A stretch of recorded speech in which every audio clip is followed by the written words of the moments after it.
Daly. Back at the tee. There's the man, John Daly, the wild thing.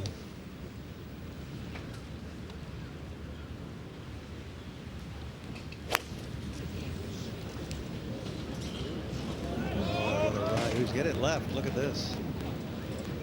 That's not the place you want to be today on this hole. It makes the second shot much more difficult. On the tee, Ernie Els. And here's the man that many fancy to win this championship today. He's been there before in the majors, and he's won them. Or he's won one, and he's, for his youth, has a lot of maturity. Great length. Great presence of mind about himself as he plays.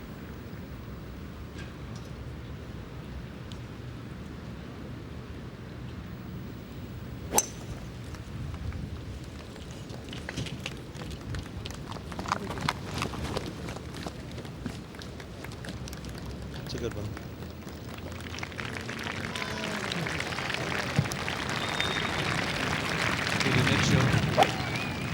Can he draw this ball, or has he done it?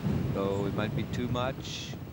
Watch this. This is a lovely shot at 17. Beautiful shot. Just take off the slope. Oh, I can't believe that. I can't believe that once you get to that point of the green, the camber is supposed to bring you back. Oh, that's unfortunate. I thought he'd played one of those lovely low running shots as we go to the first green, and Torrens, thank goodness, calls the putt for a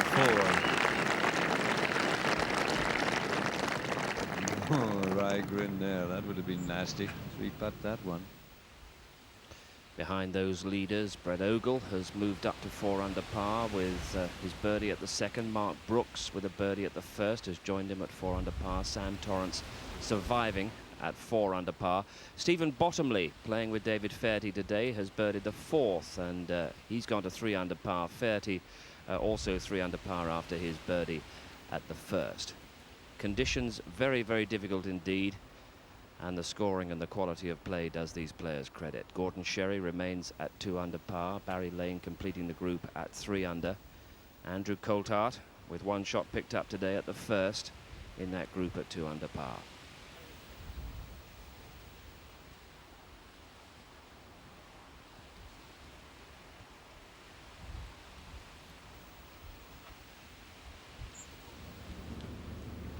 There's Peter Mitchell on the road after, as Alex said, he hit an absolutely marvelous looking second shot that just slid a little too far to the right, and there he is onto the road. Interesting, Mark. Do you see the names? He has the names of his daughters all painted on the golf ball, his whole family on them, and we're beginning to have difficulty in seeing the white bit soon. Well, he's played an explosion shot off the road and did it very well. So he's got that putt to save par 4.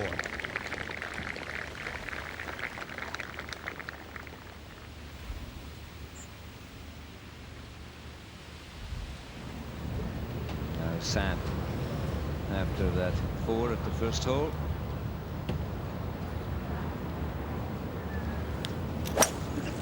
He's hit a low sort of fadey shot. There it goes. You see the cut spin taking effect. That saves it from the Chief's bunker. Oh, that could be very good. That's a very good drive.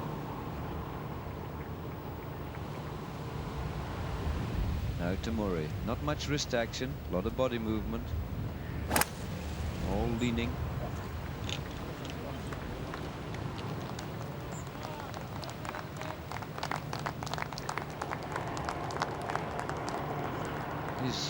He's remarkably long, isn't he? Just so deceptive. John Daly's second to the first, over on the left-hand side of the fairway.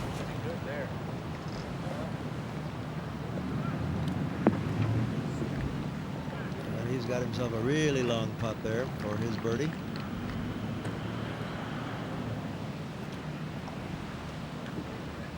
Now Ernie Els.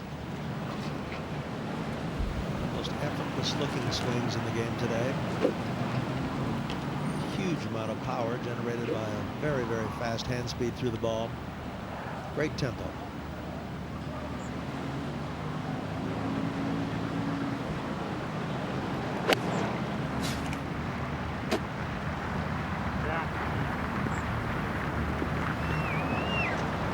Well, that's going to be an interesting little shot too, I want to tell you. That's a hole high, but the burn is a little bit in play there.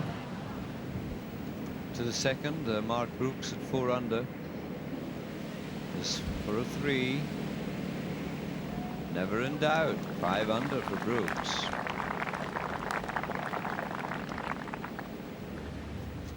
Now let's see if Mitchell can save his par at the road hole, the 17th. Oh, good putt. He just misread it a little bit.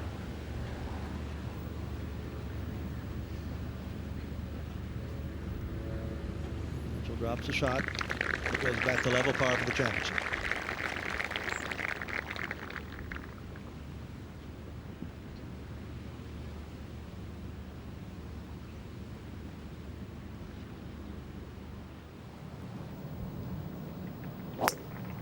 Brooks drives over the winds.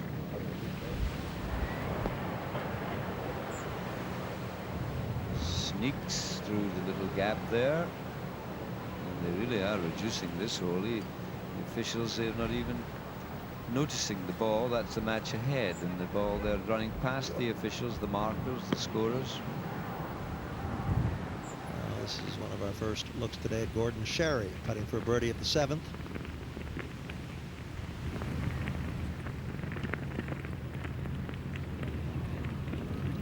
Up a little bit short.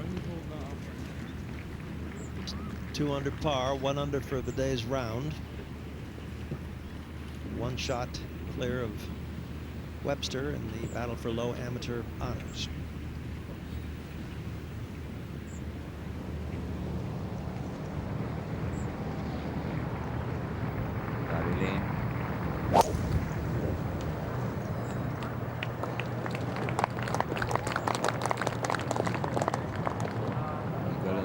Bunker at the second hole, but he's okay. He's in the middle of the fairway now. Now this is Sam Torrance's second.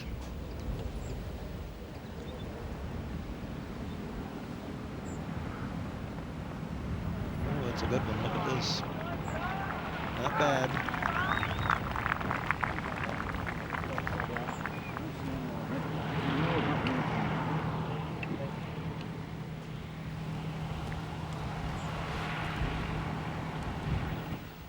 Well, we've been singing the praises of Daly's putting stroke. Here it's going to be really tested down this first green. And it just turns on the breeze. Now that was inch perfect. He hits at such mighty distances, and so many talk about the length of the tee only. They forget about the skill around the green. There's Tomori's his second. Pulled up short. He misjudged that one. That's very atypical of the Japanese player Tomori. He's got some work to do to save his par here at the second.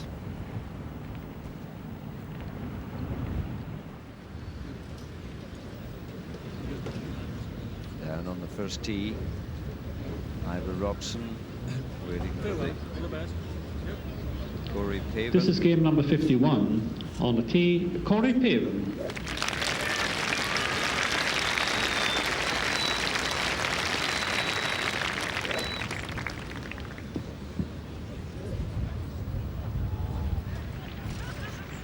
Always a great respect, of course, shown for the United States Open champion.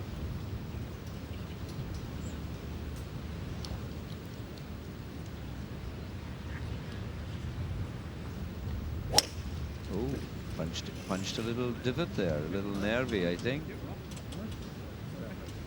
I know he plays and manufactures lots of shots, but I don't think he meant to dig a little hole in the first tee. On the tee, Steve Elkington.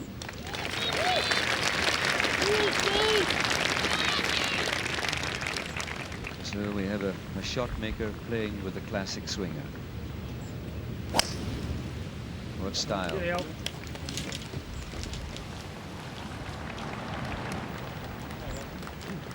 Well, there'll be a lot of well-wishers. Send this group off. And there's Tamori's third, and what a beautiful shot that was. Real magician around the greens. We saw it all day yesterday, and I'm sure we'll see a lot of it today. So he's got that to save par.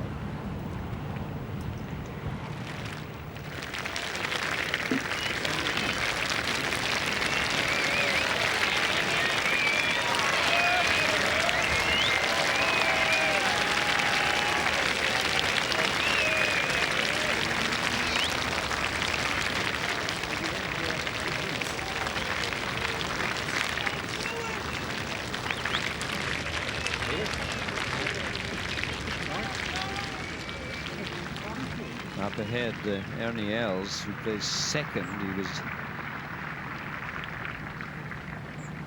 He was actually nearer the flag, although he was off the green, and so that's why Daly putted before Els came in from the side.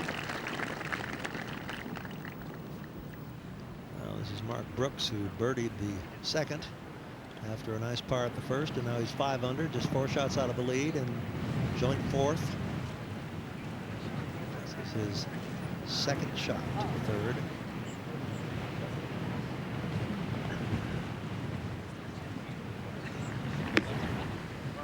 Thought he might have hit it a little bit fat, but I guess not. That's a beautiful shot. Look at this. Wow. So he's got that putt for a birdie to go to 6 under.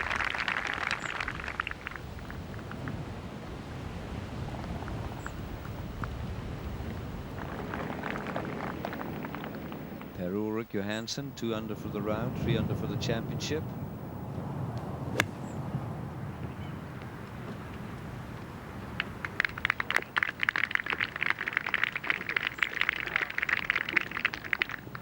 Very fine player, this, well, I was going to say tiny Swede, but here's a tiny Japanese. Tomorrow at the second, this for a 4.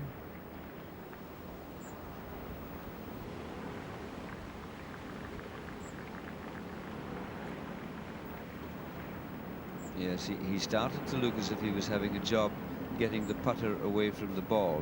The pressure goes on, and you can see the little hesitancy at the start of the stroke. Unfortunate there to drop a shot.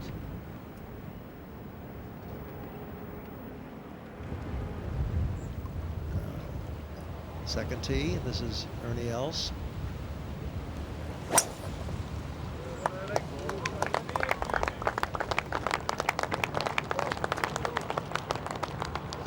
Going to the left and beyond Sheep's bunker.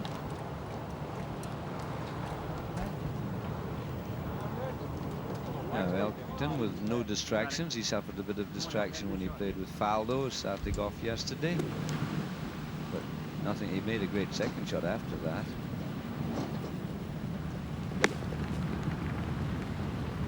Win. Come on, win. Oh. Aimed out. You could hear him asking the wind to knock the ball over.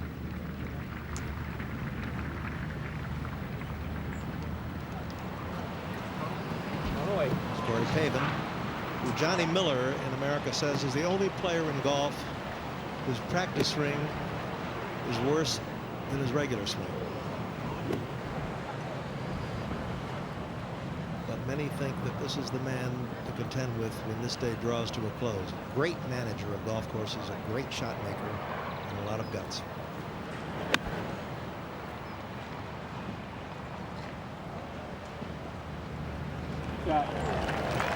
Perfect weight.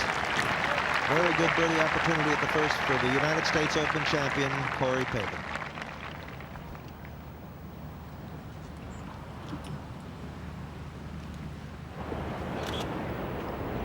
Barry Lane. Oh, I thought it might just turn there on the slope, and that would have been a birdie for Lane. Barry, who dropped a shot at the second hole thanks to driving in the bunker. It's now 2 under. Strange, he hit an iron at the first and then hit a driver at the second. The driver, a much tougher tee shot at the second, and he bunkered it. So he took 5.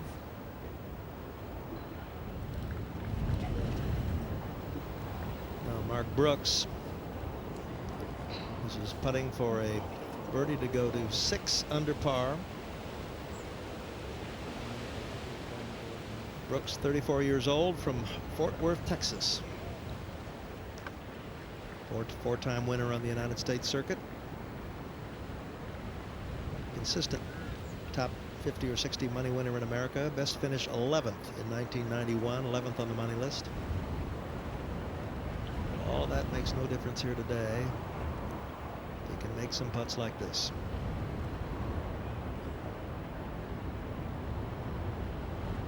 Oh, it stayed out. I'm sure he didn't figure that one out correctly, because he hit it just about like he wanted to, I think. Par for Brooks.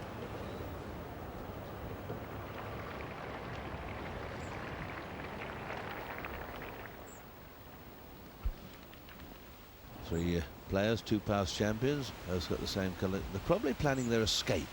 Now, shall we take your jet? Oh no, you bought lunch. We'll go in my roller. Let's take the old turbo, the Azure. I got an Azure off Eddie Shah, did you? Yeah, 200 miles, got rid of it.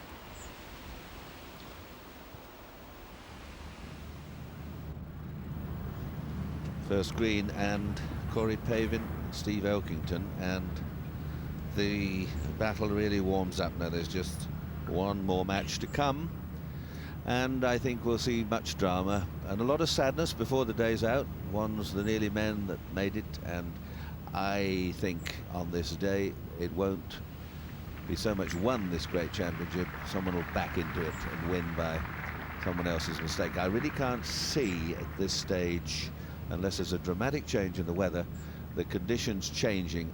Anything round about 70 is a terrific score at this moment.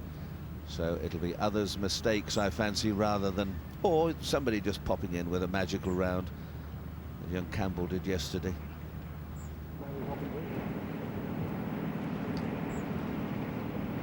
John Daly. Second shot at the second.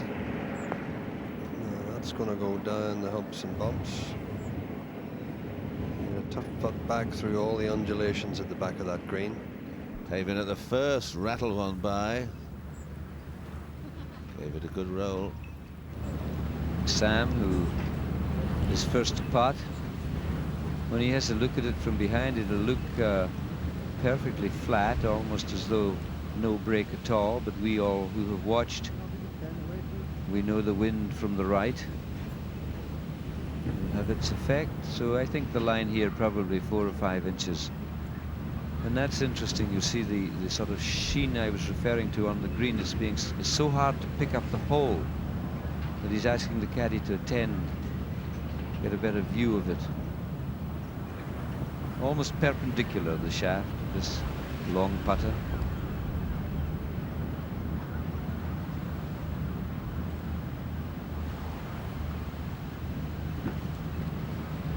No, he's not allowed anything.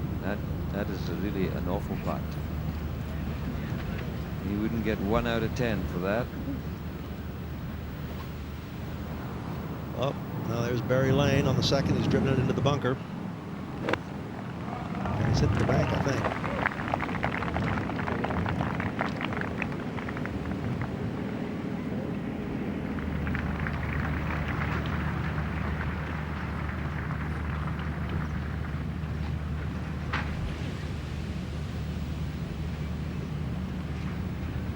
Just how they communicate, these two, when they ask for a bit of advice on a line. Just probably does it by his fingers, 2 fingers to the right, 3 fingers to the right, whatever it is. This is for a 3.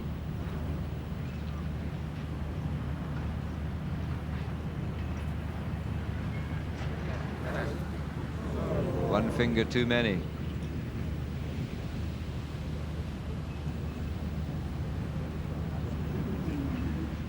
Daly. Back at the tee. There's the man, John Daly, the wild thing.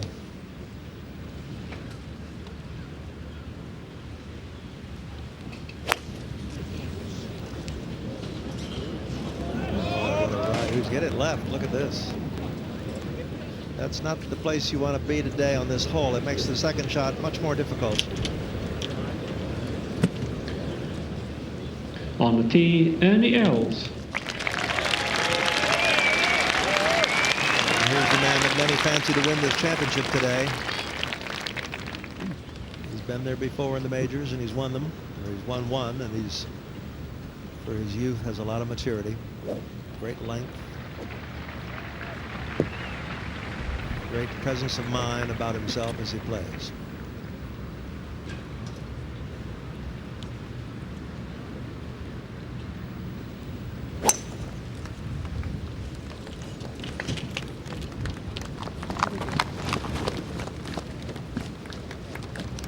That's a good one.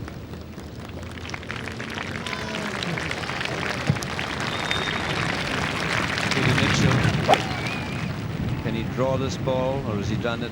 Oh, it might be too much.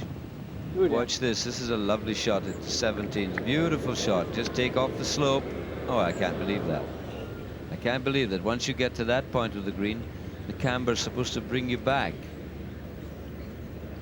Oh, that's unfortunate. I thought he'd played one of those lovely low running shots as we go to the first green, and Torrens, thank goodness, holds the putt for a 4. Oh, a wry grin there. That would have been nasty. We putt that one.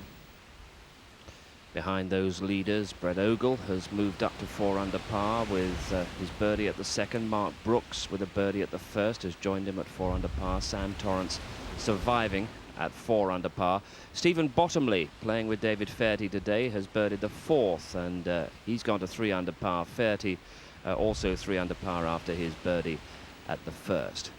Conditions very, very difficult indeed, and the scoring and the quality of play does these players credit. Gordon Sherry remains at 2 under par. Barry Lane completing the group at 3 under. Andrew Coulthard with 1 shot picked up today at the first in that group at 2 under par.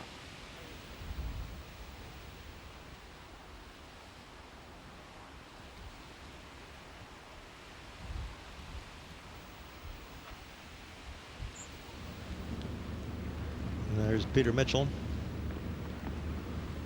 on the road after, as Alex said, he hit an absolutely marvelous looking second shot that just slid a little too far to the right, and there he is onto the road.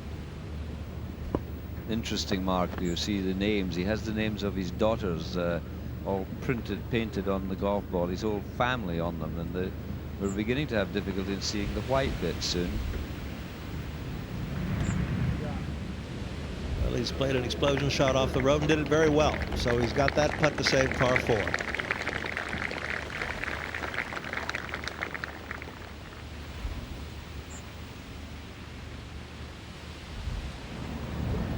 Now Sam, after that 4 at the first hole.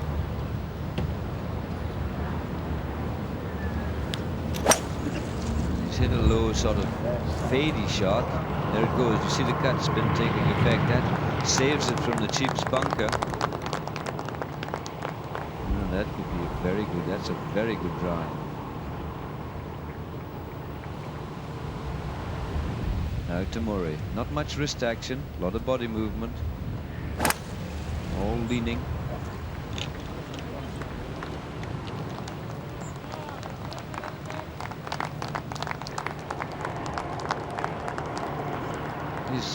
He's remarkably long, isn't he? Just so deceptive. John Daly's second to the first, over on the left-hand side of the fairway. Good there.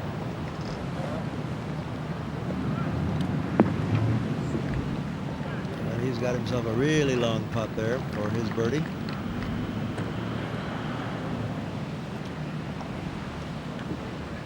Now Ernie Els. Most effortless looking swings in the game today. Huge amount of power generated by a very, very fast hand speed through the ball. Great tempo.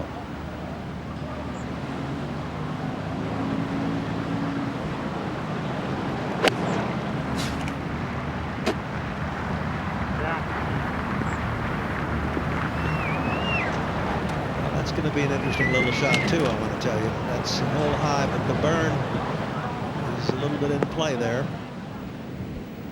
into the second. Mark Brooks at 4 under is for a 3. Never in doubt. 5 under for Brooks.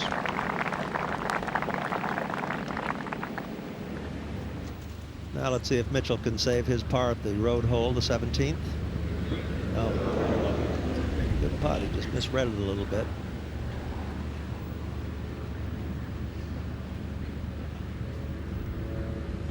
Mitchell drops a shot. It goes back to level par for the championship.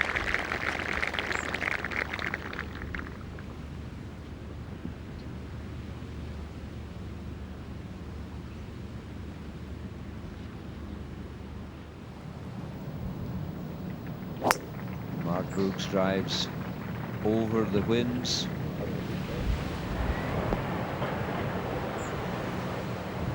Sneaks through the little gap there.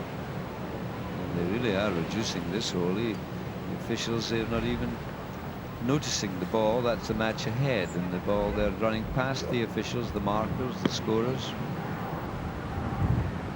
This is one of our first looks today at Gordon Sherry, putting for a birdie at the 7th.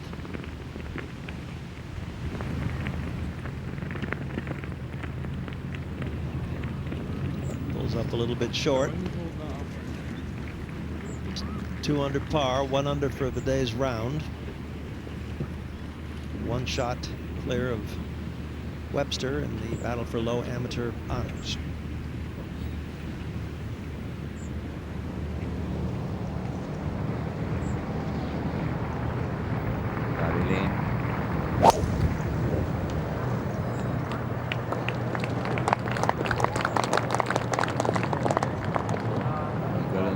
Bunker at the second hole, but he's okay. He's in the middle of the fairway now. Now this is Sam Torrance's second.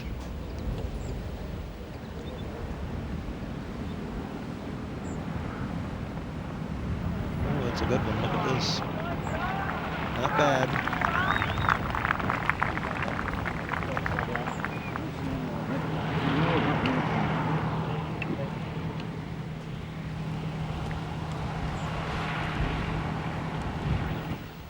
Well, we've been singing the praises of Daly's putting stroke. Here it's going to be really tested down this first green. And it just turns on the breeze. Now that was inch perfect. He hits at such mighty distances, and so many talk about the length of the tee only. They forget about the skill around the green. There's Tomori's his second. Pulled up short. He misjudged that one. That's very atypical of the Japanese player Tomori. He's got some work to do to save his par here at the second.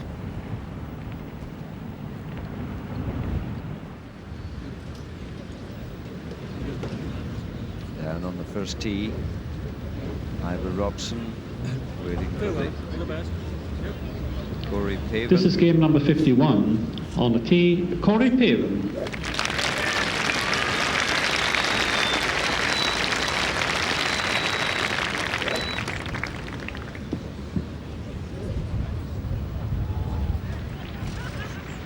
Always a great respect, of course, shown for the United States Open champion.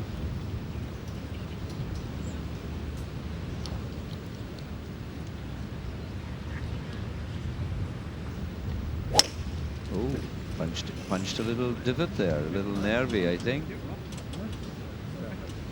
I know he plays and manufactures lots of shots, but I don't think he meant to dig a little hole in the first tee.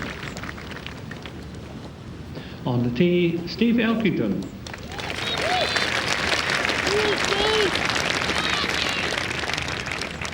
So we have a shot maker playing with a classic swinger. What style? Yeah.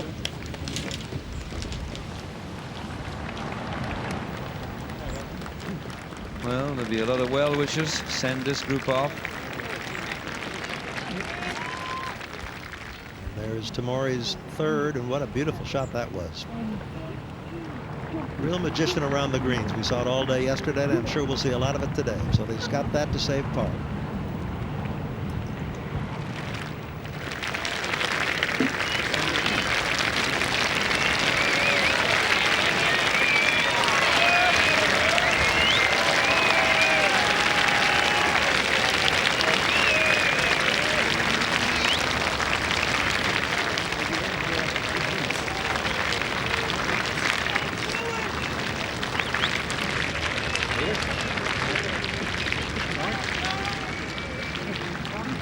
Up ahead, Ernie Els, who plays second. He was actually nearer the flag, although he was off the green, and so that's why Daly putted before Els came in from the side. Well, this is Mark Brooks, who birdied the second after a nice par at the first, and now he's 5 under, just 4 shots out of the lead, and joint fourth. This is his second shot to the third.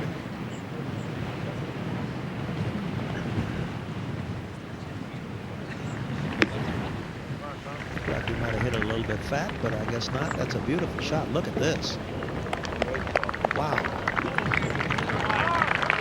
So he's got that putt for a birdie to go to 6 under.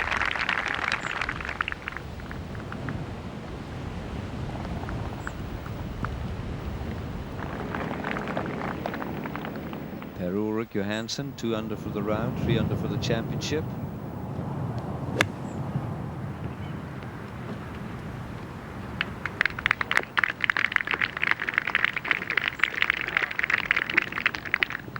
Very fine player, this, well, I was going to say tiny Swede, but here's a tiny Japanese. Tomorrow at the second, this for a 4.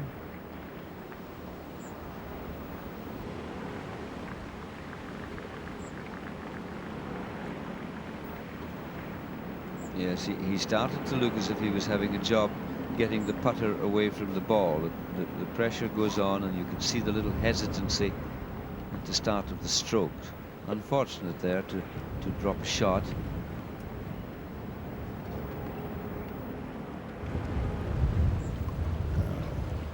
Second tee. This is Ernie Els.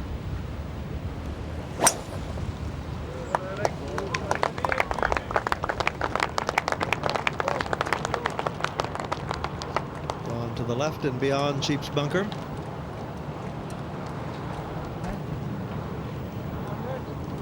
Elkington with no distractions. He suffered a bit of distraction when he played with Faldo starting off yesterday, but nothing. He made a great second shot after that.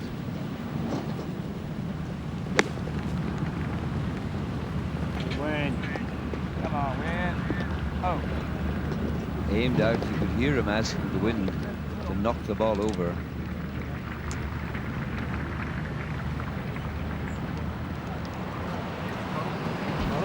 Corey Pavin, who Johnny Miller in America says is the only player in golf whose practice swing is worse than his regular swing.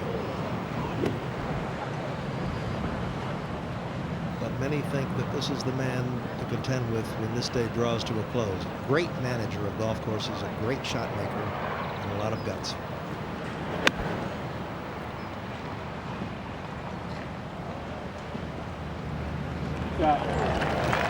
Perfect weight.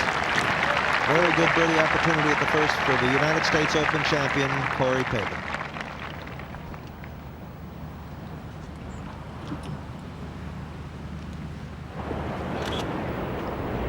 Barry Lane. Oh, I thought it might just turn there on the slope, and that would have been a birdie for Lane. Barry, who dropped a shot at the second hole thanks to driving in the bunker. It's now 2 under. Strange, he hit an iron at the first and then hit a driver at the second. The driver, a much tougher tee shot at the second, and he bunkered it. So he took 5.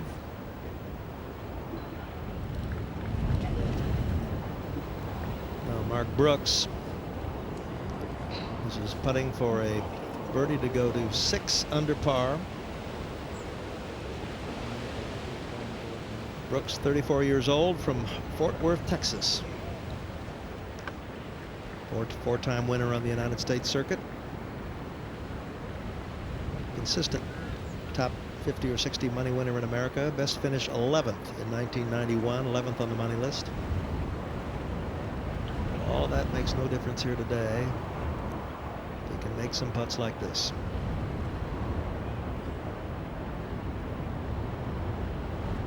Oh, it stayed out. I'm sure he didn't figure that one out correctly, because he hit it just about like he wanted to, I think.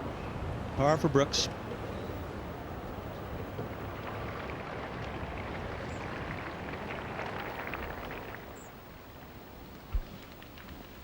Three players, two past champions, both got the same colour. They're probably planning their escape. Now, shall we take your jet? Oh no, you bought lunch. We'll go in my roller. Let's take the old turbo, the Azure. I got an Azure off Eddie Shah, did you? Yeah, you got 200 miles, got rid of it.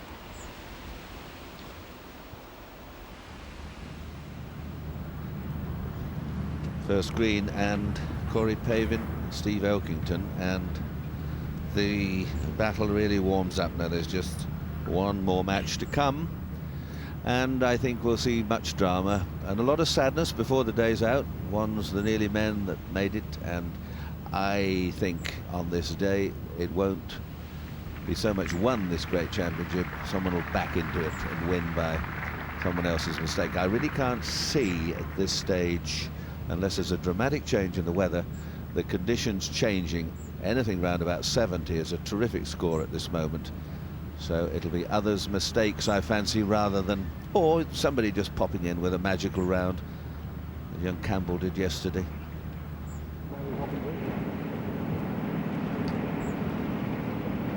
John Daly.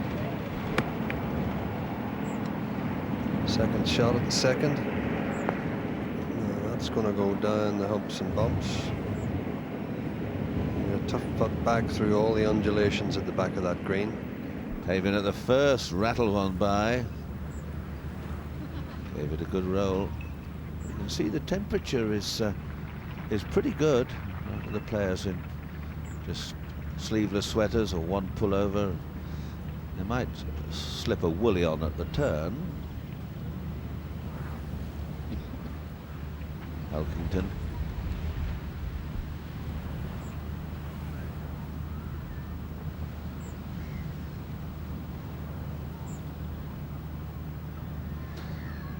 Well, Elkington with this putt, with the wind pushing the ball quickly at the hole. This for a par 4.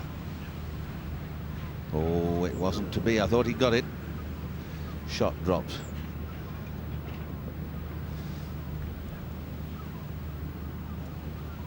First sort of 10 holes are the relatively easy holes today. I say relatively easy. You don't want to start dropping shots early in the piece.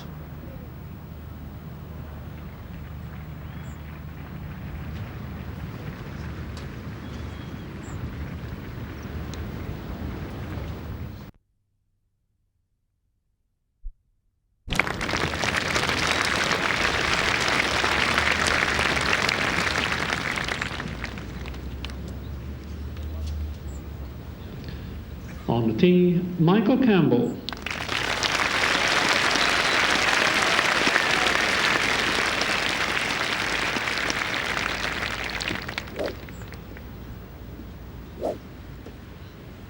Well, he said many times over the last 12 or 14 hours he's going to go out today and enjoy himself. We shall see.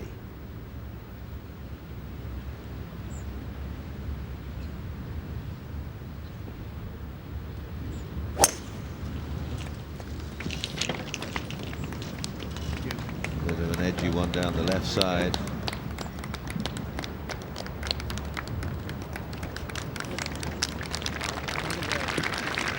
I think that was a bit of an early morning one. Scuttled low and left. But it's in play. You can hardly miss this fairway. And will we have a new young champion crowned?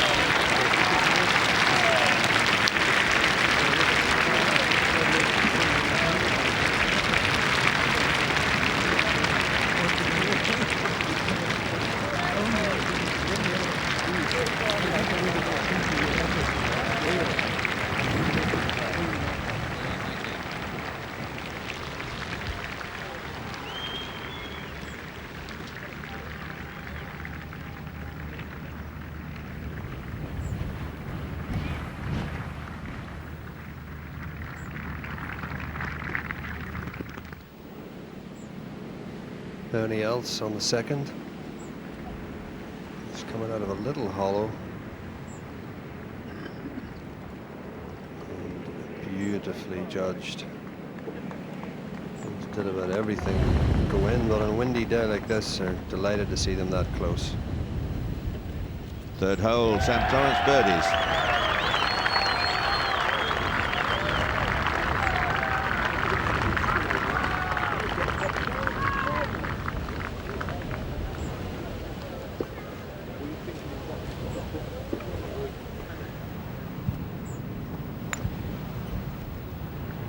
Sells drive.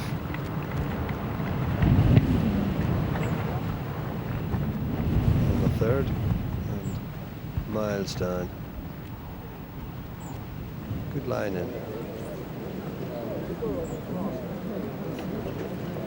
Tamori for a birdie on the third. Yes, well holds that. Missed one a little bit short of that at the last hole.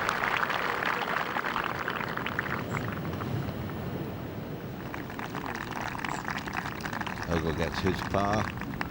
Brett Ogle, that is, playing with Tom Watson.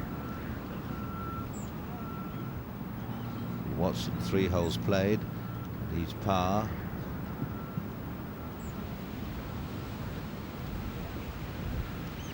It's this little tweaky putt.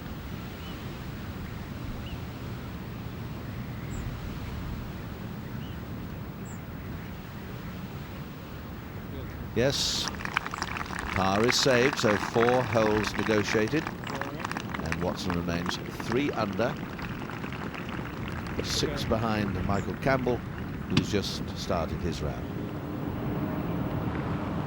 Corey Pavin now with a tricky shot at the second. He's coming out of some quite, well, there's miles left here. I don't know what he's done off the tee here. He's snapped it, and he'd do well to get this anywhere on the green. One right, one right. He's still got a tough one from there. He'll be coming straight down the wind. So he must have really turned that one over off the tee. Very short, very left. Michael Campbell on the first now. First drive was a little edgy, wasn't it? It just came over it a bit and trying to keep it low, and the right shoulder just came around, hit it down the left-hand side. Giving him a difficult one, really. 130 yards he's got to go to the flag through the wind. And punch it in there.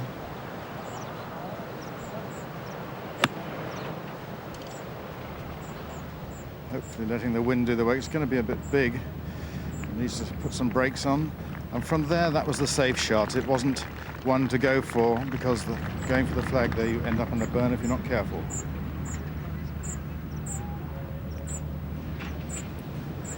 Rocca's hit an absolute crack at the drive. He's only got 100 yards to go. But again, it's not an easy one. The burn lurking, waiting for the long shot, the fat shot. Just a punched wedge.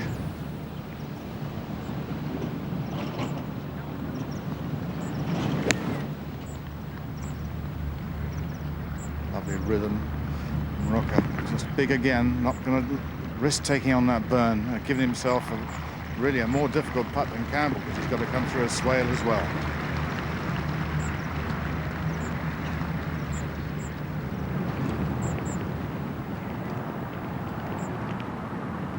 Rod Brooks now.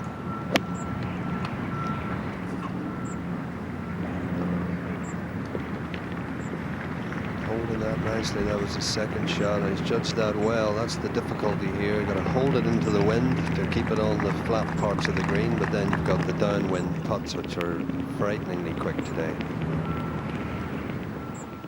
So Sam Torrance has made his first move of the day with the birdie at the third, and he's 5 under. And behind that, other players are manoeuvring a little closer to the leaders, and some unexpected names among them. Stephen Bottomley from Bradford has birdied the 4th and the 5th, and he's gone to 4 under par in the last, 12 tournaments. He's missed the cut 10 times. He's playing in the last weekend, the last round of the Open Championship for the first time, and doing very, very well indeed. He's alongside Corey Pavin and Steve Elkington.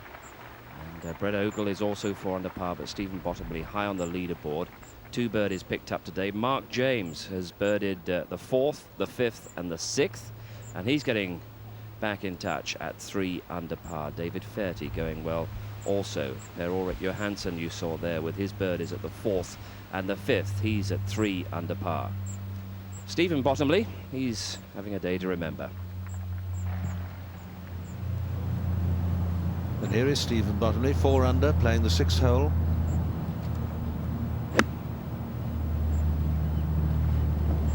Well, that showed a little bit of disgust. I mean, if it gets over the hill, it might not be too bad, but just not enough speed on it, and it's going to fall back into the hollow.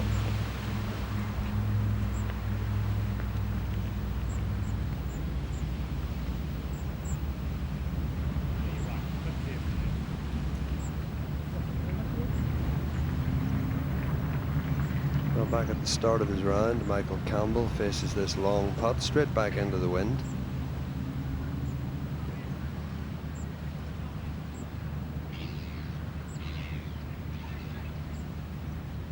Well, these are the sort of putts you don't normally like on the first green. They're long, hard to judge.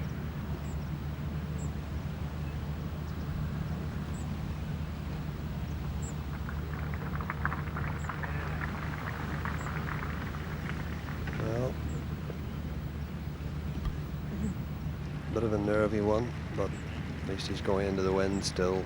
So he can hit it firmly. John Daly at the 3rd hole. That's his 2nd shot. He drove level with the flag. That's where Gordon Sherry got to, and that's a nicely played shot from Daly.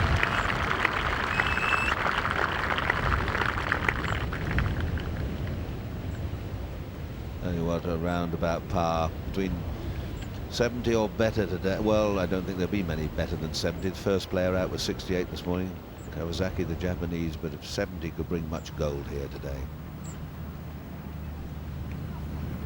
Rocca now down the green at the first. Slowish putt, wind from the right. Sun comes out, down it goes. Is he giving it a bit too much welling? So both the leaders are faced with the putts you really don't enjoy on the first green. The awkward length. But if you hold them nicely, it can give you an enormous shot of confidence. Mark Brooks on the 4th, who's had a good start, and Mark Brooks isn't a player who, despite his prowess on the American Tour, is particularly well known in the British Isles, or has played particularly well here before, but he's just quietly been lurking in behind the leaders here, and he has this to close in.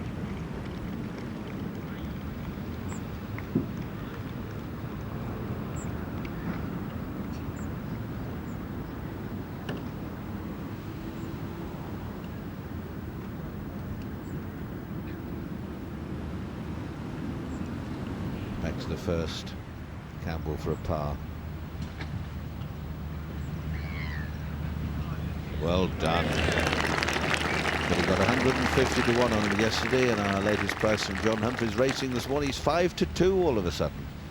What a turnaround. For those of you that might have had a fiver on him yesterday, oh, you'll have the old beads out, the prayer mats and everything. There was a good 4.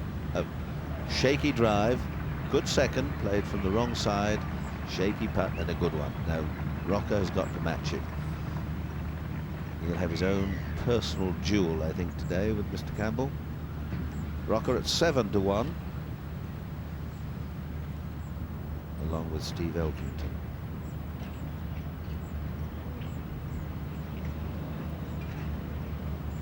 Yes, those are 2 very competently held putts. Very well done. Else for birdie on the 3rd. Not to be. Downwind putt, hard to read, hard to really be aggressive with it, because if it misses, it can just trundle on out of holdable range back.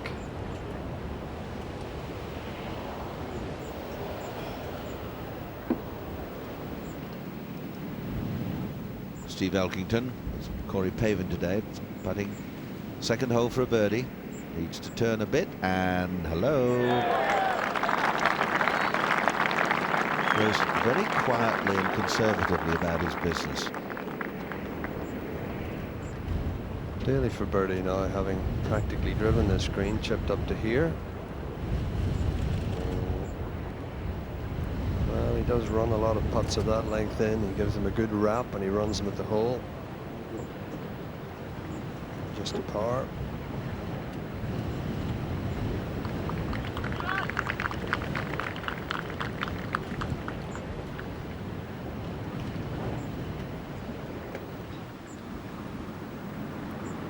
Brooks at the 4th to stay 5 under.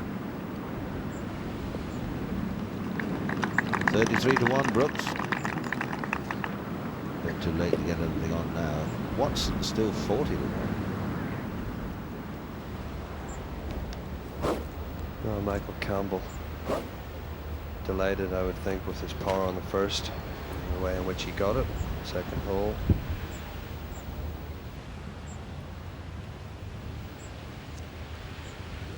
I thought I saw cameras. He spotted a bit of movement from some cameramen there. Always unsettling that, because you know they're all professionals and they're not going to click till after you've hit the ball, but you still can't sort of convince yourself that it isn't going to happen in the middle of your swing. So best to get them to put them down.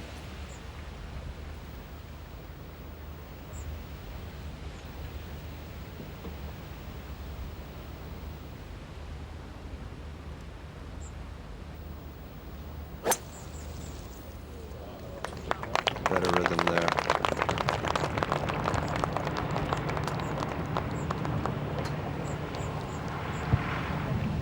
Yeah, that's lovely. Good long one.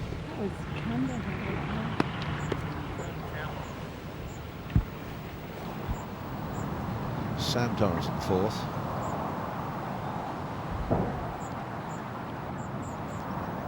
.463 yards under the wind helping. It's only a short iron for Sam. Come on, over the top. Unlucky. Caught in the ridge, in the little saddle, and just died on the slope. So that's like putting over a tube. This was Rocca.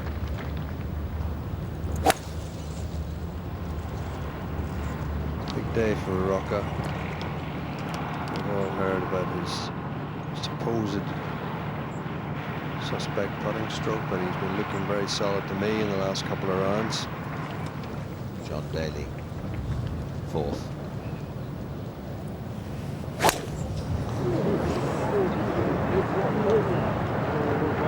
Fancy he's gone well over to the left. 4 and the 14th are shared.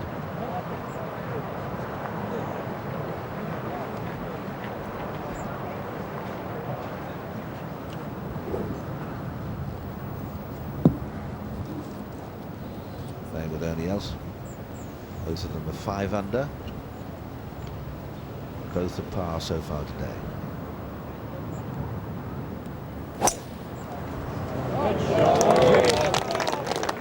Here it comes through the grey skies, through the hollows.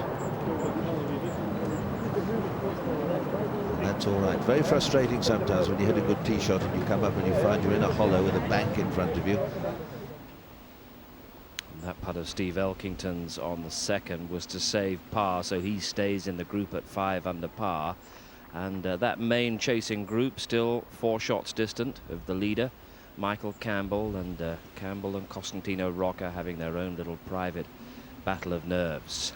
And Elkington, 5 under par. Stephen Bottomley, high up the leaderboard at 4 under par, and Per Johansson, who's playing very well today. Bird is the 4th, the 5th, and the 7th. And he's 4 under par. Sam Torrance over the top at the 4th. He may have got it. Oh, and it was well judged from such an awkward spot.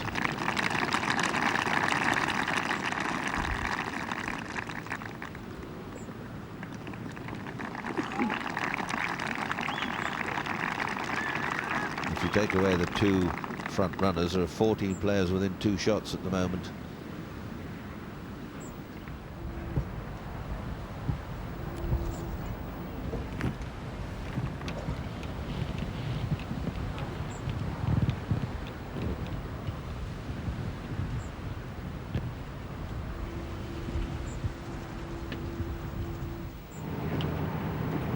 Costantino. His second shot on the second hole, not at all easy. He's got about 125 to the front and the pin's another 20, but really today the yardages don't mean anything. You've got to consider the wind, and this is really what we used to do in the old days, eyeballing the shot. A couple of bumps just in front of the pin makes it difficult to get at. Well, that's what happened to the old Tipfer. He gets a bit loose, and he's got enough hair, he should be all right, but some of us aren't so lucky.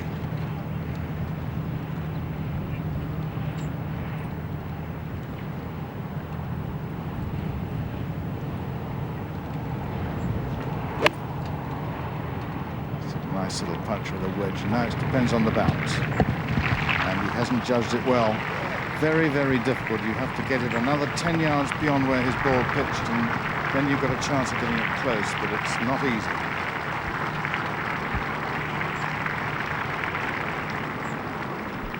Tamori at the fourth.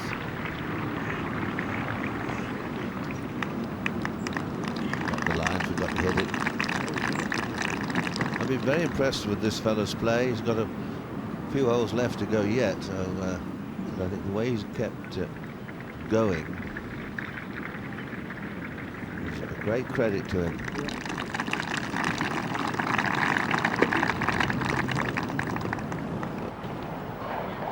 Pavin now at third.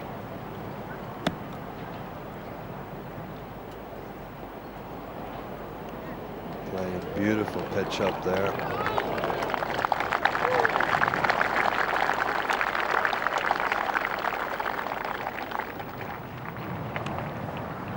Daly at the fourth. Over the ridge, needs to just check, and it has, and that's the beauty. Steady, steady. Just when you think the ball has come to the end of its run, it gets on a little slope.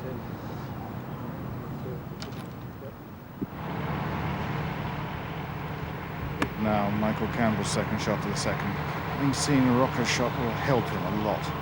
And he got a sand wedge just under 100 yards to go. He's hit a drive of 320 yards.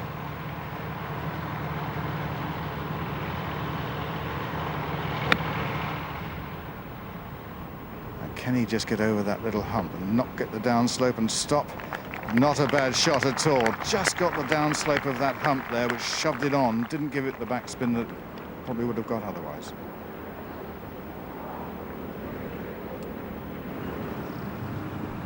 Nelson's fourth.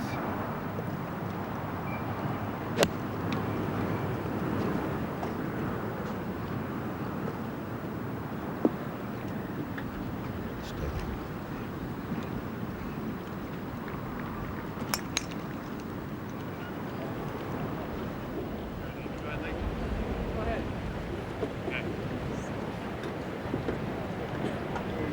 Corey Pavin, who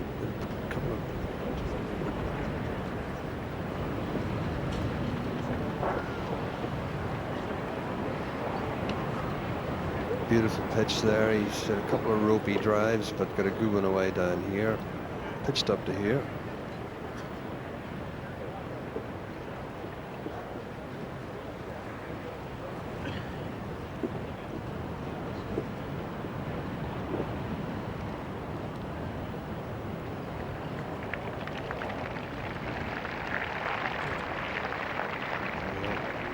Disappointing start for him. He's a couple of poor tee shots, and it's one of his strengths usually.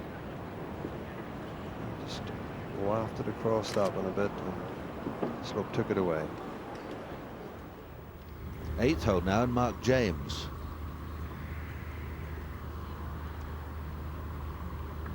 Four birdies in 5 holes, and there's another one. And that's a beauty.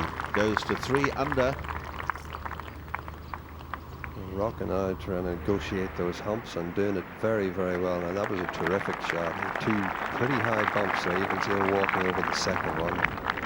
Judged it very well.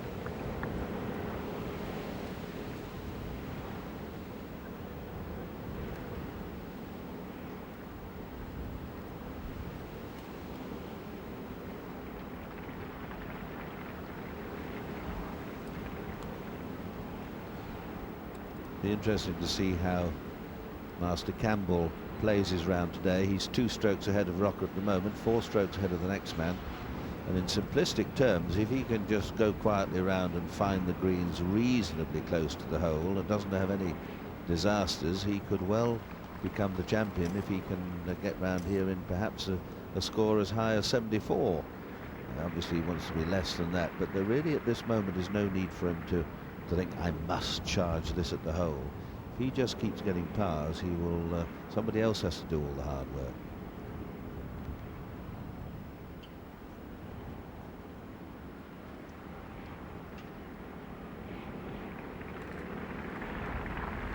Good strike, into the breeze and up the hill. Now, it's all right, lad, don't get too huffy-puffy. Unless you get a 4 and don't do anything silly. Well, here's Ernie Els, and really, he's going to have a very difficult putt for birdie here. He'll do well to get it within 6 feet. He's played it perfectly, about as well as he could do anyway. Marvellous touch.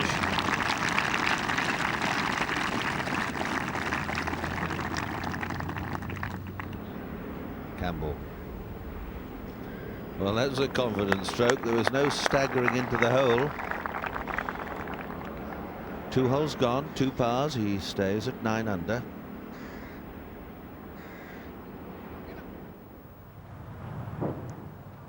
Mark Brooks now in a bit of trouble on the 5th. Well, got that a bit clean, you could hear by the sound of it. It hit the bank on the way up, but at least it came out.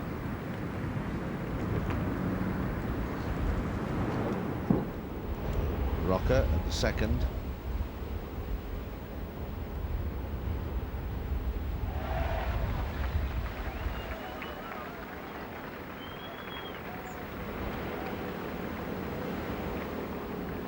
Yes, well done. Nick Faldo won here with a score of 270. That was 18 under par in 1990. Daly goes for 1 and gets 1. Things are warming up.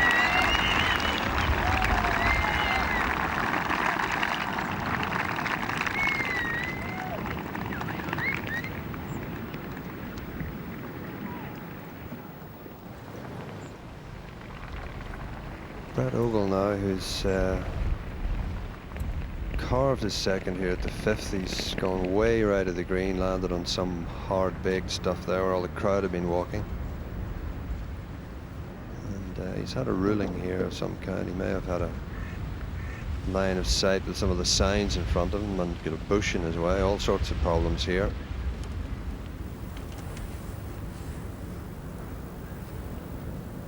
See him just looking at his backswing. He's got to take the club back a little bit on the outside and try and cut this up. Yeah, well played. Well, the ground is so hard there. If you do get perfect contact, you get a ton of backspin. You've got a beautiful recovery there.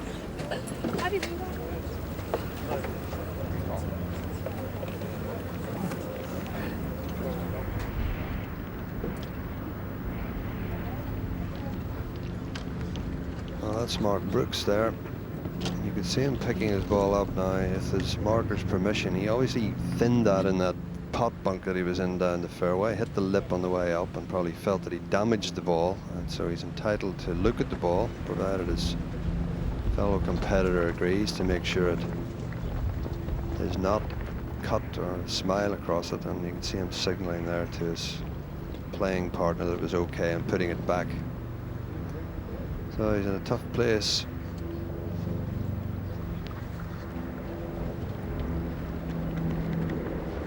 Scores really having to be made on the outward 9 today. The 5th isn't one to drop one on.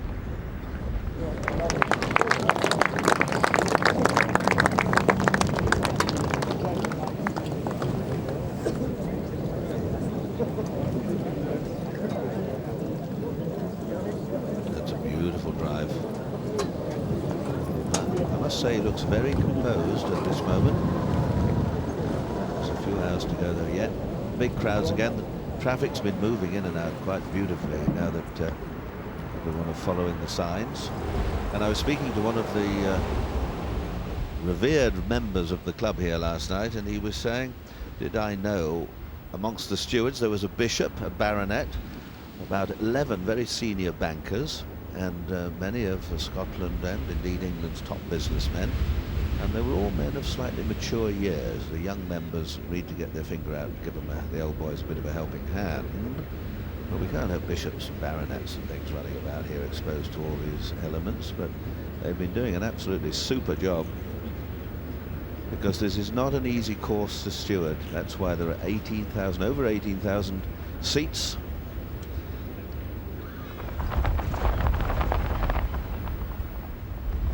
Brett Ogle, after that brilliant recovery, 7 or 8 feet. We've heard how difficult these long broom handles are to handle in the wind, but we've got Mark James, Sam Torrance and Brett Ogle all in contention using them.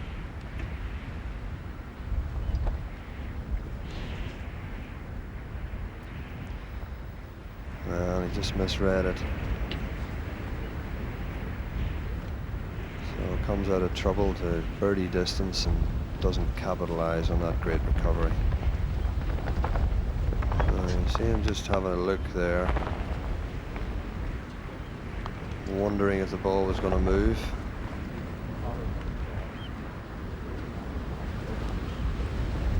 Once you take your stance and ground the putter, if the ball moves, it's a penalty. So, need to be careful today. Big hold-ups already with the wind conditions and up and down, players going out, coming in. This is going to be a long, slow day.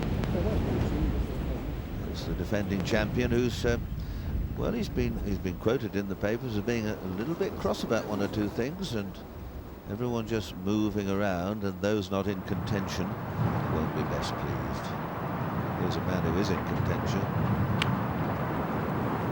Elkington. 5 players at 5 under, caught the wrong little shoulder, swings it round the back, on it goes.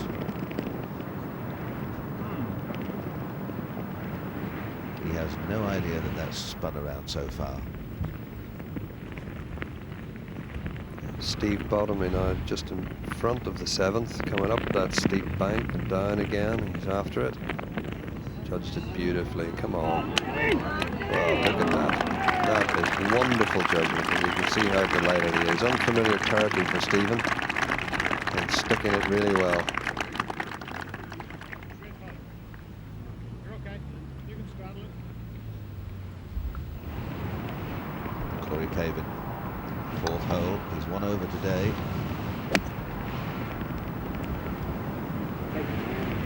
Hasn't really got his drives away today. That's going to be all right. It just comes another touch. Come on. It's running along the top of the hog's back. See the wind now taking it on. Look at that. It's still going.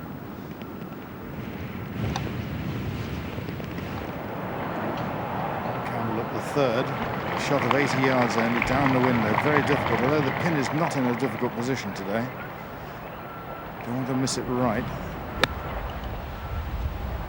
Little dip in the green just past there, but that's gone on and on and on. Now he's given himself a really nasty one. The anemometer when I was up at the clubhouse was showing between 20 and 30 miles an hour, and certainly in the last few moments it's gusted up to certainly 30 miles an hour. Hasn't been, it's getting really quite tricky out here.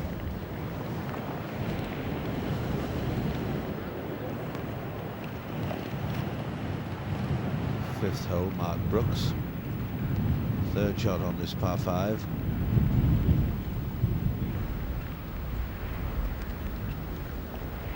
Still some distance away. Just see the top of the valley. There you see the big valley. See the spectators there on the right. The big valley through there. He's off the fairway. Very difficult to get close to this flag. Oh, he couldn't get it up. No, he's going into the valley. Obviously had a poor lie, and it tries to get up, and it does.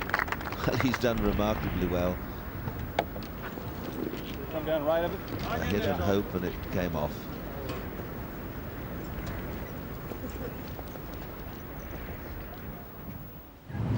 Rocca.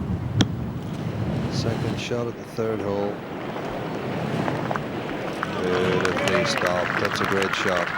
A little longer than it looks on the screen, but that is a super pitch from Rocca.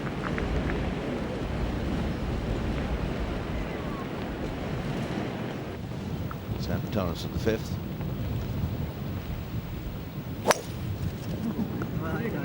One under par today thus far.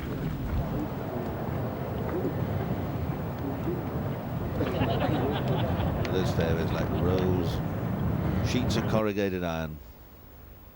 Tomori.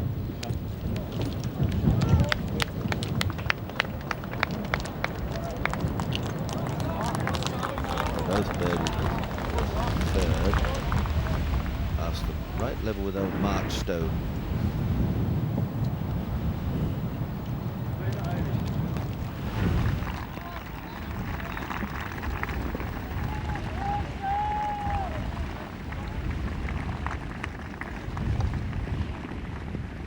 Steve Elkington just lining up this difficult little shot. In the meantime, Campbell with an equally difficult one. You can see there the humps and hollows I was talking about earlier, and he's gone on with a very high bank in front of him. Now he's got to chip this. This is something that Mark Calcavecchia made himself very unpopular about a few years ago.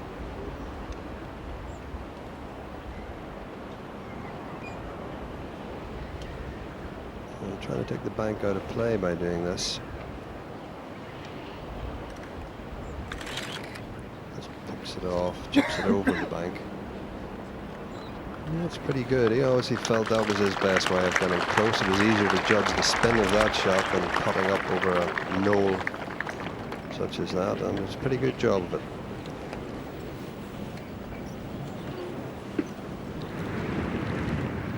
Elkington putting out of this hollow. Look where he's aiming, way out to the right. Goes over the hill. Oh, now that, I hope he's done that right. As we were saying yesterday, there are moments on this course, if you just make the wrong decision or go on the wrong side or become a little afraid, the game can make you look rather silly.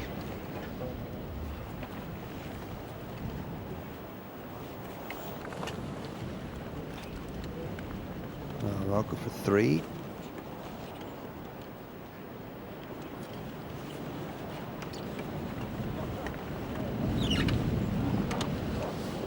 Going out really well this week. This is probably more like 5 feet than the 3 feet it looks on the screen. Now look at the swing on that. So hard to say whether that was wind slope or just a nervy touch that did that, but it was a tough one.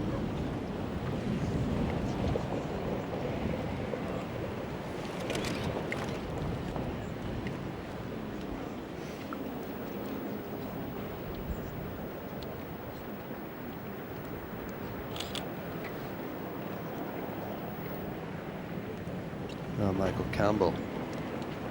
Similar sort of distance. This is for par.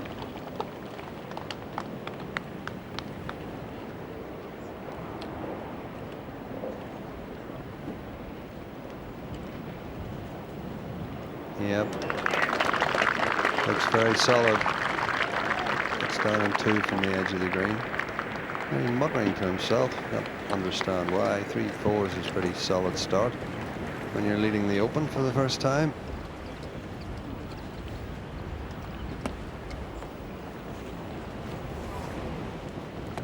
And Rocca now finish off for his 4.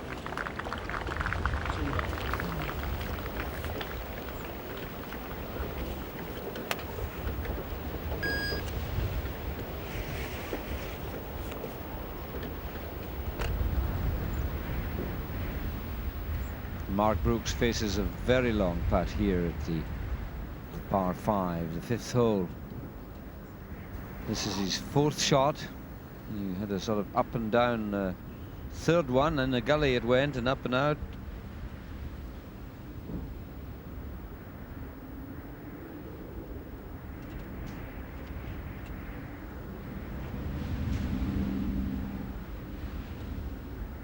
Well, I expected to see a much longer backswing than that.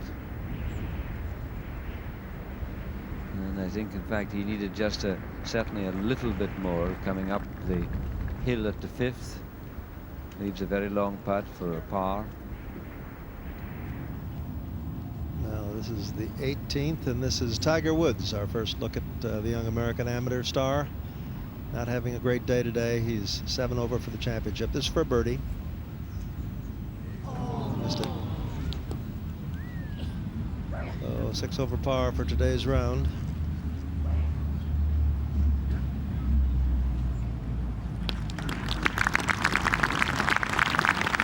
What a great talent this young man has, though, and how much we're going to hear about him over the years.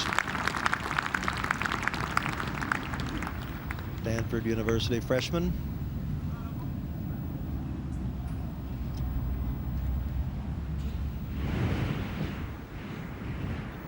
Now Elkington with a very long putt for a 4. And he was coming down the slope that he was anticipating that his little shot from the back of the green would have gained from. And this is at the 4th hole. Elkington's 1 over for the round so far. Now Michael Campbell had 3 pretty good testing putts that he's made on the first 3 holes, and so he's even par. Got to make it feel pretty good.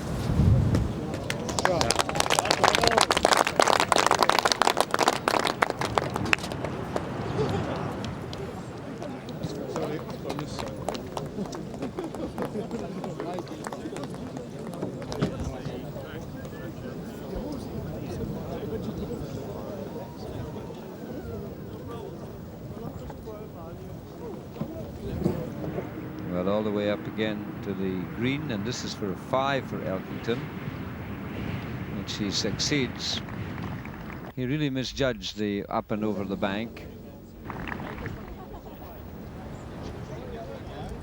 And this was Rocca just a moment or 2 ago.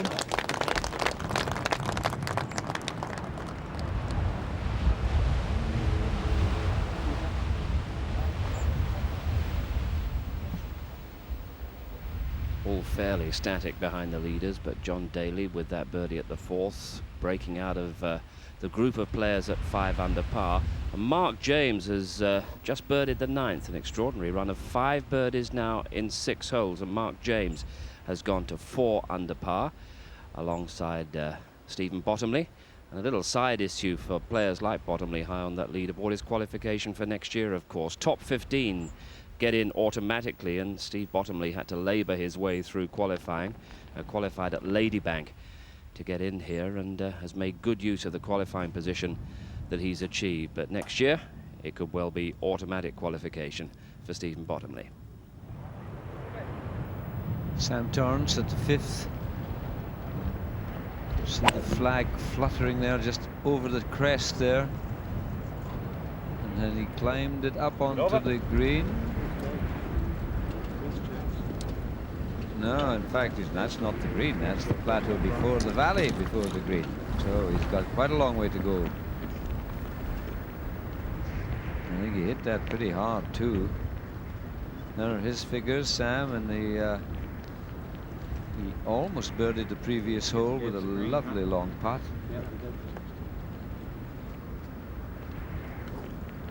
Looking as though he's relaxing into the final round. Now let's see how far Tamori hits it. Little 3 here. The spoon.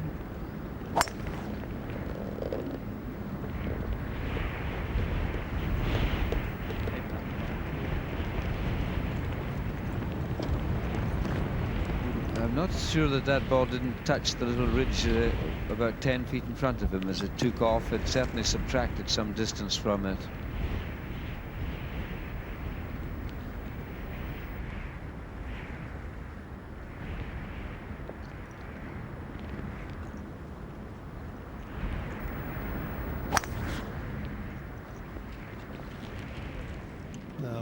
Mark Brooks at the 6th. Little trouble at the last, but got away with a par.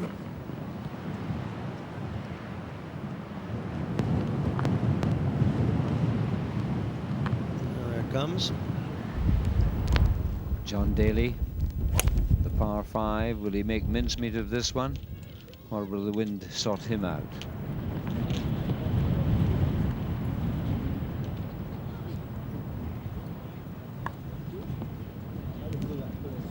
He didn't look too delighted the way he tried to ram the driver down into the bag. No, sorry. A mighty hitter. No, no idea. Somehow affected the face of our game of golf. Now, what about this young man, eh? All the South Africans watching this final round of the championship, hoping for the best.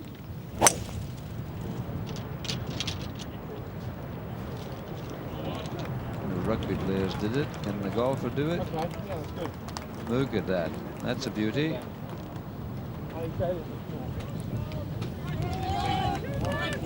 Just in a wee hollow out of our view, but he's on the left side of the fairway and he might be able to reach in 2 shots. Now Michael Campbell. The 4th fairway.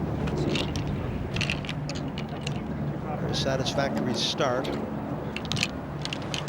Made a little bit of work of it, but did start with 3 straight pars. And got a chance to test his putter from a very complicated distance of 3-4 feet several times. Tested it successfully. This is his 2nd to the 4th. 178 yards to the flag.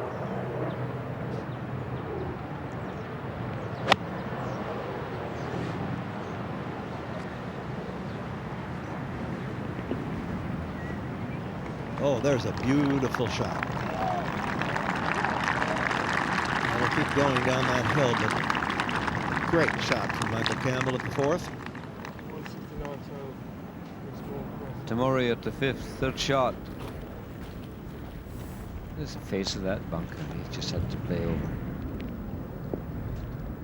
And that leaves a very long putt. Parnevik playing the other way round at the 13th green. That was him walking over to putt backwards.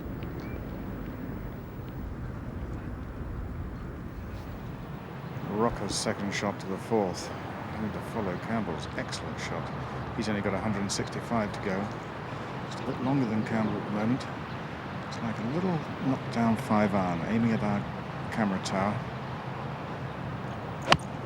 Let the wind do the work. Is the answer to this one. But he let it overdo it, and it's sliding away as they all do down to the edge of the green. Long uphill putt for Rocca.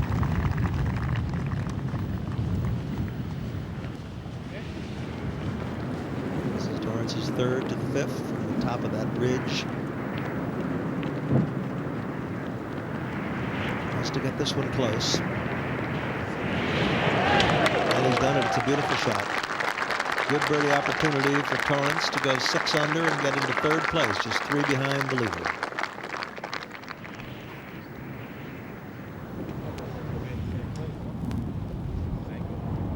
Well, here's John Daly. He's in a bit of trouble here at the 5th, which is the par 5. It's interesting to compare Daly and Els in the way that they drive the ball. Daly actually, interestingly enough, plays a solid ball, which is unusual for professionals. Most of them use a 3-piece construction with a Blata cover. Daly uses a 2-piece ball, which I think actually keeps the myth of how far he hits it alive. But interestingly enough, Daly and Els are about the same off the tee, something in the region of about 300 yards on a regular basis.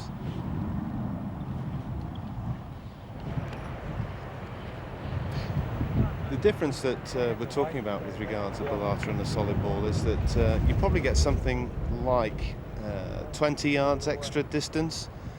Now, with a solid ball. Now the thing is that with a solid ball, you're not going to get the same sort of control. And it's fantastic to see Daly get the grip that he does with this 2-piece construction golf ball. Now, of course, it will help him to fly it through the air better. It'll come off the club face quicker and maybe fly straighter.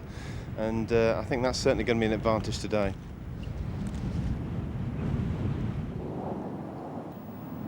Mark Brooks. Second shot into the 6th green. You see the flagstick leaning away, and that's the direction the wind has taken Mark's ball. Pretty good for length. Brooks at 5 under. Now back to John Daly. Trying to make up his mind what to do here. It's hard to tell what kind of a lie he's got, but I don't think it's lying all that well.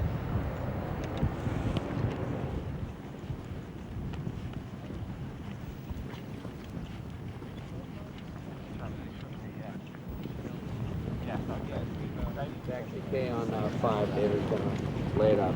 Daly's about to play. He really hasn't got a great deal of option. The lie's not great, and I think all he'll try and do is lay up down the fairway.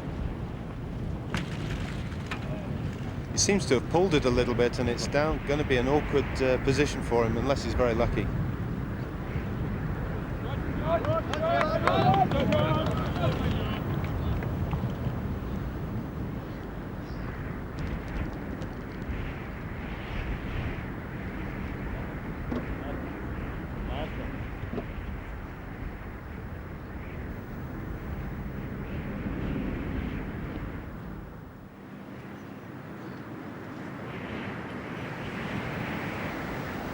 Rocca. He putts here across the 4th green.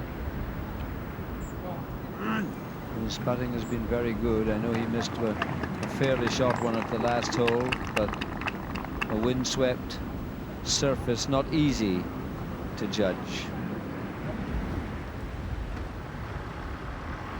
This is Tomori. That's his putt for a birdie at 5. Short.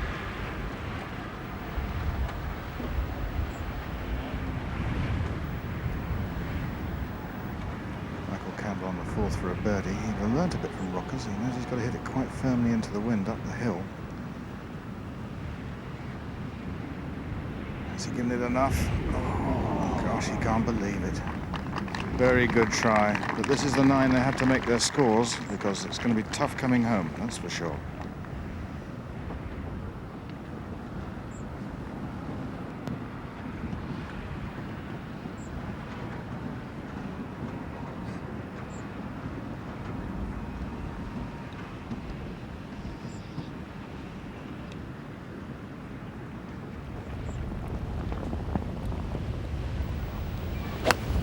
James at the short 11th, in a more generous place, you'll see, but he's got to get up over the ridge. The further he runs at this stage, the better. It gives him more angle to putt up the green.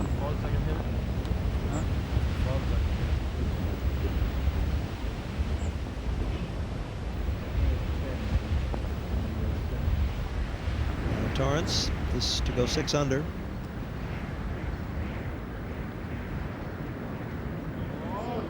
Never had much of a chance. Seemed to push it a little bit. But safely in par, and Jones remains 5 under par. David Faherty to birdie the 9th. No, that's had to go a wee bit outside the hole. Faherty 3 under for the championship. Nice 35 for the first 9, I believe. Yes, there it is. Just confirmation.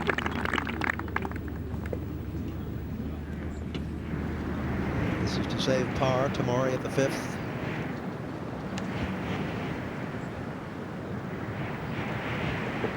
Ooh, that almost slipped out the left side, but he made it.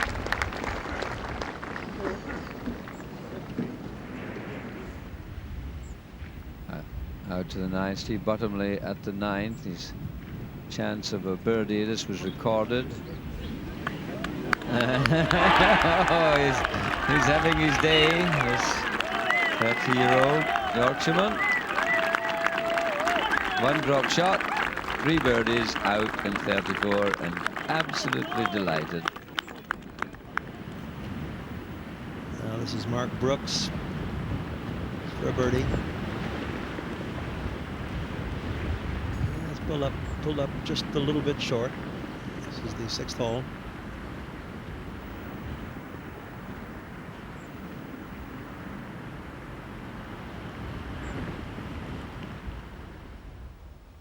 So Stephen Bottomley repairs the damage suffered at the 8th in extravagant fashion with that birdie at the 9th, but it's still Michael Campbell going along steadily, leading Rocca by 2, keeping an eye also on the contest for the amateur medal, and that's now all square because Gordon Sherry has dropped a shot at the 11th. He's back to level par, and his amateur rival Steve Webster, he's level par playing the 16th. So that's building up into a fairly interesting climax, the contest for the amateur medal.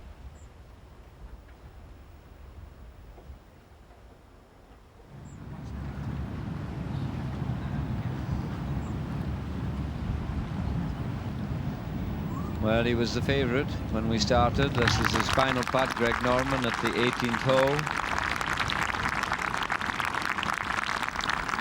A round of 70. Nice finish, only 1 under. I think the little bit of back damage he suffered that made him hesitate in the early rounds was a bit costly. Now John Daly, who's having a little bit of trouble here at the 5th. Now this is his 3rd shot. So he's actually got himself a birdie putt from where he's standing just about to the flag there on the right. A few trials and tribulations for Daly here at the 5th, but he seems to have got out of them all right.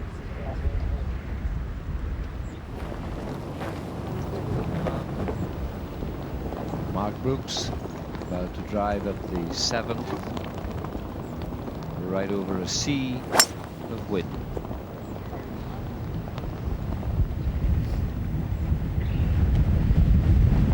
And that's a lovely shot. It shall just break down into the hollow, and he faces an up. Well, doesn't want to come over the top of that. That's fine there. Tricky shot into a sort of wall almost that you play to the green.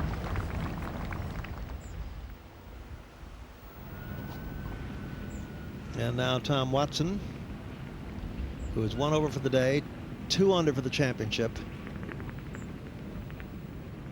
This is the 7th. Right.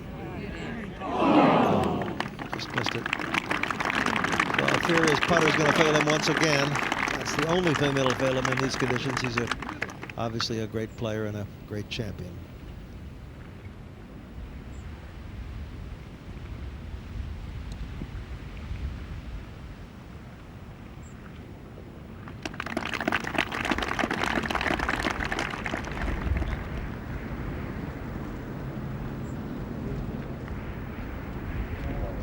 South Africa, who was obviously bitterly disappointed at Shinnecock Hills to miss the cut, but here some of the power showing that at the long 5th he's had a crack in 2 shots to get up, and he might start to make a move on the strength of this.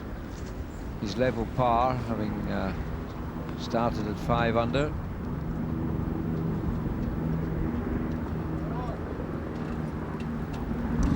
Here's Els, who's played an absolutely magical shot under very difficult circumstances here at the 5th. He's giving himself an eagle opportunity, which if he makes it will certainly give him a big boost up the leaderboard. Considering the conditions today, which are sort of drizzly and very windy, he played a marvellous shot which must have gone all of 250 yards into the wind, and that's a tremendous shot from where he was.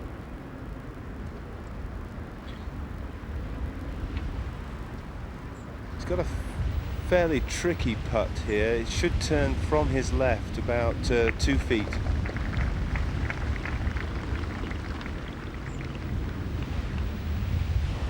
This is Sam Torrance's 2nd, the 6th.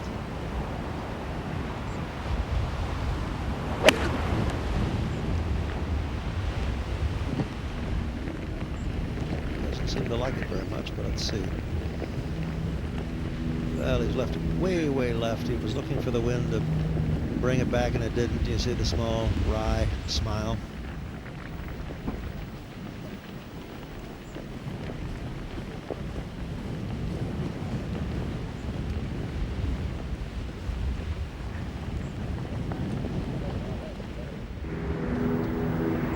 So Els with a putt for the Eagle 3, the 5th.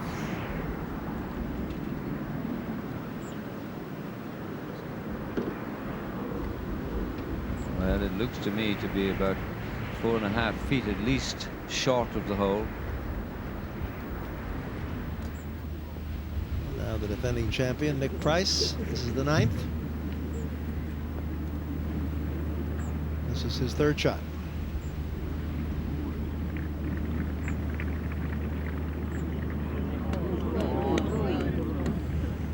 Just a bit short.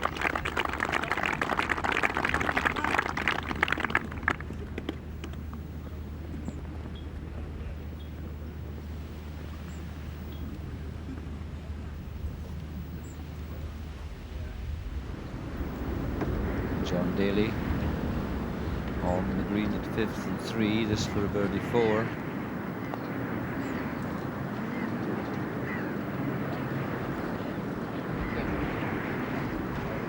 A lovely judgment into the fierce wind, a judgment of speed. Wayward tee shot, went for a big drive and caught that horrible sort of grassy hollow. But he'll come out of it, I'm pretty certain, with a par 5. Daly at 6 under. He's on his own there in 3rd place. Now Tamori at the 6th. Downhill lie, not a very pleasant way to have to hit this shot with this very strong wind from left to right. And he's gone beyond and just a little left.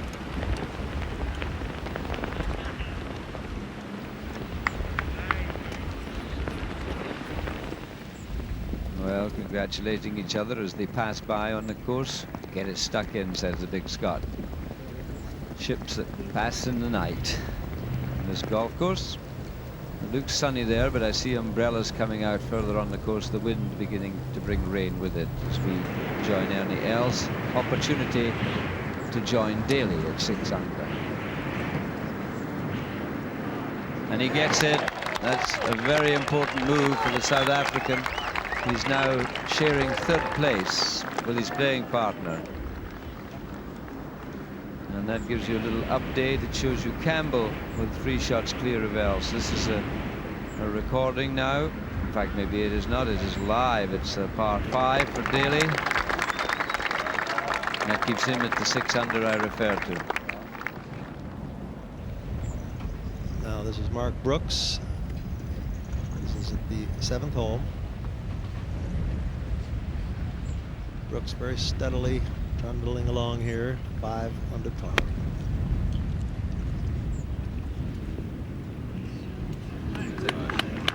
Another very, very, very fine shot.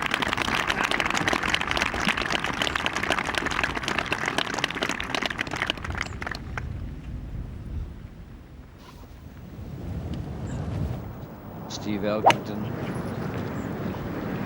one right. There's a lot of trouble up there on the bank. The spotters are all out. Oh, and he's right in amongst the spectators. A concrete trackway. I'm not sure that people know it's over there. So much noise from the wind, and they're wrapped up as umbrellas. Now John Daly, 6th hole. Going to drive a little wayward on the last. Let's see where this one goes. Well, everybody likes it, and that's why. Beautiful drive.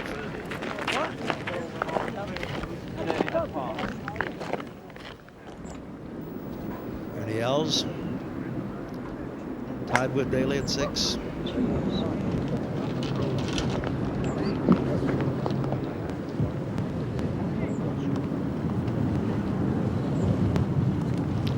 It's all right, I think, on the right-hand side.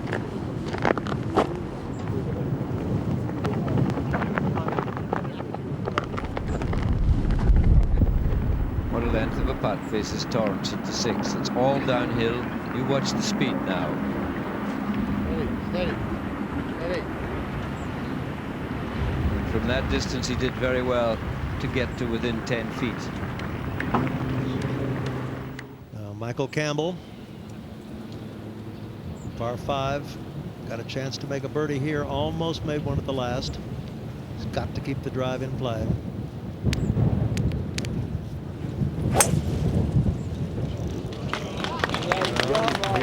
applause that it's going to be in play.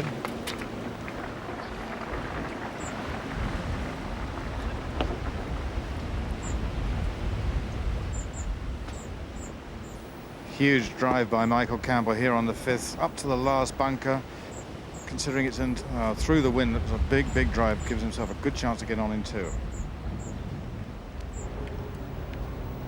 Costantino Rocca.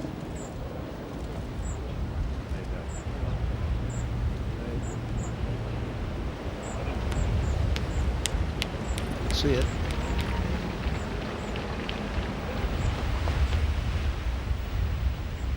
Tomorrow for a birdie at the 6th. This is indeed for a par, yes. It's confirmation. Tomorrow plays 5 under.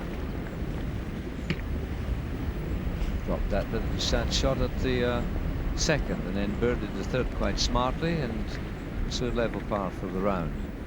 And Torrance now putting back up the hill. This is where so many people make a mistake. When it goes whistling by, you think it might be quite fast coming back. It's the very opposite. You can hit this for a 4.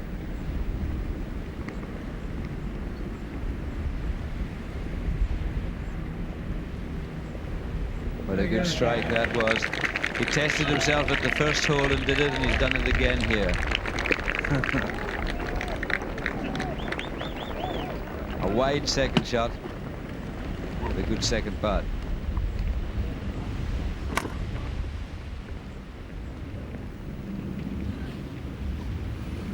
Now Mark Brooks. This is at the 7th. And this is for par.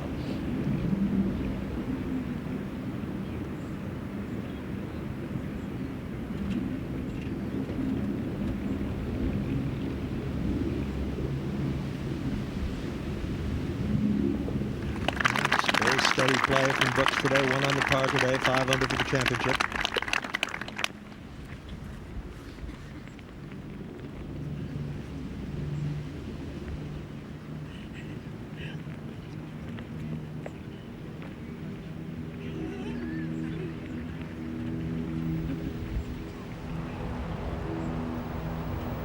Anything else?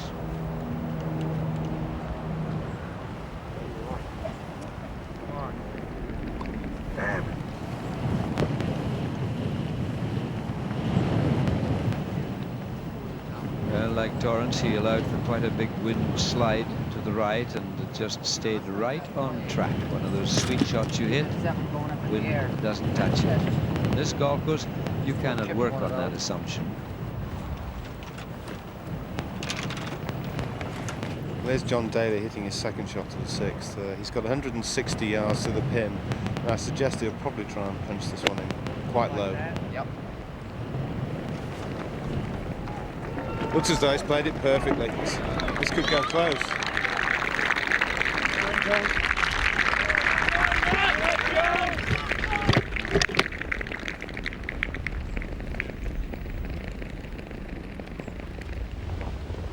Now Sam Torrance at the 7th. Got a nice save at the 6th. He seems to like it.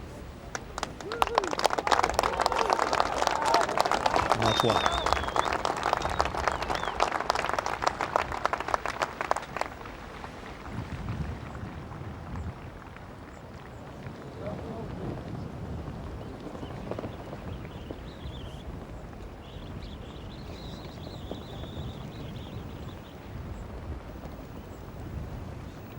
Now Tomori.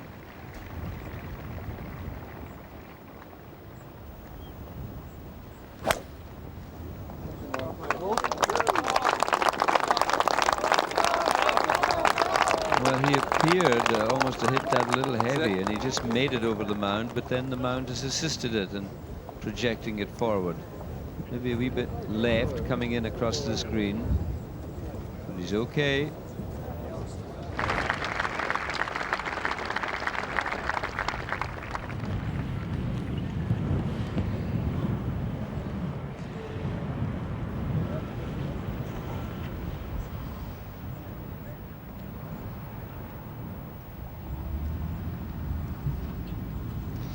Now Nick Faldo finishing his round at the 18th, of course, and he's 3 over par. Well, not a very happy championship for Faldo. Winner here at this course. Last time it was played here. Well, there must be many more wins left in him. There's his round today, 75. Not especially good.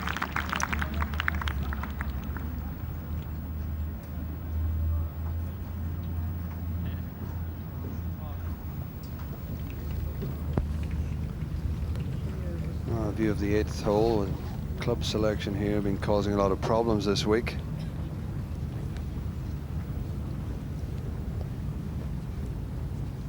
More of a crosswind today, but we've seen all week that players have had trouble getting the ball to sit down on this green.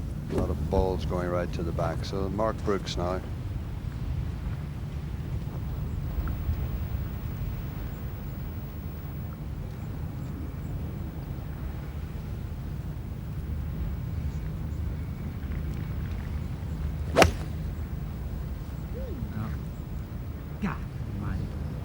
Get down.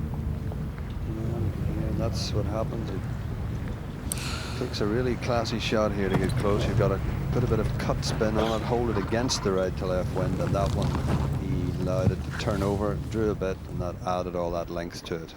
Now Ernie Els putting across the 6th green. This for a 3, but 4 would be very satisfactory from there.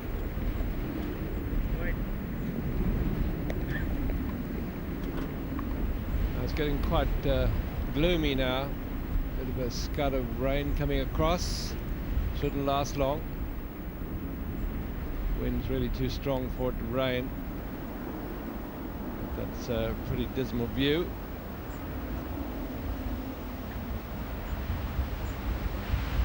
Not enough really to soften anything.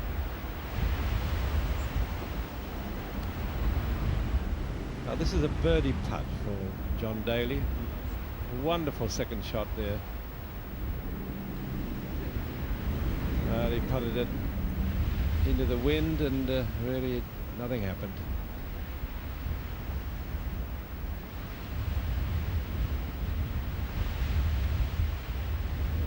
Rocca on the 5th after a long wait. 255 to the front. Might get just close. It's his longest shot, but that's gone hard right.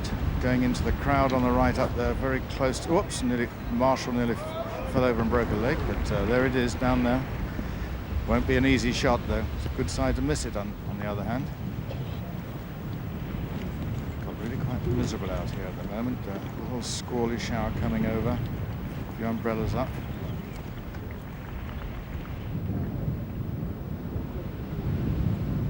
Now Corey Pavin really making no progress today. One over at this point. Michael Campbell at the 5th. He's leaked it too. That's gone right into the winds on the right hand side, almost onto the new course. I don't know what happened there, but he certainly didn't put a good swing on that one. Well, at last there's some very high drama here on the old course. The leader gone wrong. Now this is a provisional ball, not out of bounds, but he has to look for the ball. If he finds it, of course, he must play with it. But if it's lost, he'll use this one. There's his view ahead. He's aiming at the green over that ridge. He's got to hit it a lot squarer than that last one. Big wind across. That's an altogether better shot. Or is it? No, it's still drifted off to the right. Well, he's got one in the gorse and one in the crowd. So I think there might be a really big score coming up here for him. Well, you can see what the weather's doing. It really is very dismal. Els for par, east up ahead. The squally bit of bad gusty weather is getting to everybody. Sam Torrance, second shot at the 7th. Reaching across a cockle bunker there. Right onto the green. Well, he gets a cheer for that. Pretty good under the circumstances. Coming downwind, down slope.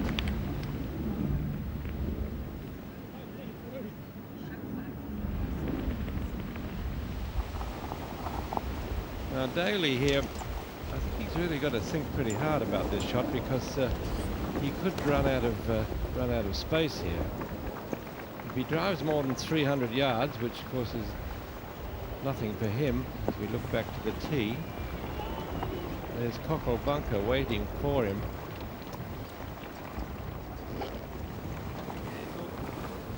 Wind off his left shoulder, but it is helping. Of course, he could also drive into Strath Bunker by the 11th. I would have thought this is the spot for his 1-iron or some other club.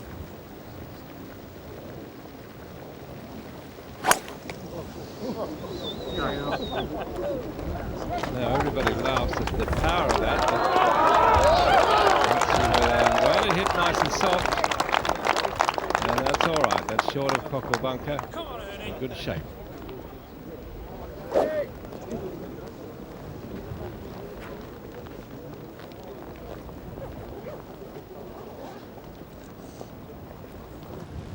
Else now.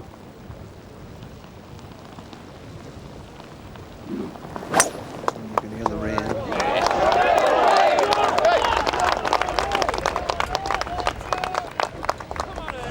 Well placed. Gives a nice line in here.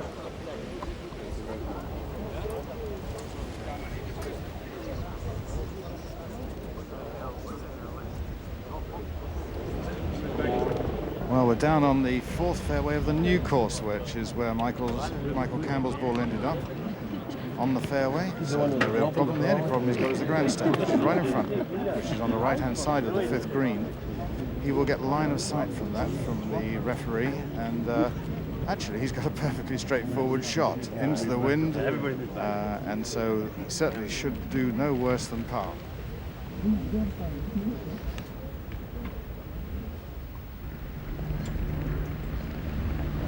Now Mark James at the 12th, and still at 4 under. He's still in the event. We could hold a few putts coming in. Oh, that's an odd stroke. Oh. All right, that's a par 4, so he continues on at 4 under. At this point, he's 5 behind the lead.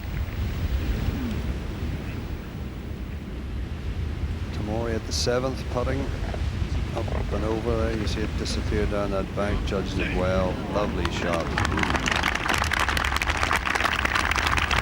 Well, he's playing steadily along, this player.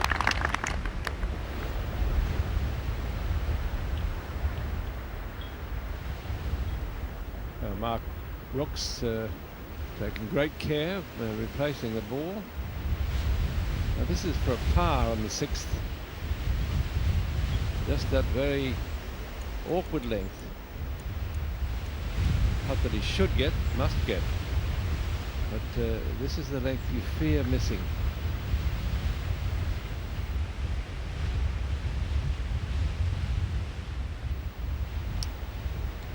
We'll correct that. This is the 8th green, not the 6th.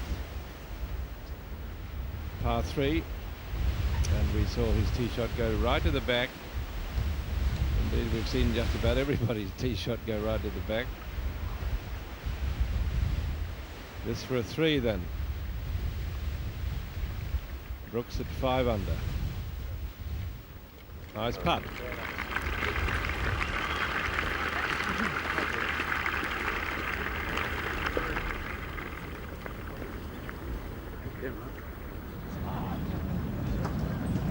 Oh. Now this weather's hitting the 18th or the 17th. It's not so out of the loop, but there it is pretty miserable around the home green and the 17th. Well, I don't know that that's a good view either. There's a wiper on the front. There it is. Now, way out at the 7th, you see there's no rain at all.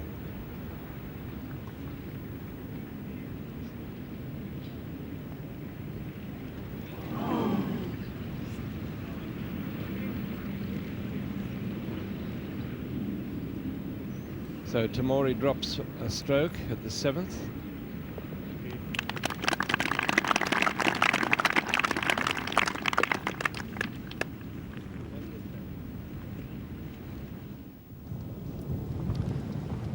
James now at the 13th.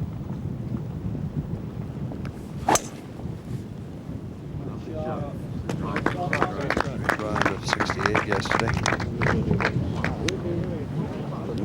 Well, signs of a lie in there. Steve Webster. This is the fight for the leading amateur prize, or medal, with Gordon Cherry. Now it won't drop, just waiting for it. He's got to get on with it. Pity though. Nice round of 73 for Steve Webster. Found it tough coming home, 38 back. There'll be many more 38s today too.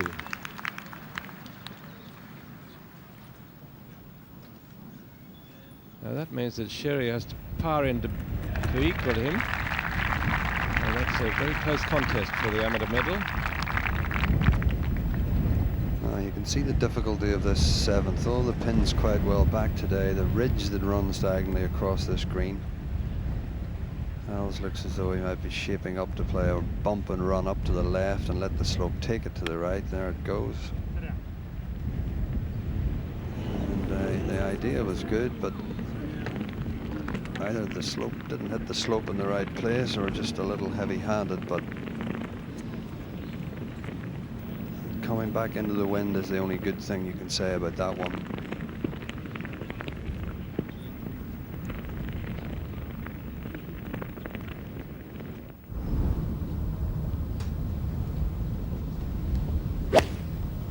Sam Torrance, he should be able to get near the 8th. There he does. And just, oh no, look at it go. Well, if he can't do it, I suppose nobody can.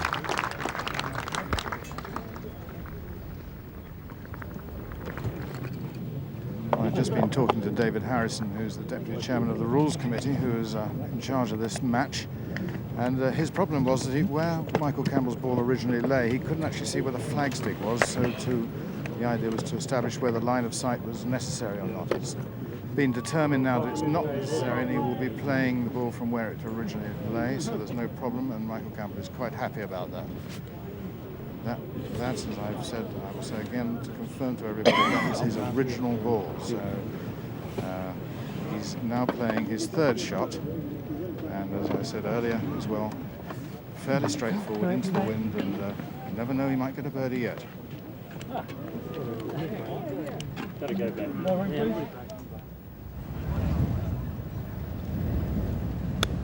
John Daly now with a shot more directly at the ridge. Now he worked that out well, but you see, he didn't have to worry that the slope was going to throw it away to the right. He was coming more or less at it at right angles.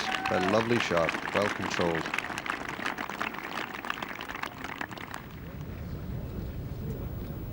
Now Tamori at the 8th. He starts it out to the right into the wind. The wind should soften the bounce as he hits the green. No, it didn't. He pitched left to the flag. Away it went.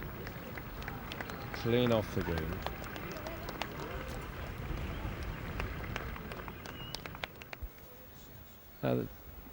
There's the weather gone, I hope, and to be never seen again. Way up north to Carnoustie and beyond.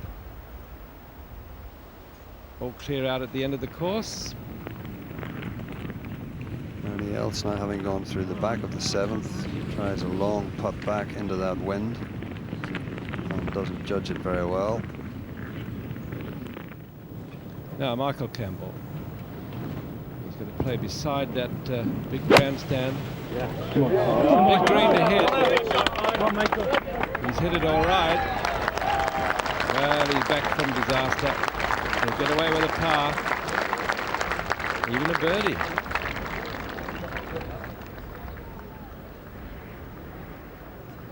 Well, that could have been anything.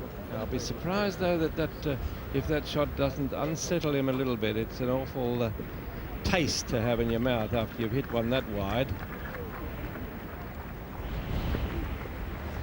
While all this has been going on the 5th with Michael Campbell, Costantino Rocca has been waiting. This is his 3rd shot. And it's not a bad lie, actually, a little bit fluff. It's going where the crowd has been, so it's sitting okay. And he's got a fairly long shot of about 70 yards, 70, 80 yards. There's been mayhem around here with all the crowd moving and everything else. This is Rocca. How you doing? Nice pitch and run. Might bite a bit quickly, that one, if it doesn't. Yes. He gets a lot of spin on the ball, Rocca, and it happens more often than he would wish.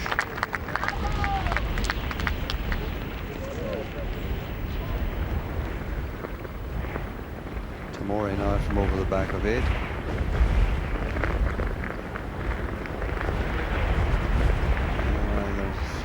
A few shots not being very well worked out here. Obviously expected that to check to his right. Now Ernie yells, this is for a par 4. Dropped one at the last hole. And another one here. John Daly. Huge cheer goes up there with 3 at the 7th for John Daly. Took it on off the tee. Obviously could see if he get it far enough, he could get a straight shot into that bank, and judged it well and finished it off too.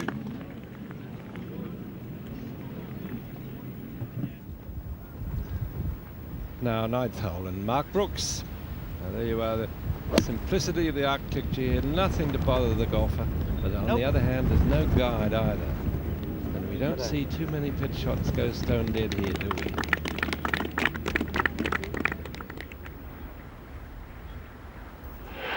Sam Torrance. Long putt back at the 8th.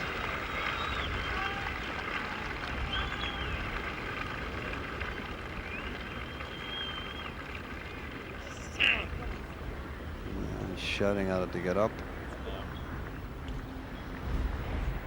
but it didn't listen. He's got a bit to do still. He's knocked a few of those in, and he must feel confident about making that. Now fifth green, Michael Campbell. This for a birdie 4.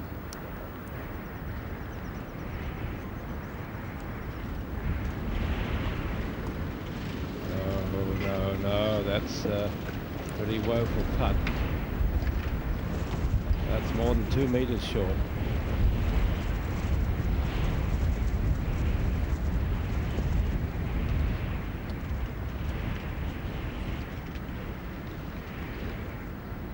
Sunshine again. Yeah, looking very nice now. All that nasty rain is gone. And the course back to its best. Umbrellas furled again. Important putt for Torrance.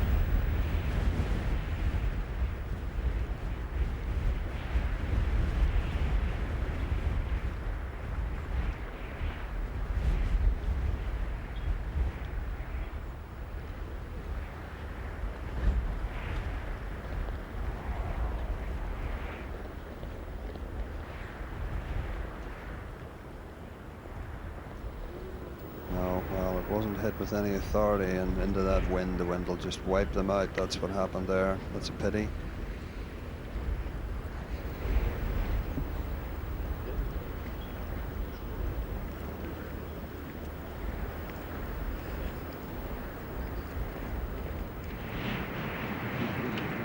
Now Rocca. This for a birdie 4. Coming downwind, downhill. Just leaving it on the front door there.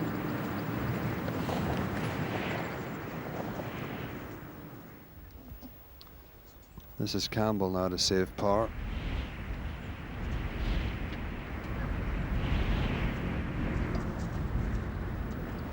Oh, well, he got away with a wild shot and got it on the green, but didn't capitalize. Here's Daly at the 8th. If he started it out wide enough to the right, he might end up very near. Well,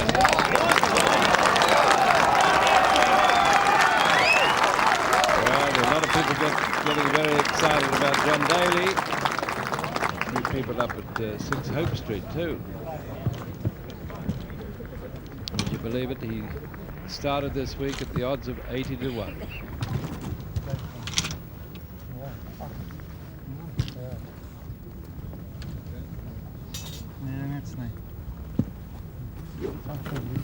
Ernie Els. Well, he's had a couple of body blows. I should think he's not feeling particularly confident at this moment. Now again, he's got to start it out way out to the right into the wind. Mustn't go too straight at it. No, he's pitched left of the flag. Look, away it goes.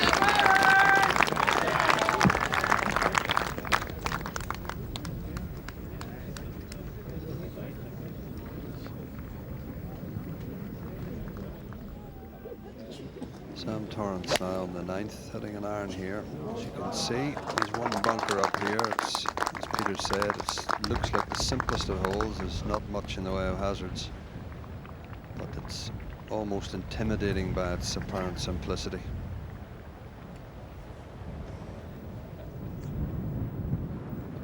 Now Campbell driving at the 6th to a fairway he can't see. Knows what's down there. Bunkers on the right side. Deep face one, 2. There, he's in 1. Well, things getting a little shaky. Let's hope he keeps his composure.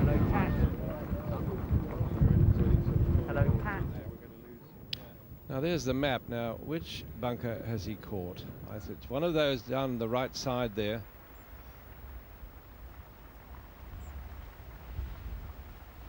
Still, that's pretty serious for a leader to get caught in there. As I said, that second shot at the previous hole would shake him a little bit, just to knock his confidence.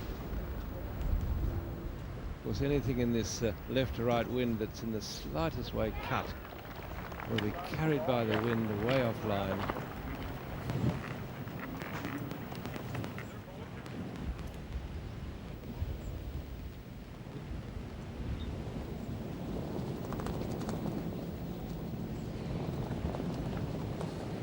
Mark Brooks and everybody having a tough time out there at the moment.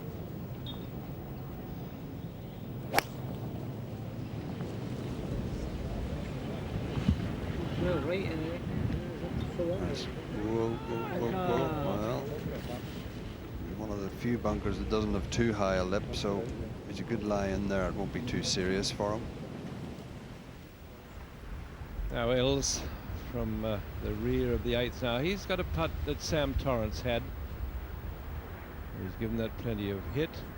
Oh, I don't know that I'd like that too much either.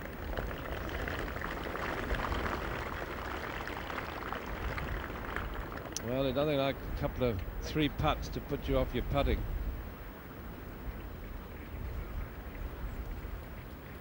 Well, he'll wait, I think. Think about it. Sam Torrance now, you can see that there's so little there to worry about, but it's such an expanse. It's a hard shot to get exact distance and quick green. Just work out how much when they see how far out he started that. He'll be trying to work out how much it's going to run and stop. And it stops more than he thought. And all of a sudden, it's can I two putt this? That's right. Can he two-putt it? Now Daly, after another birdie.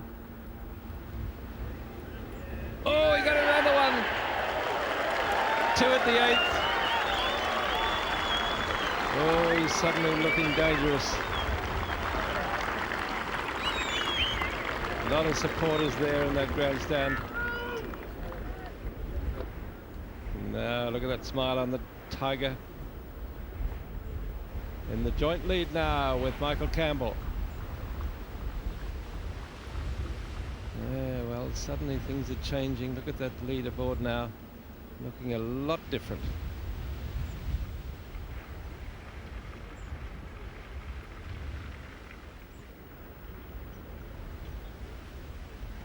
L's now.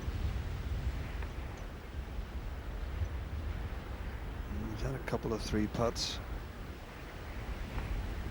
This is when you really need to do a couple of practice swings and get it solidified and get something in just to stop the rot. Oh, wow. It's bad for Ernie.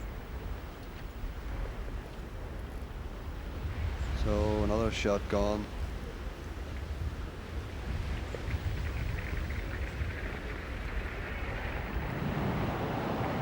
Well, that bout of 3 putting would surely have eliminated Els from winning. Rocca on the 6th. And that's his second shot. He's got 180 yards to go, letting the wind bring the ball back, and it goes sideways, and that could do very well.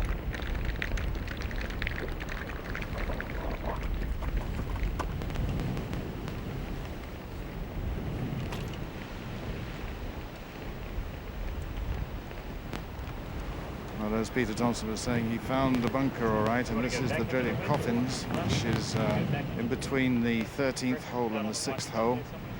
And he really can't do very much with it. He can get it about 100 yards, and I think that's probably it. Maybe a bit more, but just got to make sure he gets back and take his medicine. Well, that's precisely what he's done. Safely into the middle of the fairway. Watch how that wind took that ball sideways again.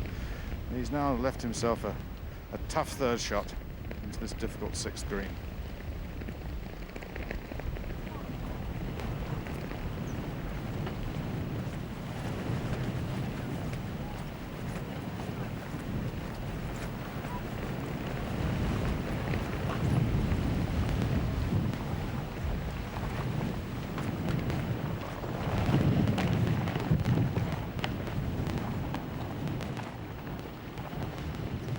There's the 9th green, just about a full circle. Huge expanse of flat turf. That'll be a long putt, just about 20 yards. That. And just look at the way that Sam Torrance uses this long putter of his, just about in the vertical mode like a pendulum.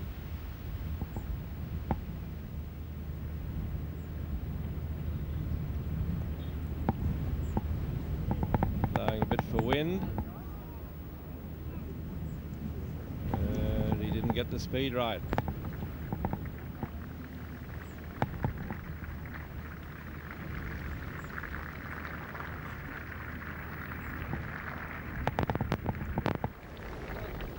Daly on the 9th, and no messing around with irons. There's a cry of woe there. Where is that?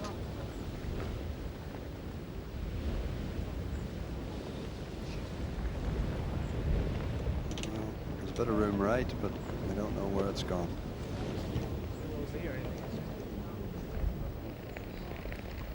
No, Campbell's 3rd shot at the 6th, just 130 yards, but a difficult one. He's got to punch it through the wind.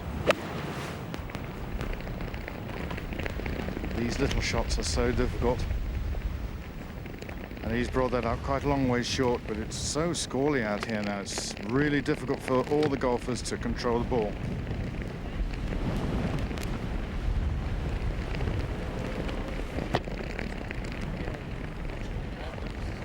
Jeff.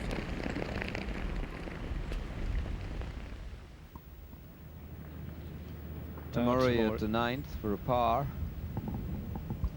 And he was reading the line nicely there, but he's starting to slip shots, and I think the pain in the expression beginning to show.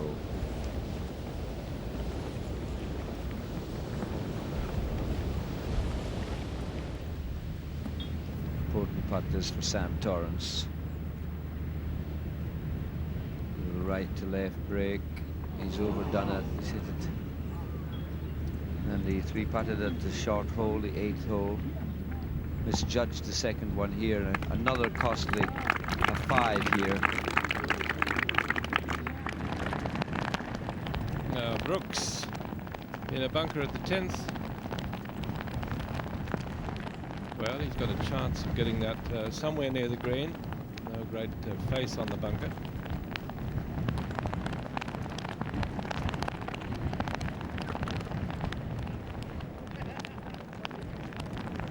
There, he made the green. Only just, but the flag there right at the back, he'll have at least 25 yards of putt.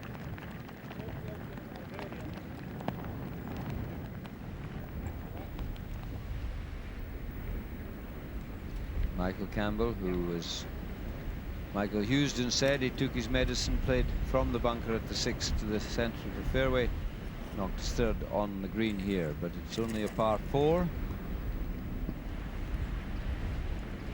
416 yards this hole, heathery, and he's got a very long putt coming off the back of a bogey at the last.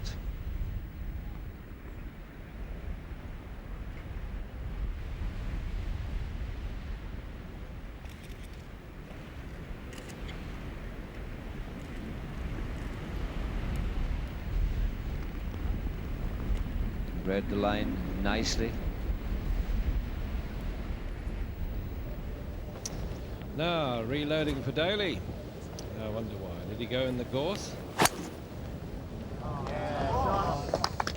Well, that's 1 stroke too late, or even 2. Oh, he made it. Well, he can get down in 2 from there. He'll have a 5, assuming his first shot is unplayable.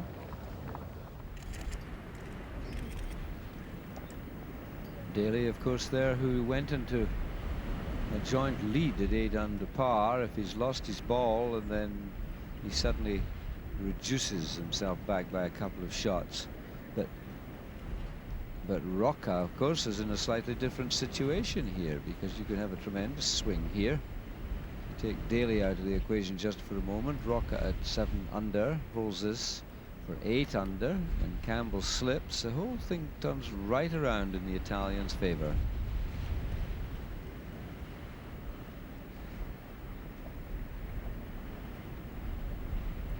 Right to lefter. A big right to lefter, he thinks.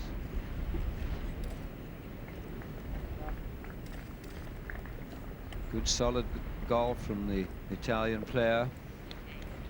Nice par, parred every hole so far.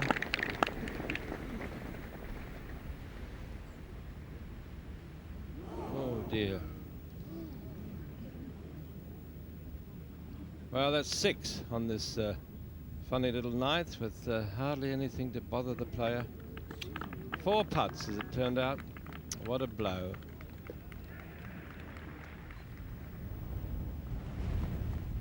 Okay. Direction of Daly. Where is he heading off towards the winds? Okay.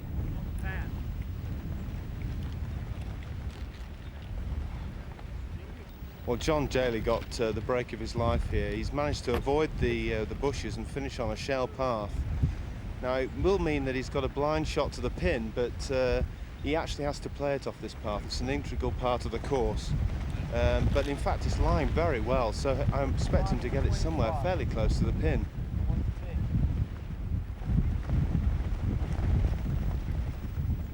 Well, the whole equation alters once again. Well, that is a big break, isn't it, Alex? Yes, it certainly is. Could have been so easily unfindable in there. I meant the word unfindable and not unplayable, as I said a little earlier.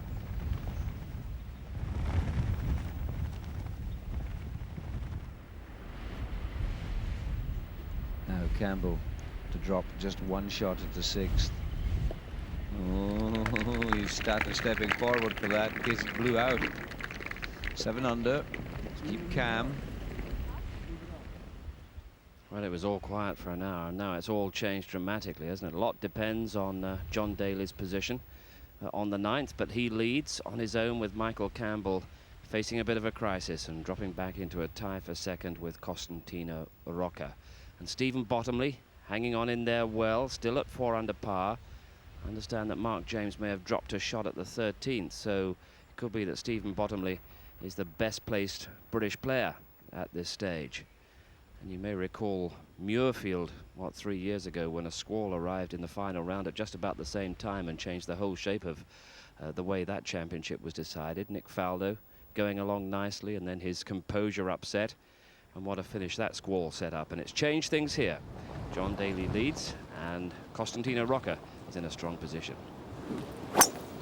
Yes, indeed he is as he drives, but he looks a bit disgusted with this one. Turned it over a wee bit to the left. Tee shot at the 7th. You keep waiting for it to disappear into a pot bunker, but it doesn't. It's sitting up.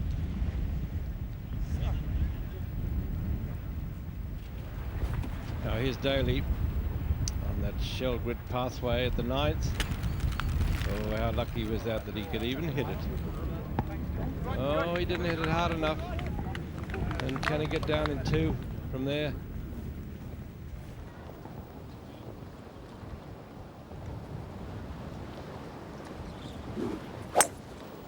Campbell drives low and left.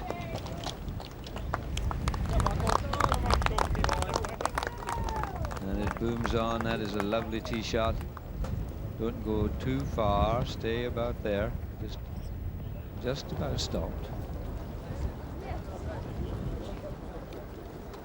Peter Alice was saying at the start of this round that some hearts would be broken. I hope it's not young Campbell. He's suddenly taking up smoking. I'm not sure I've ever seen him do that. That's maybe a panic measure.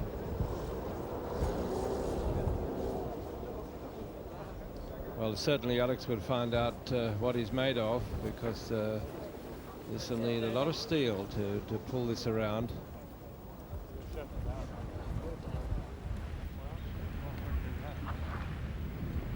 Daly very fortunate to be here in 2, and he thought he was playing 3 from the tee.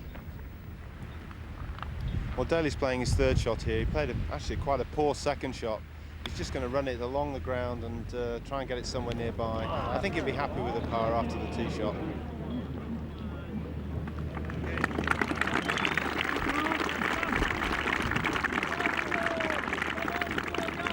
I think he'd be absolutely delighted with the par if he gets away with it, but he's left himself quite a few feet short.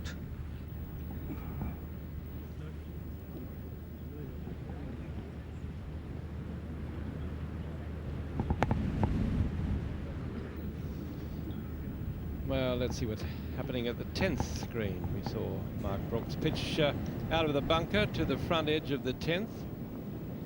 Well, it turns out there he is there.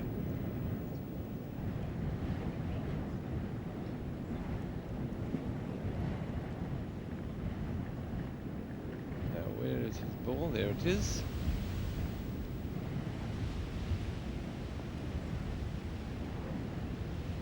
Now the cup again way down in the rear of the green.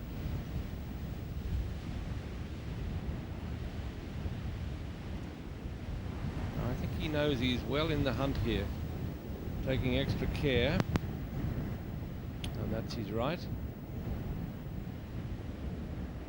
My word, all these putts, or putts, chips, drives, everything means, every one means so much now in this run to the post.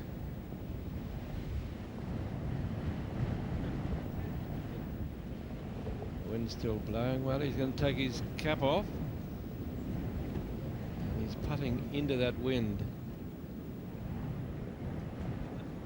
People look different, don't they, with their caps off?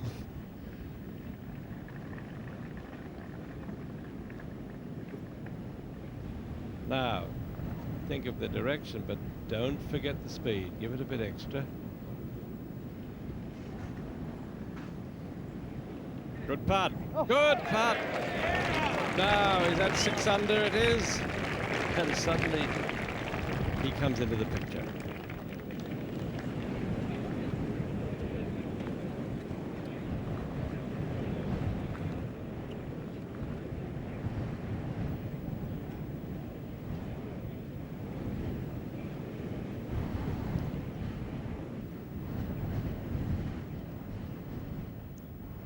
John Daly, and it's more than 6 feet, it's more like 9 feet. This for a par, the 9th, and he's escaped. Yes, he's escaped. Oh dear. Some things are meant to be, they say. He carried across sort of 50 feet of wind to end up on a shale path where he could get backspin from.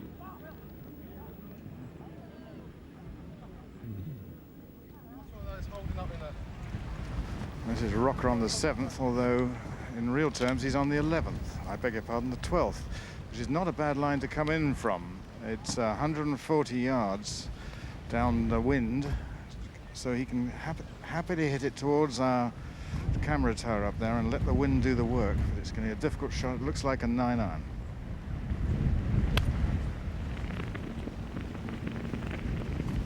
Well, if he was listening to me, he won't do too badly, I suspect. It should come down the green a bit now, but it's just going on. The wind has got underneath it and it's gone to the back of the green, but that's not bad at all from there.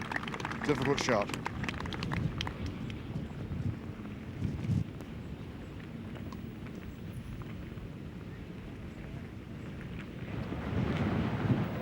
Sam Torrance. Number 10, pitching to number 10. Flag down at the rear of the green. Bit of an upturned saucer shape here.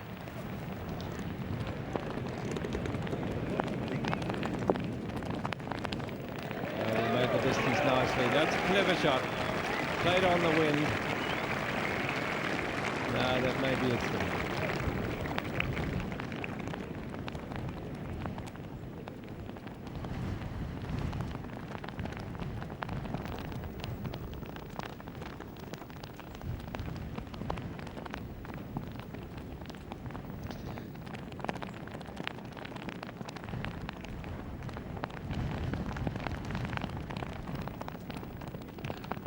And we've just learned that the wonderful putt of Brooks on the 10th was for a 4, not a 3. And here he is on the 11th. So he's actually just 5 under, not 6.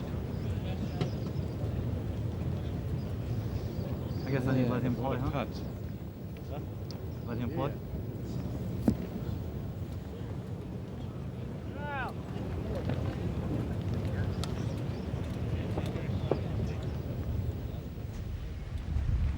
Now Campbell. His second shot at the 7th. Oh, found a hard bounce. Look at that, gone clean through the green into 3-putt territory. Still it runs.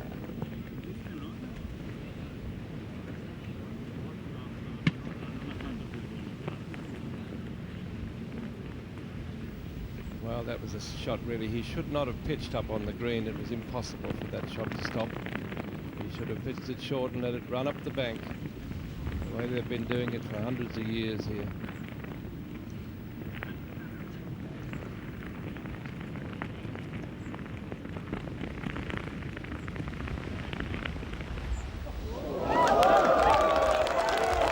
Daly launches into the second 9 of this final round, and he launches into it as the championship leader. With 8 under par, he now leads by 1 shot.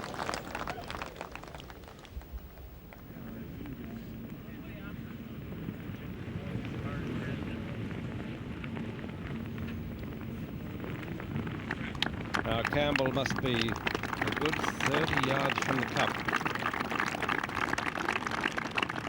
He seems to prefer the pitch shot than the long putt. I think that's wise in this circumstance. Just needs to slow down a bit, I think, and to get a deep breath. Now this short hole, 172 yards over Strath Bunker. Mark Brooks. With the right stick, well, that means he's supposed to be on line. His caddy's got it right. But I think you'll find that he's not.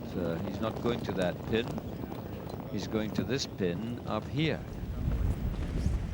Now here's the third shot of Campbell. Is it far enough? It's a good one. It's a brilliant one. Oh, what a shot. Well done, young man.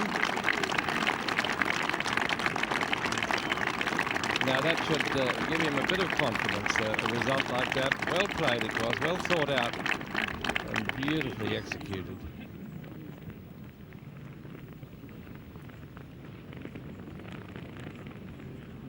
Okay, so he'll just tap it in.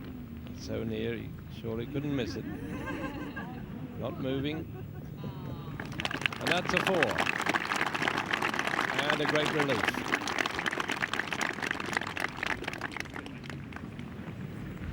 Now let's see it again. That's a lovely little scuttle with a, what was it, a 9-iron? And he knew the slope so well. Almost in. To the 10th green, Sam Torrance is to get to 4 under.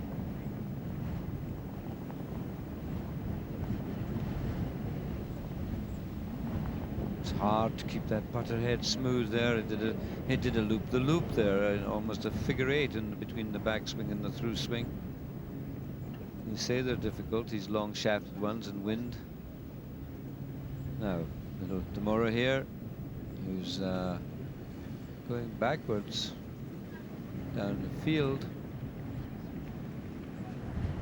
He's dropped right down to only 1 under from the championship. He's 4 over for the day. Just look at that. 5, 4, 6, 40. He'll be heartbroken by the end of this day. His putting stroke, if you watch it, it goes about a couple of inches and there's a little hiccup, and then it doesn't do that. I can assure you, there's a sort of little tweak. He's looking at the ball, which is sort of oscillating in the wind. He's frightened to address. If he addresses behind it and it moves, you see, he's deemed to have addressed it. He's frightened to put the putt. Now watch the little tweak in the backswing. Oh, little hiccup coming. Oh, I'm getting frightened now. I'm losing grip of the microphone here. You got to face up to it someday. Oh. I hate to laugh because I know exactly how he feels. I've been out there. Now Rocca. Now this is a putt for a 3.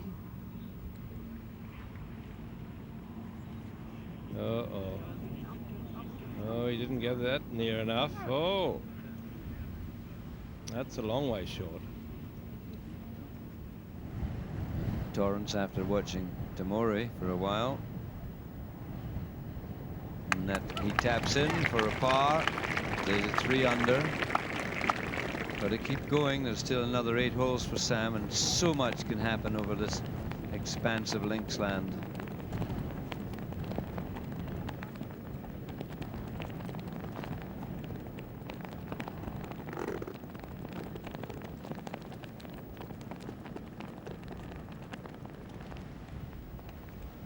Just watch Rocca's ball here as he comes to mark it. And as he marks it, it starts to roll. He didn't quite get the marker down, I don't think, which is a good thing. Alex, I think that's the point. He hadn't actually placed the mark on the ground when the ball moved, and David Harrison was quite happy for him to continue on that basis. But there's a stroke dropped. Well, when the wind is blowing the ball around on the green, you can just imagine how difficult it is to hold it.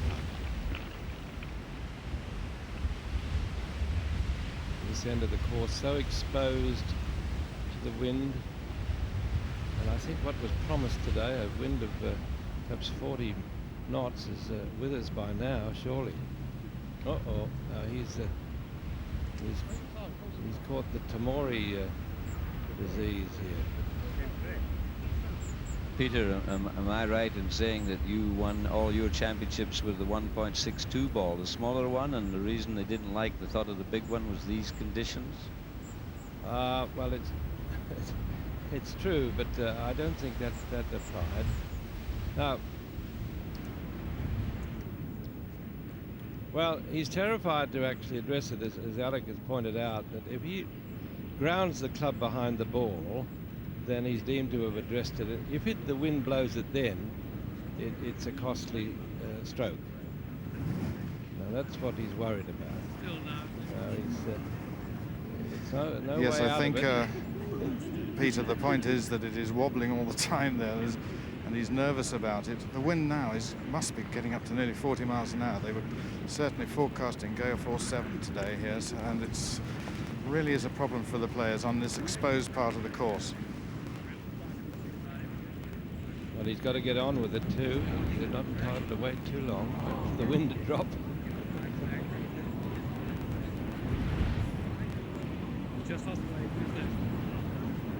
Fred Daly, I'm getting into history. John Daly at the 10. And he's okay, he'll be putting up into the wind for his third. It's okay, yeah. You won't be penalised. He's not moving from his position. Well, it's the referee, David Harrison, just telling Costantino that he's got to play it. He shouldn't ground the club, and I'm afraid just get on with it. He has ground the club. He did it as quickly as he could. I think it was a very fine decision. Well, after all that, he did drop a stroke. So he's back to 6 under, trailing Daly by 2. Stay still, please. Now Daly could make it by 3 if he were to hold this into the wind, and would you believe it, Daly doesn't hit it hard enough. It looks like it's starting to go back towards him. I'm not sure whether it's oh, get the marker down quick. Great view, isn't it, across the Eden estuary. You can see the little white horses just showing you the strength of the wind. Across there, the runway of Lucas, some of the jets, the private jets, waiting to take a few millionaires home. Some of them that are maybe wish to have been a little bit richer after today.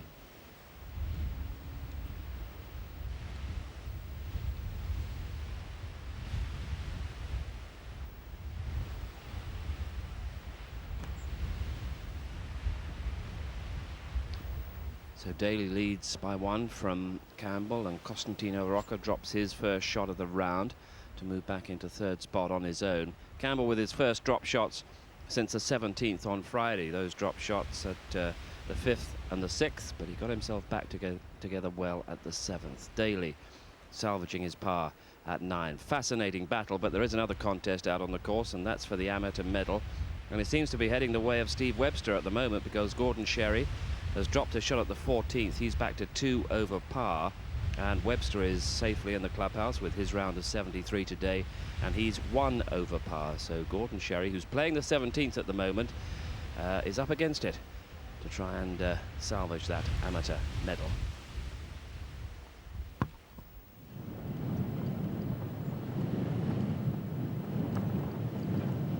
Stephen Bottomley, second shot at 14, enjoying a wonderful championship.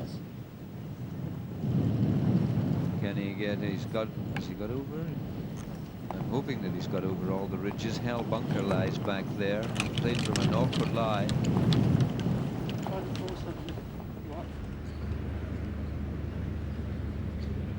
Now here at the 17th, Gordon Sherry there. Now he's trailing, is he not? By 1 over on the par anyway. And this might be his last chance.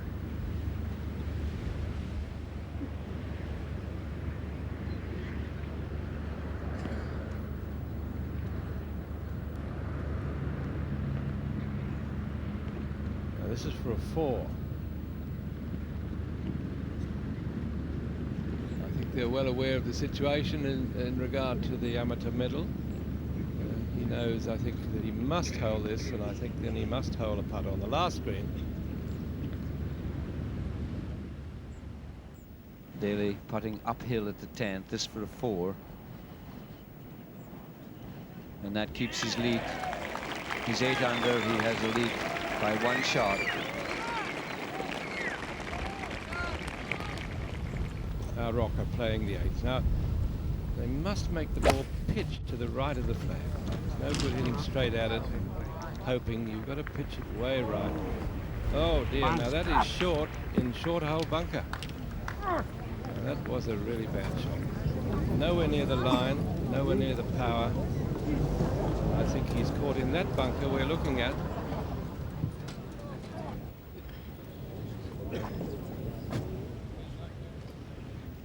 Big build-up, as you can imagine, the wind causing delays, slowing play, and the ball's oscillating on the green and you're frightened to touch it. It takes that much longer. There's the flag guarded by the Strat bunker, the short 11th hole, and just have a look at that. It's almost playing a par 4. The total for the championship on the right there. Not too many birdies, you see, and on the left today only 3 birdies as the biggest part of this field has gone through.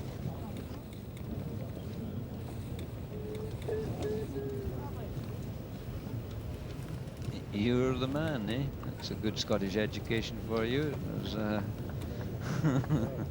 say no more about that. I had one of those.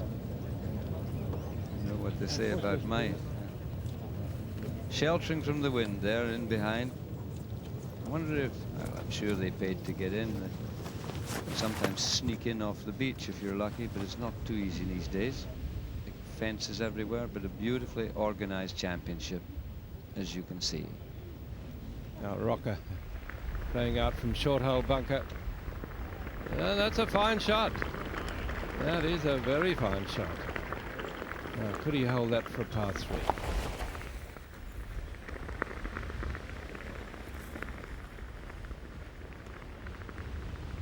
Campbell away off the back of this green. And he too is in some doubt about his par.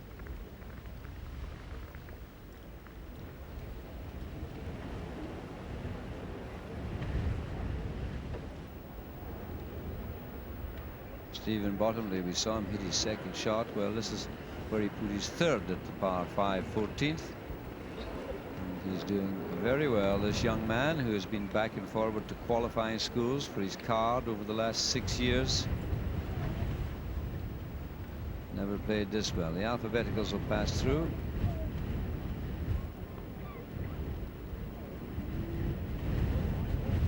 And that was a pretty good putt. By making a more generous pin position on the 14th, they get very close to the shoulder at the back of the green, which you have to climb.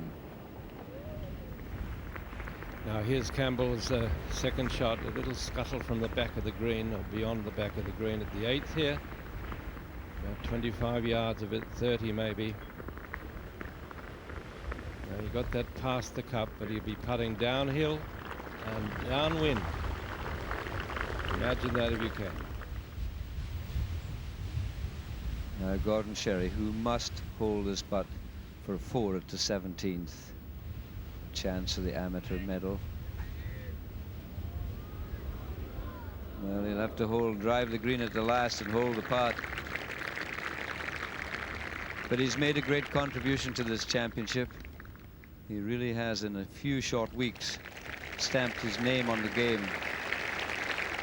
Amateur champion, played so well in the Scottish Open, and a great performance here.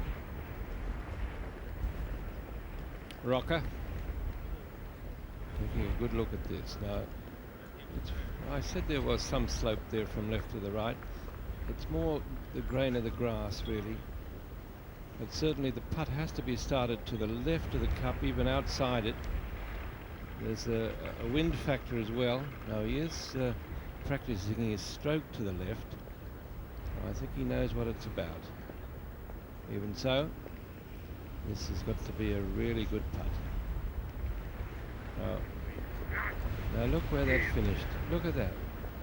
He aimed left, and it ended up at least a foot to the right of the cup.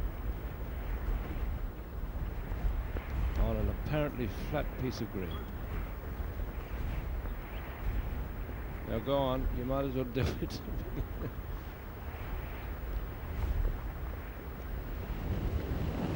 Headed to 14th, Stephen Bottomley.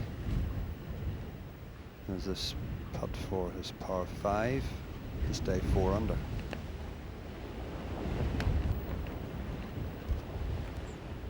Yes. And Stephen only 4-5 holes away from his lifetime best performance here if he can keep it going.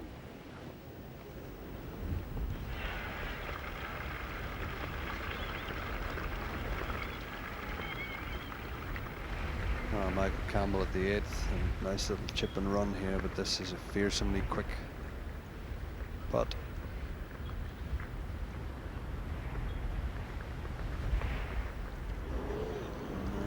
Well, rolled it nicely.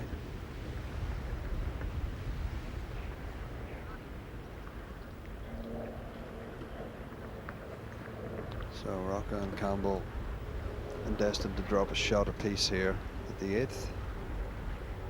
Allow John Daly to extend his lead.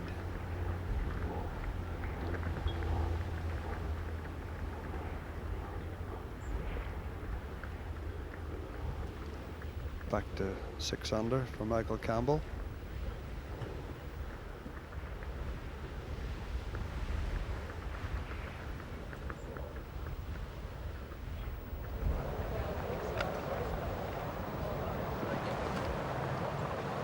Brooks at the 12th. Well, now you could see that. He tried to chop that, hold it against the wind. He just turned it over at impact and it went off left on the wind. And look at that. He's nearly as far away again. And that is easy to look at that and think, goodness, what a bad shot. But it's so easy to do on this exposed part of the course.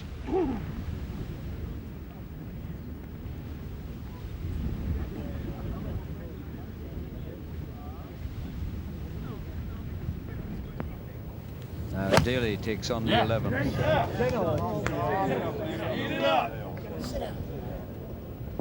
And that's a very nice shot, but just watch, will it blow away or will it hold?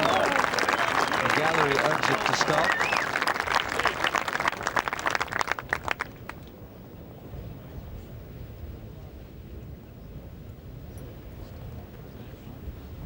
Our cameraman perched up there, and that really, in this wind, not a job we would envy. And else at 3 under. When he hit that long par, the par 5 5th hole, and had a putt for an eagle and looked like he was almost going to join the leaders, everything seemed terrific. And then suddenly he 3-putted a couple and has drifted backwards. Now 5 behind his partner. No, he's let it go right. If that goes away right, the wind will just take it miles. There it goes, away down the wrong green. The 11th and the 7th share. Got about 45 yards to come back. Mark Brooks now having played a pitch and run at 12. You see how difficult it is. Only 316 yards. To the 9th, where Michael Campbell doesn't gamble even yet. He's hit a long iron at bunkers if you're unlucky. And he's threaded it down the left-hand side between bunker and heather. Good shot.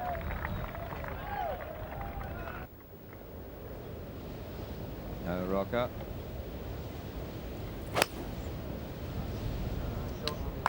Always looks as if he's sending things down the right-hand side from the body movement, and then you find the ball has done that, drawn to the left, but go in the heather.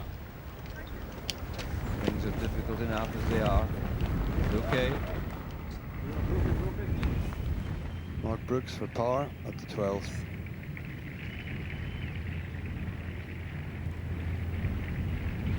Well, that's well done. He saved that well. He got it into good shape off the tee, and he made hard work of it after that. But a 4 is a 4.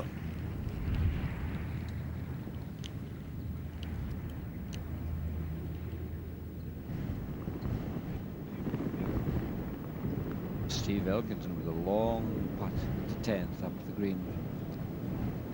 Elkington at 2 over for the round today, 4 under for the championship. Playing with Corey Pavin, who is only 2 under now, 3 over for this day. Now his Steve Elkington's figures there. One of the finest swingers in the game, but when you get buffeted about here and under the pressures we're experiencing watching these players, anything can happen, as is happening to this young fella. Stephen Bottomley. On the win with the 5-iron, eh? Eh? No, Steve, it's too much. The wind's across here. Steve, the wind is here. It's right on me back over there now. So I'm telling you. It's more like a 7-iron smooth 6. I think he's looking at the wrong hole. They're both looking in different directions here. He's told him to take the 7, he wanted a 5. Just put a normal swing on it. Normal swing. That's the one that's got me where I am today. It was funny, the caddy seemed to be looking for a different flag. No, I think it's not. Just the wind, Steve, just the wind. Please give me a 5-iron. What are you doing? Just the wind, Steve, look at it. This is all sheltering you. Well, this is one of his best friends, and has known his game, caddying for him off and on for ever since he started to play professional golf. So it'll be interesting to see who's right here. I hope it's the player for the caddy's sake.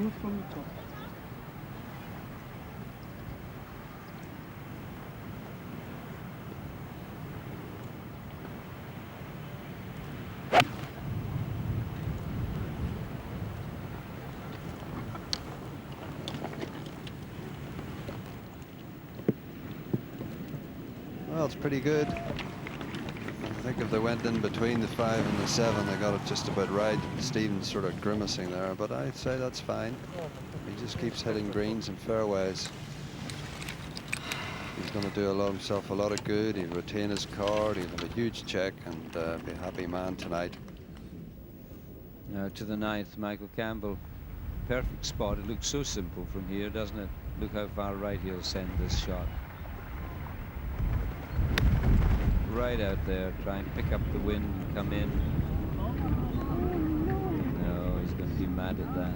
Now he's putting downwind from such a long way. Look at that. Total misjudgment of distance. I think Alistair, he was trying to do it with a pitching wedge or a 9-iron. It got spin rather than probably using a 7-iron or something like that and pushing it along, which is the percentage shot. And Rocca is... he hasn't got a very nice lie there. It's quite tight, so he's going to have to come down it quite sharply if he's hitting a wedge, which I suspect he will, but most of these professionals do from these distances, which I suspect Mr. Peter Thompson would disapprove of. But having said that, it's a good shot, but you see it's so difficult to judge, and that's why I think the little shot pushing it forward is the one. John Daly at the 11th. This up the hill for a 2. It's a good putt. It's a beautiful putt.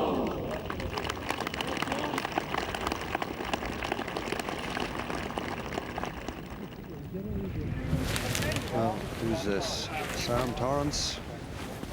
Very tough tee shot today. There's a clutch of bunkers in this fairway. About here, Sam. Just I thought you had missed the bushes.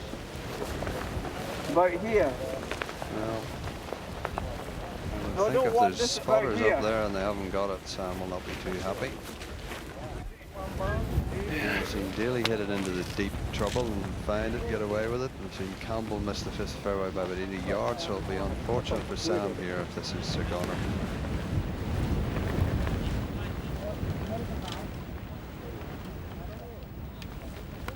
th tee, Steve Elkington.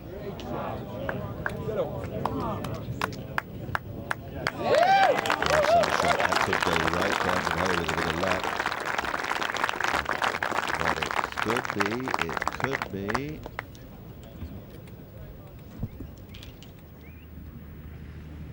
Campbell now at 9, and this will come miles from the right. It's very hard to judge, very quick. Watch it turn. And it goes, and it's got to stop soon. Yeah, that's pretty good. It's well judged.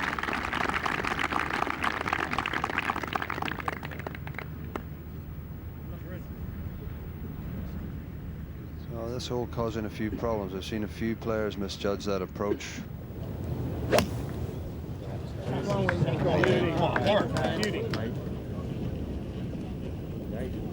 And that's going to hold on the top of the green, I fancy.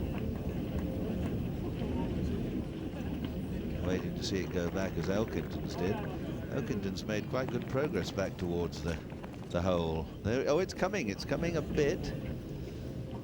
Just the weight of the ball taking it down.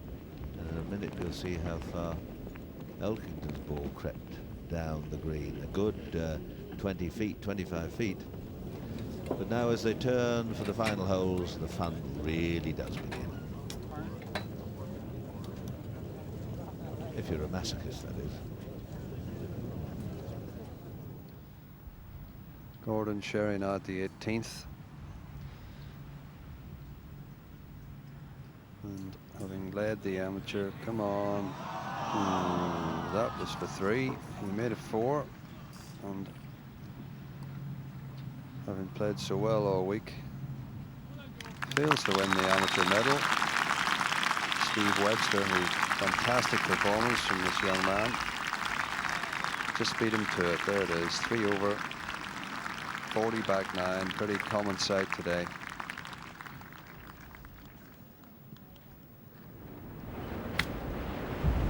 Torrance has had to have a penalty drop. He was unplayable. He just flipped it over the top and flipped it very well. And it's going to hold. And again, one of these small holes, 316 yards, is causing some of these players enormous bother.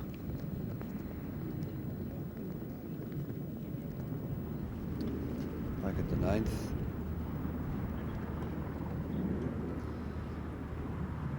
Costantino Rocca has hit his first putt to here. And this is not easy. This is going to swing from his right, and it's quick. It's going to take a steady hand. Yes, well hold.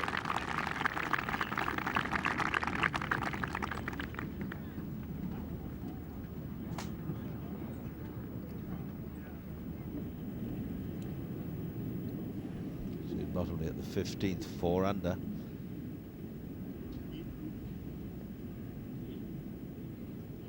Come along, come around, come around. He hasn't done it again, has he? He's done it again.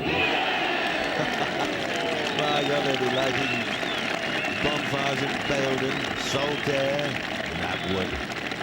That's real Bradford Cup. That's lovely. If you ever get a chance to travel around that neck of the woods, that is some place to be there. What a lovely smiley face. If you could do another couple of them, he might go home with the old jug.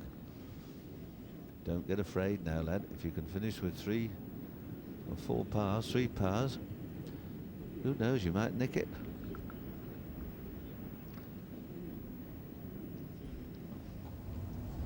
John Daly now on the 12th. That's a brave shot today.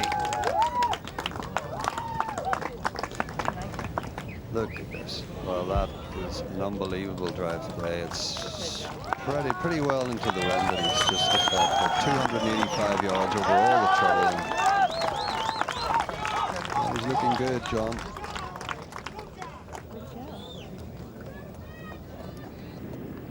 Well, the crowd getting a little vocal, which could disturb some of the other players, and that would be a bit unfair. Brooks here at the 13th. He's had an enormous putt, which he took 3 at the 11th. This is a good run, but it seems to speed up when it gets to the hole. There's still a lot of toing and froing to come, I can assure you.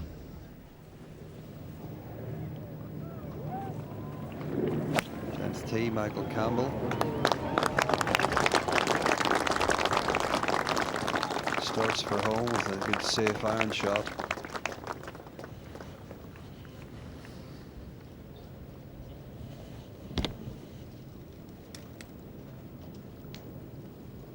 can remember PGA Championship some years ago where Vicente Fernandez on a horrible day set a target well ahead of the final groups that nobody could match.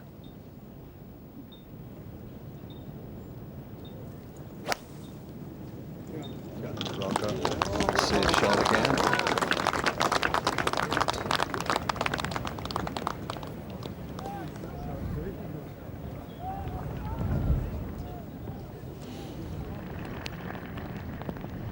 Bottomley on the 16th now. And what a lovely round he's having, because he's holed 2 or 3 magnificent putts. 3 under today.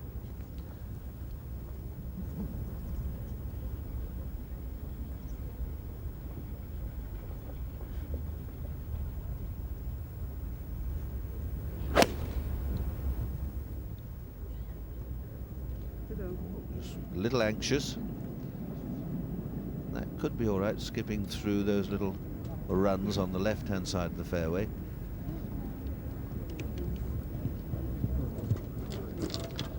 Gordon Brand country he comes from.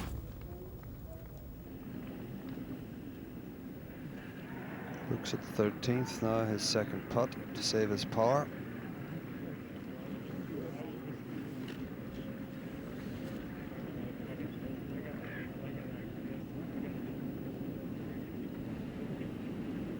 Well done.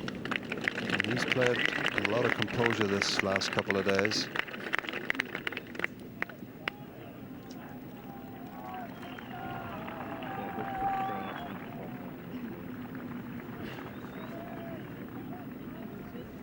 Fourteenth green. DJ Singh. Birdie, good one. I tell you, the last 2 or 3 of the last 5 holes are going to be crucial. From the 14th in, the 18th should present no great problems. But 15th, 16th and 17th. 11th hole now, Elkington for a 2. Good speed. He's done it.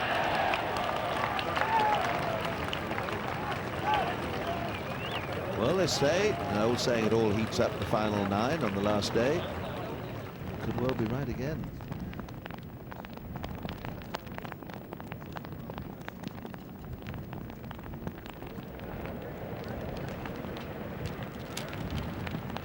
Rocca on the 10th, his second shot here. 130 yards to go to the flag, which is right at the back of the green. Difficult shot. He really would like to sort of keep this as low as possible and pitch it somewhere on the front of the green, just let it roll, knowing that the wind is going to affect it less that way. It still has some effect. Puts it through the air. It's difficult now. It's exactly what he's done.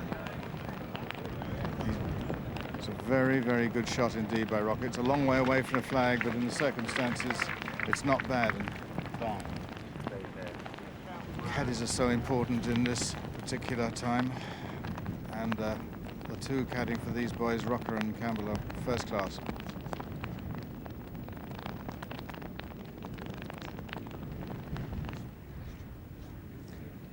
Here's Els for birdie, for eagle, I beg your pardon. He's driven the green, which is 316 yards from the tee, and it looks as though he's given a fairly good chance. I think he's got a bit fed up with leaving the putt short, so he's going for everything now.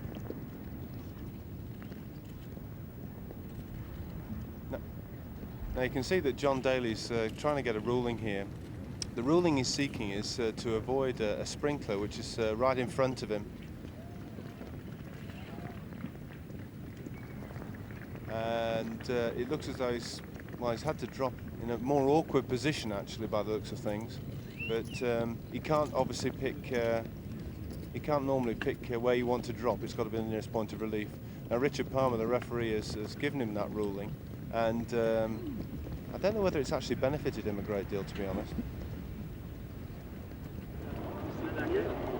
10th hole, Michael Campbell. I don't know, but just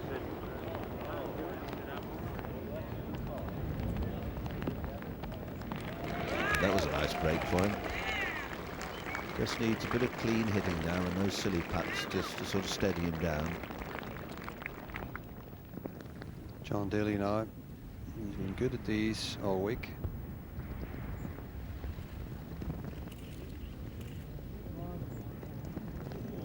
Yeah. Well, not dead by any means, but pretty good putt.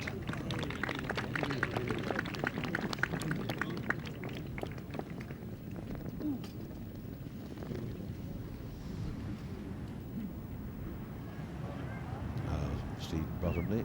Awkward shot here. You can see you get some idea of the ball below his feet, and with the wind howling across, and the out of bounds fence isn't all that far away. 4 would be okay. 382 yards.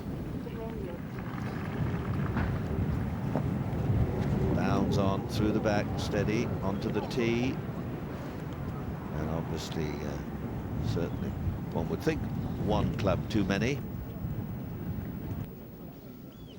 Let all the good work slip away over the last 2 or 3 holes. Now Brooks at the 14th, driving between the wall and the beardies.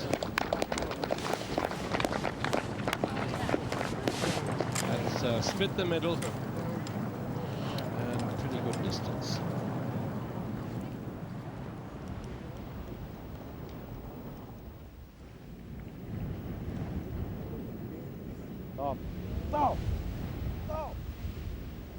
Suddenly it all looks rather still out there, but I can assure you it's not.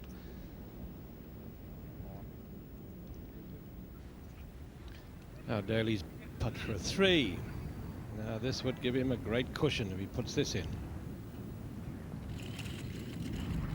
Oh! It had a little curl on it.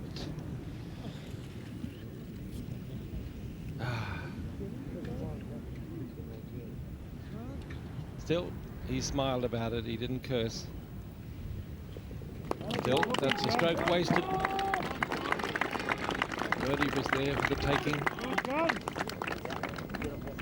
But he's looking very confident, isn't he? Great smile on his face. Costantino Rocca at the 10th. That's not a million miles away, but it's running on and leaves. Oh, look at that. 8 feet past now.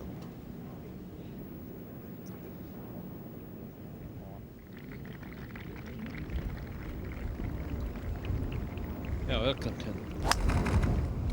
This 12th hole can be driven, but a number of pot bunkers down there. Oh, he's safe, above ground. Not nearly as far as Daly's, though. Campbell at the 10th for 3.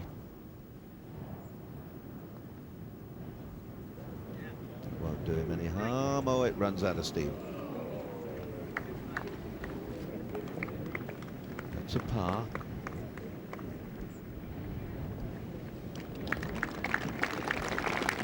If Daly can end par from the last few holes, he must surely be the champion on a day such as this. They're gone. Huh? Here he is. Now he needs some good advice here, but not going too far. He's got to choose which way to travel, up the right-hand side of those coffin bunkers or across to the left. He's chosen the right.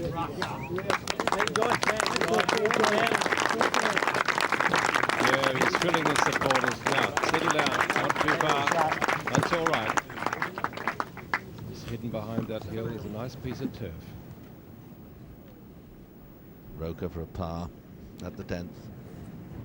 Oh, look at that horseshoe. Nothing really wrong with the putt, except it didn't drop. So another one slips away. And Steve Bottomley up ahead, who hasn't done anything really this year. He's played in what, 20 tournaments and won £16,000. There he is. And what a great, this is the best he's ever done. He's been in and out of the old qualifying school, 30 years of age, travels occasionally with his brother Ian, and he's put together a cracking round today, aided of course by some lovely putts.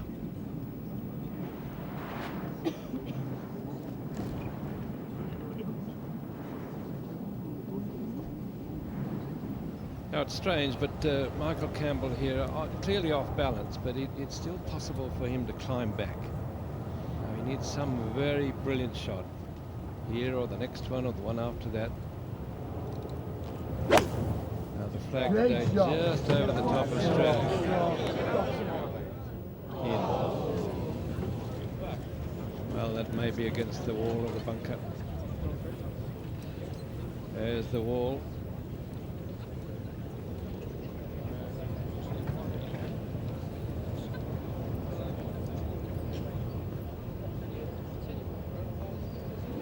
Rocca. Mike. Excuse me, Mike. Go ahead. I think the interesting thing, Peter, is that he had the right idea. You've got to hit that sort of into the heart of the green and let the wind come around the slope. But here's Rocca. See what he can do with it. He's given it a little bit more air. And that's just going to go sideways in a minute and end up down the 7th. But it's done very well indeed. Stopped it surprisingly quickly. It's a super shot. And as I was saying, this is the hole where I think a little run up and use that bank and sweep it round is the way. Here's Bottomley on the 17th tee, and he's got, well, you can see more or less what he's got to go. He's coming off the flat, then down and along. This is very difficult. See how everything falls away to the right. He's got to aim it left, and you do the best you can, but it's very difficult to get close. Almost aiming at the hoist away in the distance, I suspect. Get up. Keep going. Keep going. Almost magical. Paul Daniels there. That was a wonderful touch. It's been a good championship this week. It really has been a cracker. So many people contributing to it. Stewards and marshals. I mustn't forget the Madras College. 180 of them here picking up all the junk and the garbage. What a super job. And that's a super shot, or is it? No, watch it. It may go back. No, it's stopped. That was Elkington. Going right at it.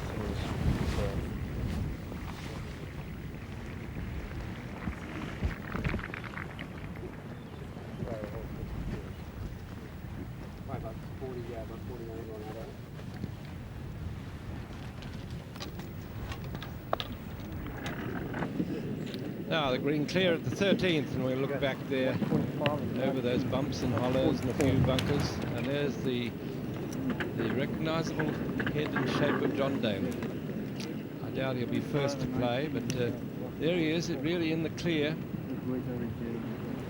That's the view from behind. Els to play first. Well, that wasn't his best. Out of there, Michael Campbell in Strath. Out.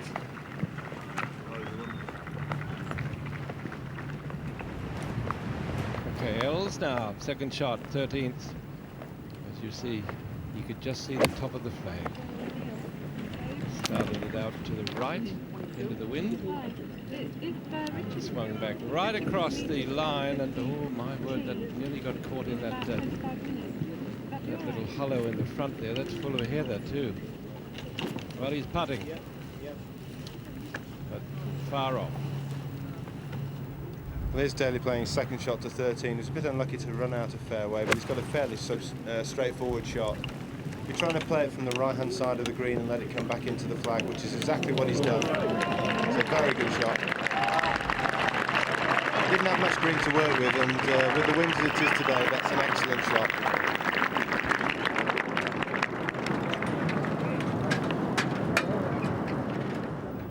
Campbell at the 11th.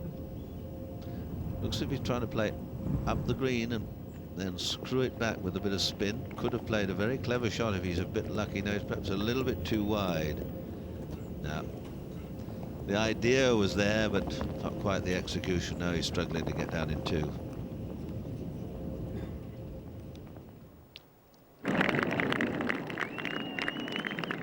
Here's the putt of Rocca for a 2.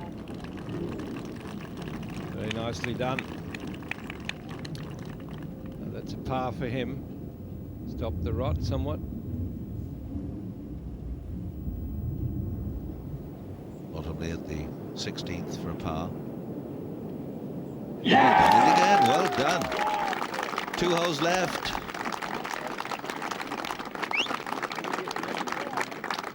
A 5 and a 4 would do him no great harm after such a struggle with his game.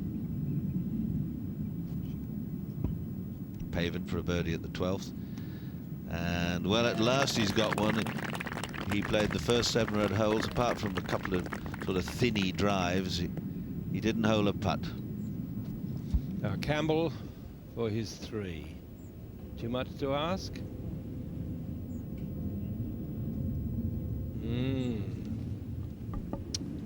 Dear me.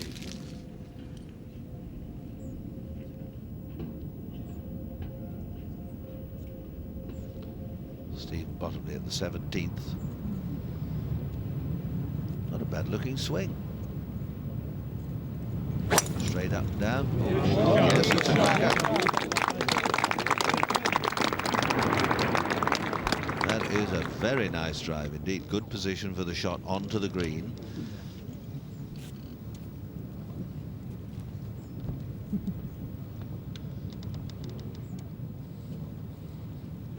Now this putt is for a 4 on this 11th, the par 3.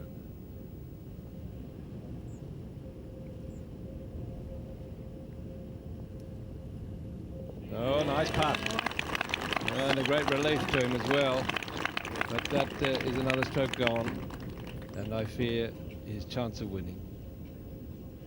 39 out. Then 4-4.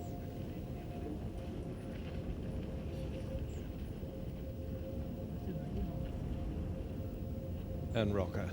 That's a par 3. 2 of them. Lead is overnight. 1 and 2.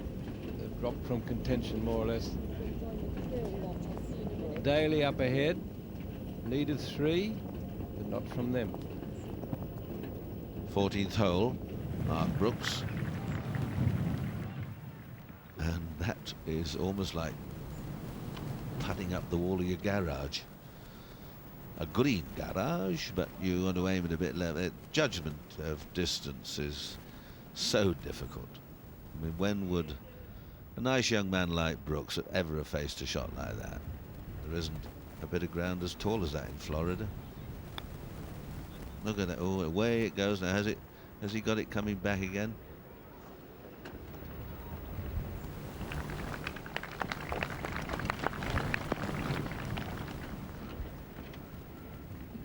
Oh, look at Daly again. Now a long putt for a 3 here. And what a beautiful putting stroke he's got. Never fails to draw the club back. Look at that, almost in.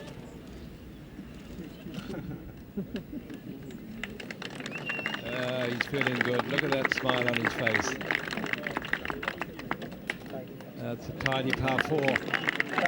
13th hole.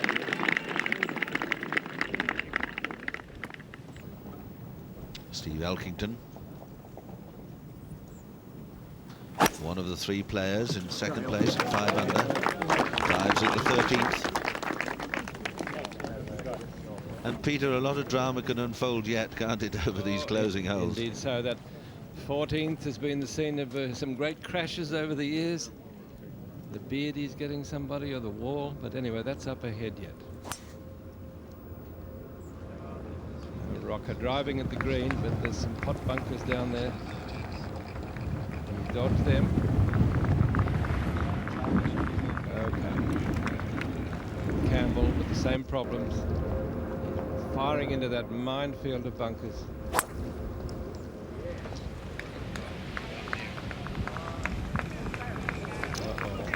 Oh, he dodged it. Bounced just to the left of that big bunker. And he's all right.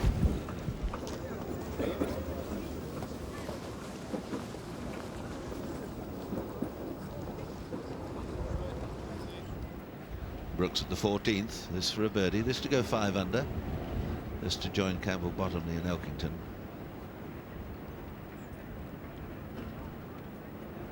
That's a good view, isn't it? See the whole thing. Look at that. Ooh, lovely, eh? He's a beautiful putter, Brooks. He's not from Florida, he's from Texas. Windy down there, see? And he can play a lot of these little low shots. You know, there aren't too many players with the hats on today. Oh,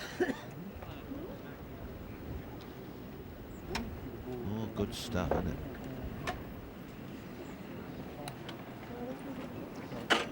Now, as you suggest, Peter Ellis, this is by no means finished yet. And this tee shot has got to be fired along the wall, inside the wall. There's the wall, the people on the outside of it. You see it does a little jog to the right there, the wall. But over on the left, there's trouble just as bad. Had a letter from a gentleman today, Peter, who remembers coming to see you play some, I don't know, more than a fortnight ago, and he said you went out of bounds on this hole once, but you went on to finish second to Bobby Locke. Must have been about the 57 championship. Do you remember that? You went out of bounds in the qualifying, wasn't it? It was an accident, yes. But I made a 5, believe it or not. Yes, right, you did. Well, this gentleman remembers it from dear old Sam King's course down there in Kent, Seven Oaks.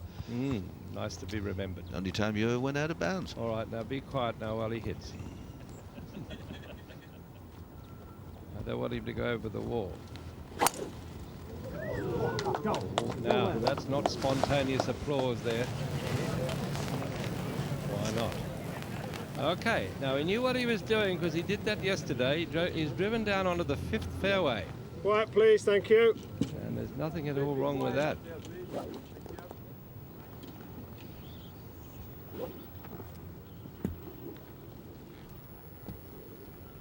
The birdies now in view there. That's the dreaded bunkers they've got to miss. Yes,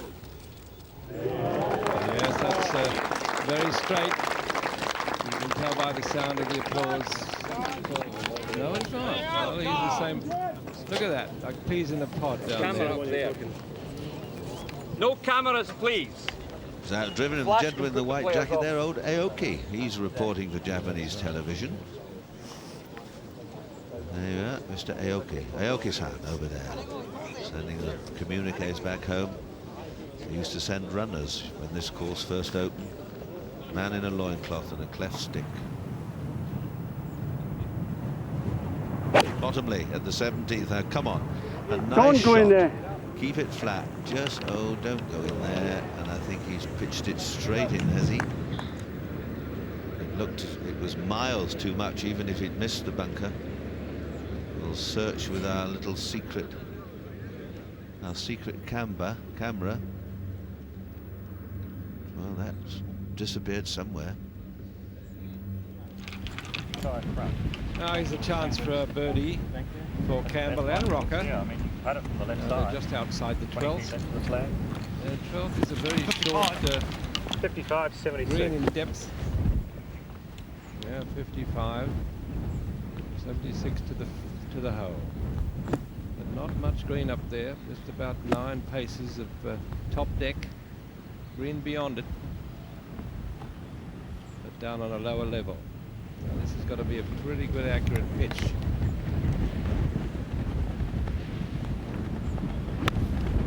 Pitch and run perhaps? Yes, dropping it short. Up the bank, no. I'm inclined to think that they use too much loft for that shot. If you've got to play a pitch and run, you've got to use a pitch and run club. See, he's got a sand iron. That's not the club to use to make a pitch and run. So lucky, wasn't it? Elkington second at the 13th. You can see below the bank, started miles to the right. Very hard to get close to the flag. Well, that could be all right if it's that's. Well, you've just got to pitch in the right place. There's an area about the size of a farmer's handkerchief, and you can just land on it, pull up. You've got a chance for a 3 now. Interesting to see where Master Bottomley's ball has gone. It seemed to dive straight into that big bunker, didn't it, Peter? Well, I thought so, and there he is standing by the bunker. Oh, well, it's reappeared. Now, how did that happen then? Does the camera swivel, I wonder? Perhaps it wasn't. We could show you it swiveling. No, we can't. Now, you wonder what he's doing. He's just cleaning the grooves out of his sand iron face, keeping the face nice and clean. Rocca. His pitch attempt at the 12th. He's tossed that high. He's pitching on the upper level. That's the way to do it. Oh, look at this stop. He got on that. Too much. That's modern technology for you.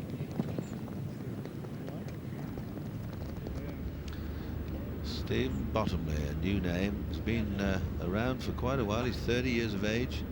He really has been a journeyman pro. It's at Baildon. Baildon brand comes from Yorkshire brand, and there's Bristol brand, of course. And this man is playing the round of his life. He, at this moment, is in second place. If he could get down in 2, or indeed 3, he won't be in bad shape.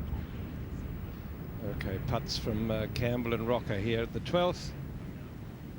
He's putting up the step there. Do well to get 2 putts, never mind 1.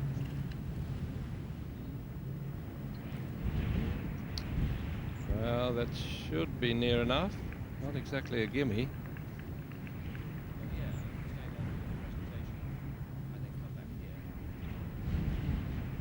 Now this is the moment.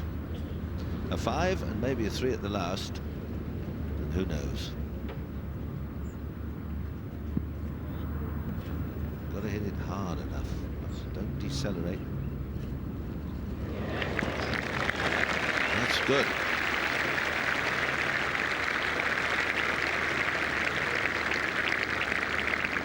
Very good.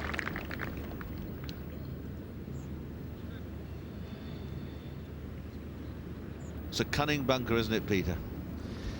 It certainly is, and it was worse than that in years gone by. The bottom of it was flat.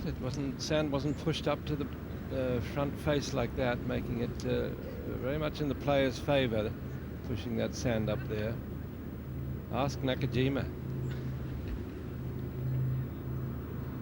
Mark Brooks tied for second.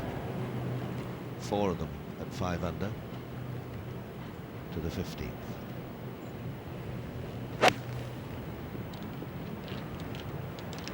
Bringing it round. It's all right, nicely done. Oh, here's Elkington with a birdie putt. Oh no, the wind just blew that across the very front door of the hole. I think he reckoned he had that. And what a difference would it have made too if he'd gone to 6 under.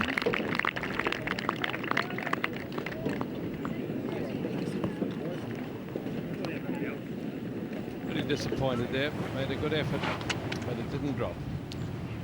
John Daly in the 14th, but playing off the other fairway, the 4th fairway, with an iron. The 5th fairway.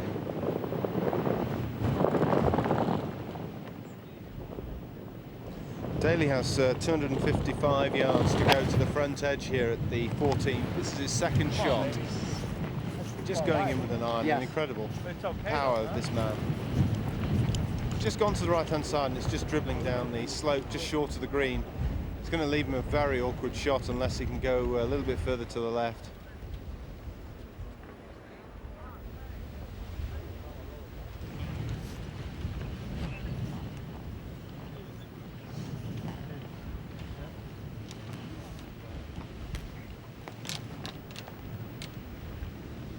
Back to the 17th green.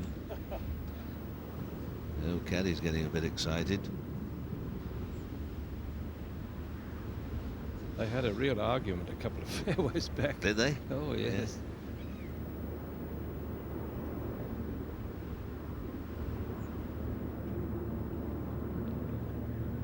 There's a way to the right.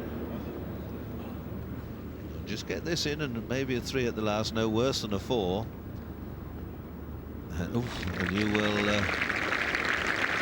the best days of your life, my lad.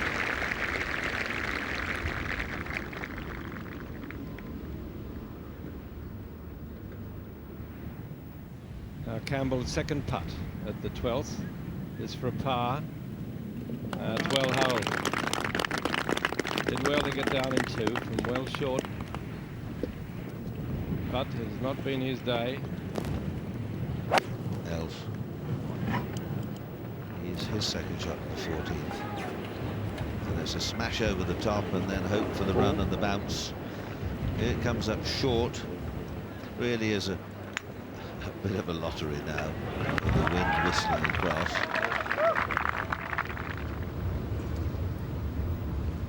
Bottomly in sight of home. I wonder where the wind is today. Right to left still helping a little, but not perhaps as much as it's been in other days. I wonder, can he drive the green? Well, of course he can. Have you got a huge bounce on a downslope, perhaps? Still, as you say, Peter, this is a tremendous day's golf from a fella not apparently used to the big stuff. Absolutely, it's lovely to see, and well, you usually find an unknown or two creeping through. Now, nice steady drive. Finish with a 4.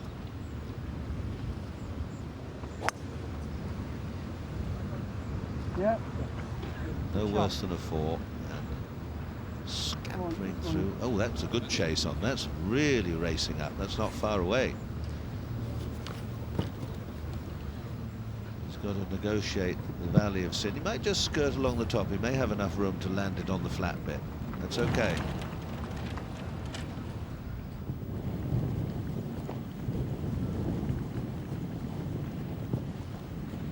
Mark Brooks. We're a 3 at the 15th. Oh, he got it! Oh, did that go in like a rabbit into a hole? Now, what does that make him? 7? 6 under. Well, he's just 2 behind Daly. Right, Campbell, 13th. Just hits the ground, brings up a little puff of sand, every time he drives, which is unusual. On the bank where many have been before.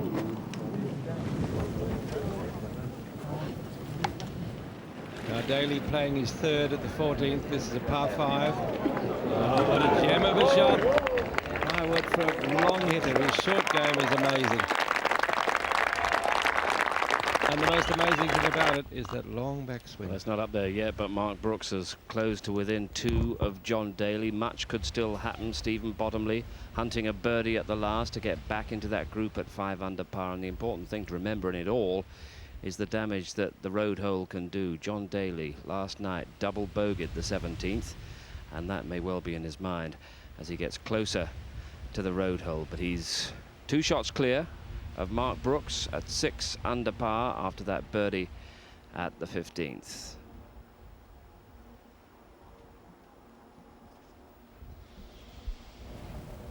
Nobody else putting up, trying to judge the run of the ball and the slope of the ground, strength of the wind.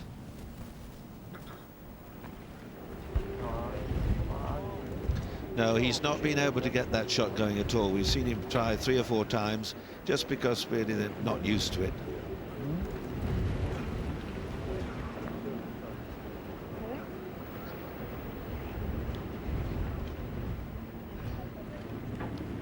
Well, Brooks now with the driver. Will he end up in Principal's nose?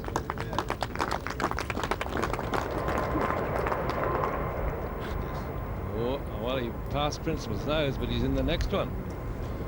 Old Deacon got him. Deacon Syme.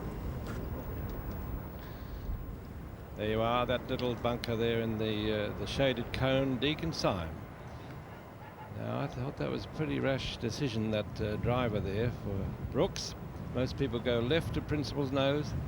That's always the better line, always. Brooks has got a Scottish caddy from Turnberry, Jimmy Ferguson. Tamori from Japan also has George Burnt from Turnberry.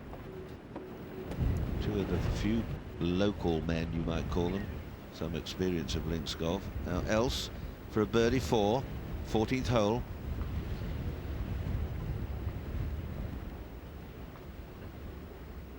It's amazing what a couple of putts can do at this stage in the proceedings.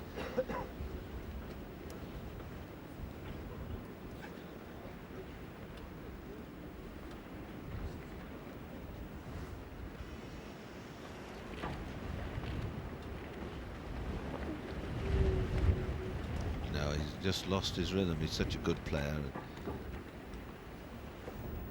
He's had plenty of opportunities, you might say, but then so have many other players, and I reckon if Daly rolls this in, his caddy should lock up the big driver and just get him to chip it in from here.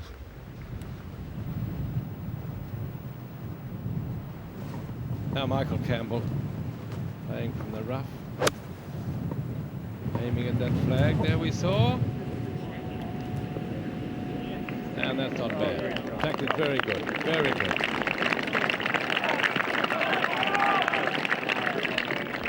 Now the last birdie pat. No, that's one of his worst.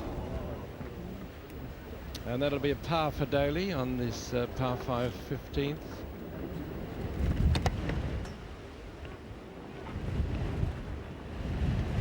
Yes, it is, and that's the end of me, and I thank you very much. Enjoyed it. Peter, it's been a great pleasure to have you with us. Peter Thompson, of course, the designer of the new course here at Craigton, the Duke's course, and he's thinking of taking up permanent residency in St Andrews because he likes a little bit of the local brew in the evening with just a touch of water. And we send you home with your lovely family with our best wishes. And we look at Rocca. Hold up. Hold up.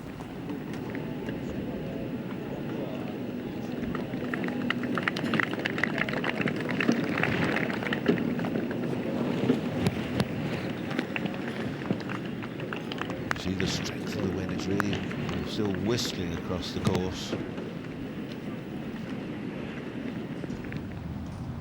Mr. Bottomley, Alex, what do you think of this man then? Well, I'll tell you in a moment or two, because things could be wonderful here for him, or they could also, well, he just get into that valley, and let's see what happens. This second shot at the 18th.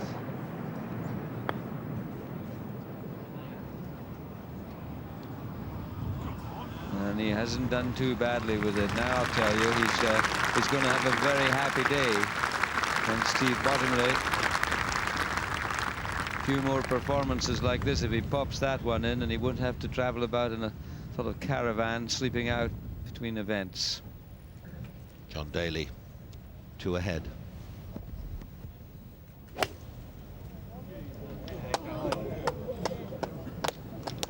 Well, there wasn't too many hoops and hollers there, but he's all right. Took an iron off the tee. You can see it stopped very quickly. David Faherty putting up at the 13th, and it was, I must admit, it was he that we were watching rather than Bottomley, his partner, and suddenly it's all turned around. There's Faherty's score, 2 over for the championship. Started off gloriously with the birdie, got out in 1 under par, as you can see, and then the turn, that sort of little loop of holes, a wistful look in the eyes. The caddy horizontal on the ground, doing his press-ups. He's getting really worked up into a frenzy. I hope he doesn't start splitting the decisions like he did back at the 16th, Peter. Reminds me of a caddy that dear old chum Max Faulkner had once. They called him Mad Mac. He used to do that all the time, and he had a pair of opera glasses strung around his neck with a rough bit of string. Had no lenses in, but he used to lie flat on the green and give old Max the line. Ah, dear, those are the days. This for a 69.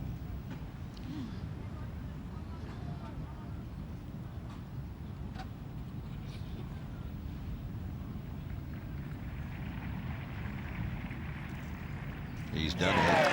Well done, sir. 5 under sets the target.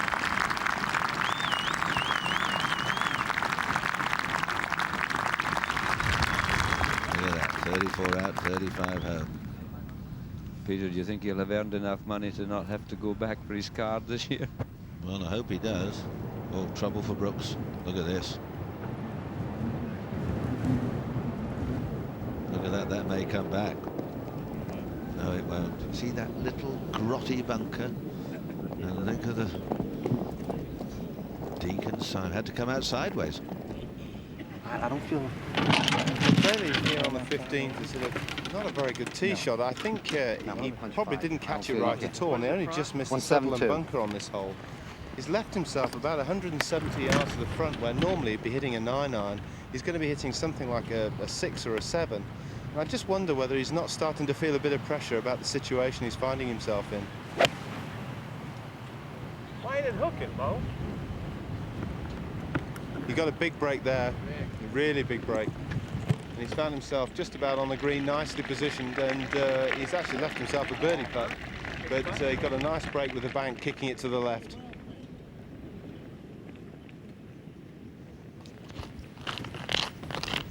Campbell at the 13th, down the slope, down the wind.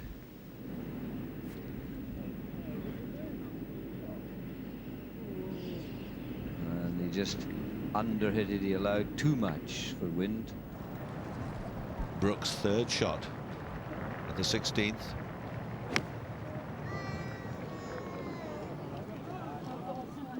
Oh, and he stayed above the green. There in 3. Brooks was holding second place, all alone. Campbell with a yard putt for a 4.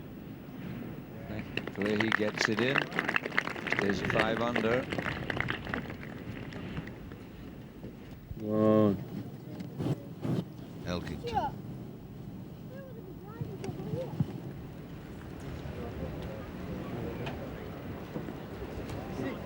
Played a cracking shot there at the 14th hole. From a long way off. Well, Ernie Els has got a very awkward lie here. He's going to have to try and bring the ball in right to left. He's obviously hit quite a long drive. He's probably got something in the region of 160 yards to the pin. Seems to have played it well enough. Brought it in nicely onto the green. This is going to be a super shot. Poor old Ernie seems to have really lost his putting at the moment, and it's a shame because we'd like to have seen him and Daly having a nice duel going down this back 9.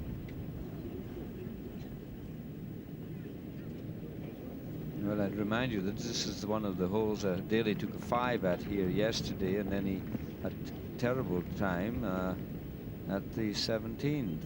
So a lot's going to happen. Ernie Els, as we saw, those 3 slipped shots, most of them on the putting green. Got himself into a great position after the 5th hole when he was 6 under par, and when you think that 8 under is leading now.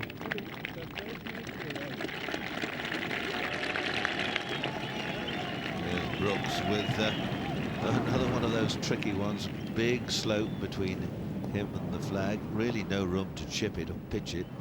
You've got to go along the ground, I fancy. And if he is going to putt it, if he just doesn't hit it hard enough, you get on the wrong slope and you end up miles away. This is his 4th shot.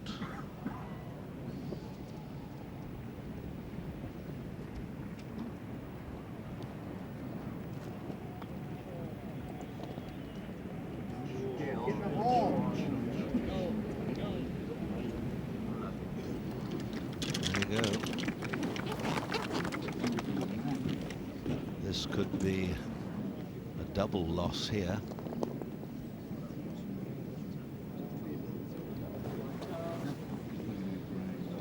Barry Lane playing with Brooks's level par. Corey Pavin at the 14th.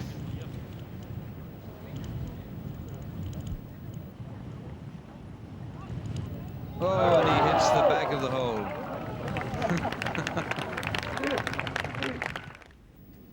Daly, the 15th, long putt for a birdie 3. Good speed. Just too hard.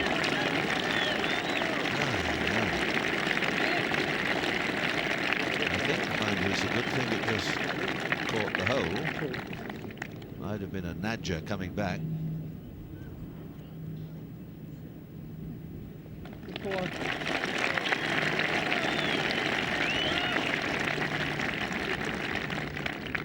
That's a good 4, a very good 4, and he's playing very confidently.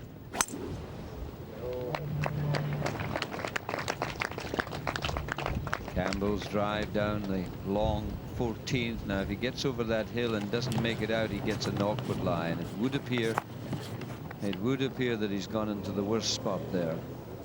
Marshall running over, find it.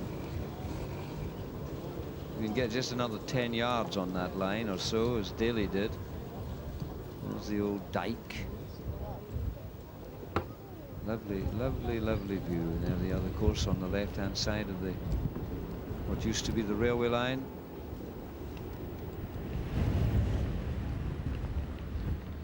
Brooks, Mark Brooks from the United States in 2nd place. This for a 5 though, this to drop just 1 shot.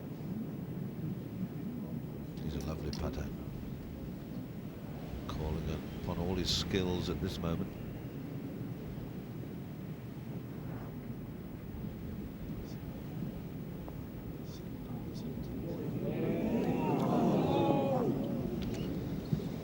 Well, a tee shot, perhaps the wrong decision from the tee.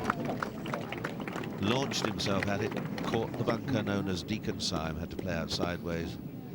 Didn't get on for 3 for the 6. Costly. Jimmy Ferguson, there's caddy from Turnberry.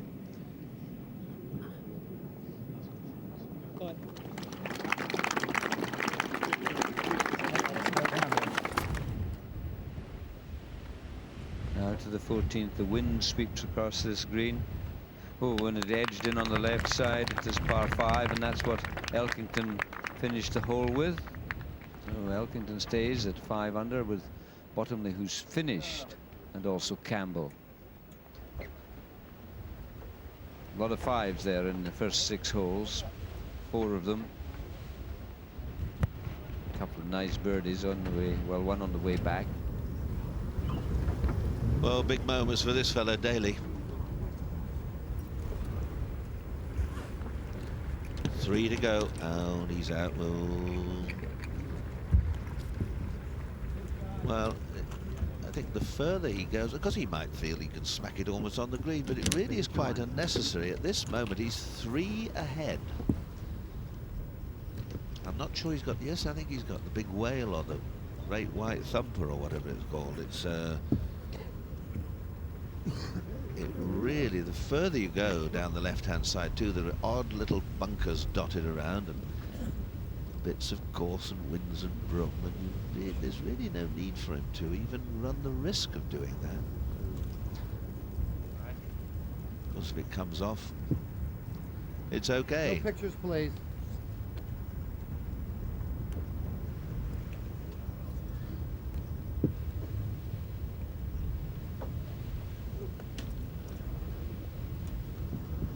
Waiting for the match ahead, obviously, just to move away.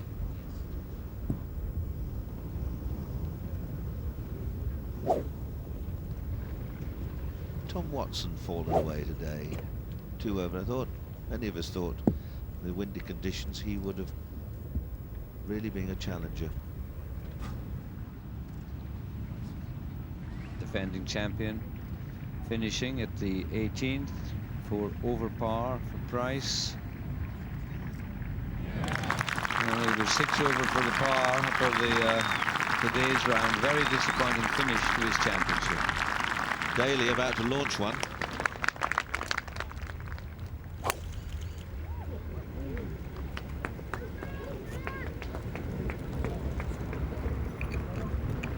Could be up near our camera if he hit it straight.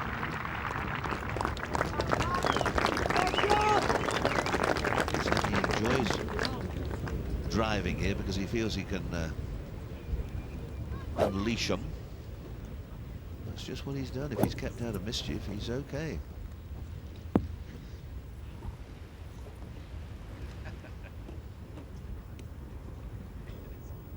Campbell's also taking the metal. Not sure it's not a spoon in this case. No,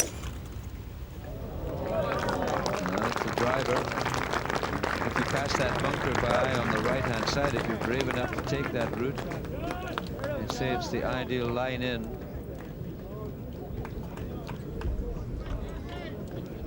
And these holes for Daly very difficult because everything he hits he hooks and the wind's swinging from the right.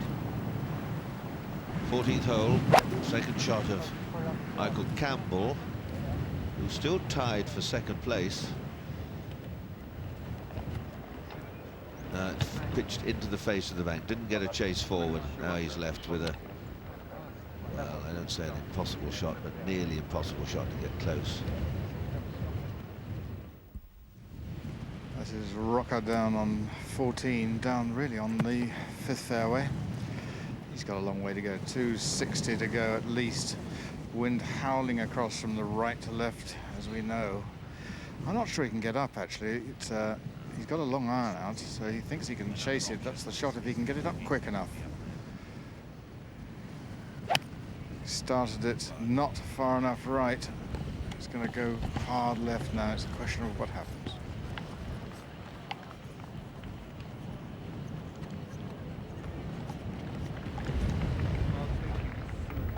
Well, he tiptoed past the bunkers and is in fact on the green with a long putt.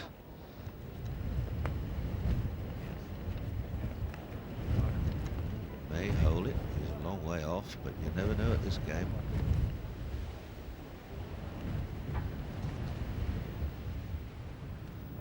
Now Brooks of America here at the 17th. A costly 16th hole, and there's what happens when you hook it. That's why I was referring to Daly's driving. If you run out of fairway, you see that thick clump of grass he's heading for? It's almost impossible to move it from there, and he's in pretty desperate stuff.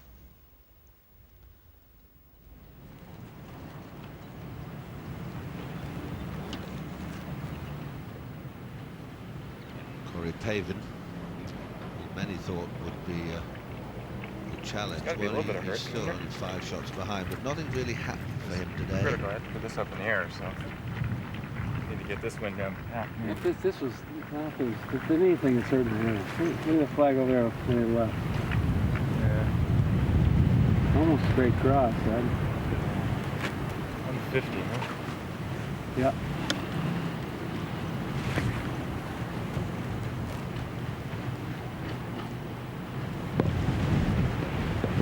Probably is some hurt up there, though. I think it's that. I don't think I can hit a 7 there. Just bump it out to the right there? Yeah. Okay. Sort of. All right, get your line here. Let the wind take it over there.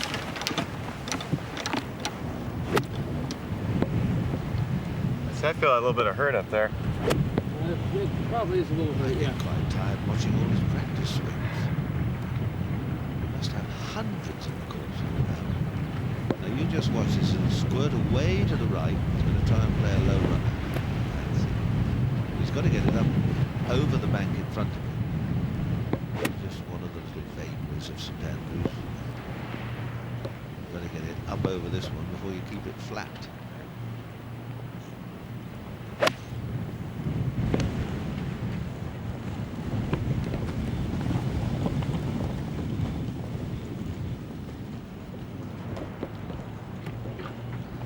Puzzled look,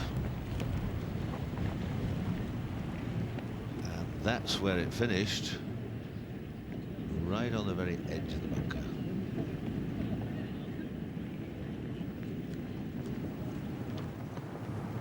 Sixteenth Daly, mighty drive, only leaving him a sort of low-flighted wedge shot.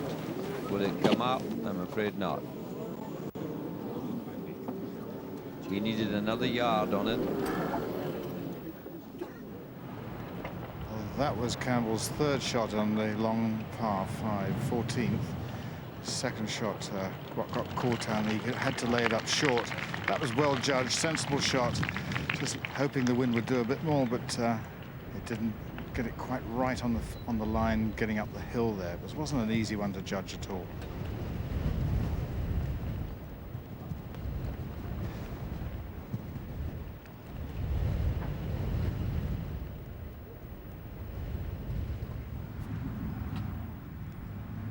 BJ has driven here at the 18th. He's 4 under. If he holds that, he'll go to 5 under. Very popular score. He has a putt for a 70. Good score today.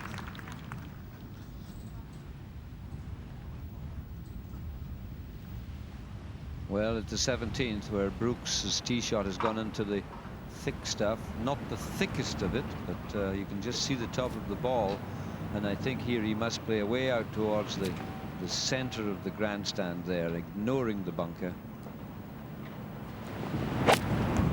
Right out there, and then if the wind wants to go, the wind has got it. Round it comes, and that is a magnificent shot. That is a beautiful shot, heading for the 18th tee.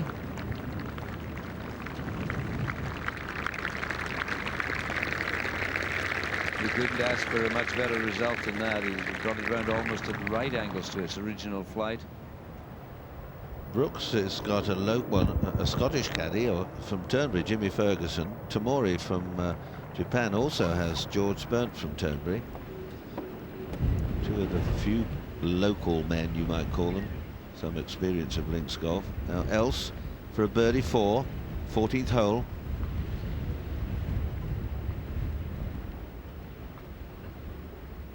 It's amazing what a couple of putts can do at this stage in the proceedings.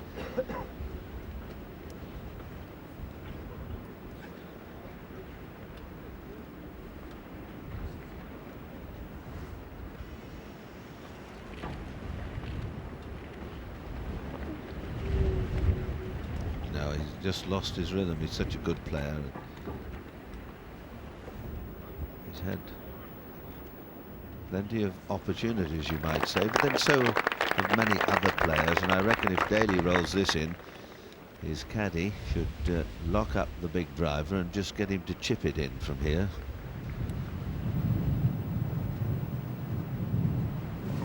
Now Michael Campbell playing from the rough, aiming at that flag there we saw, and that's not bad. In fact, it's very good, very good.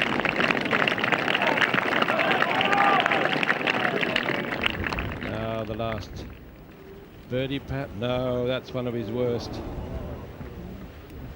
And that'll be a par for Daly on this par 5 15th.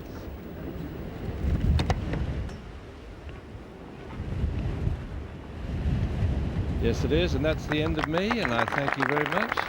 Enjoyed it. Peter, it's been a great pleasure to have you with us. Peter Thompson, of course, the designer of the new course here at Craigton, the Duke's course. And he's thinking of taking up permanent residency in St Andrews because he likes a little bit of the local brew in the evening with just a touch of water. And we send you home with your lovely family with our best wishes. And we look at Rocca. Hold up. Hold up.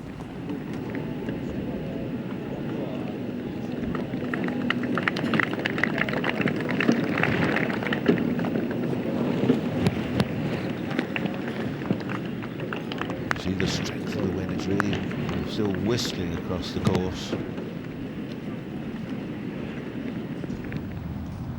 Mr. Bottomley, Alex, what do you think of this man then?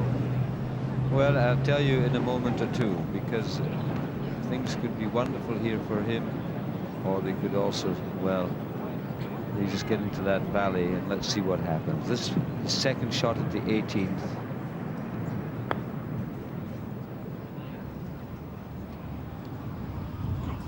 And he hasn't done too badly with it. Now I'll tell you, he's going to have a very happy day. And Steve Bottomley, a few more performances like this, if he pops that one in, and he wouldn't have to travel about in a sort of caravan, sleeping out between events. John Daly, 2 ahead.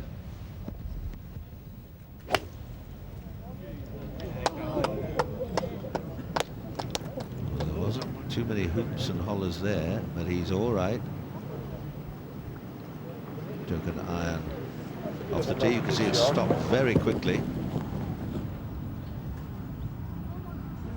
David Faherty putting up at the 13th, and it was, I must admit, it was he that we were watching rather than Bottomley, his partner, and suddenly it's all turned around. There's Flaherty's score, 2 over for the championship. Started off gloriously with the birdie, got out in 1 under par, as you can see, and then the turn, that sort of little loop of holes, a wistful look in the eyes. The caddy horizontal on the ground, doing his press ups. He's getting really worked up into a frenzy. I hope he doesn't start splitting the decisions like he did back at the 16th leader.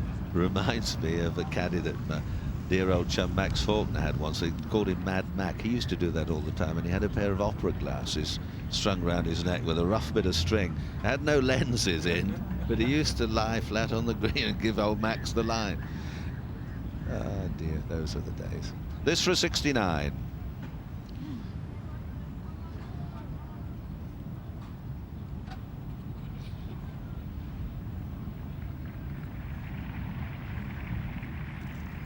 He's done it. Well done, sir. 5 under sets the target.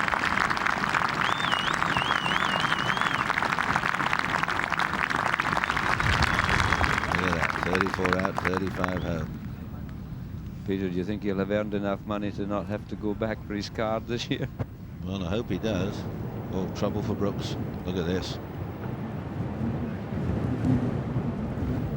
Look at that, that may come back. No, it won't. See that little grotty bunker? And think of the Deacon's side. Had to come out sideways. I don't feel... Daly here on the 15th is not a very good tee shot. I think he probably didn't catch it right at all, and he only just missed the Sutherland bunker on this hole. He's left himself about 170 yards to the front, where normally he'd be hitting a 9-iron. He's going to be hitting something like a 6 or a 7. And I just wonder whether he's not starting to feel a bit of pressure about the situation he's finding himself in. Why ain't it hooking, Mo? He got a big break there, a really big break. And he's found himself just about on the green, nicely positioned, and he's actually left himself a birdie putt. But he got a nice break with the bank, kicking it to the left.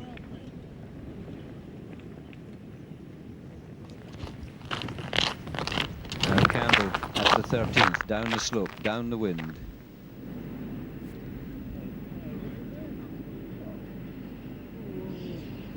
And he just underhit it. He allowed too much for wind.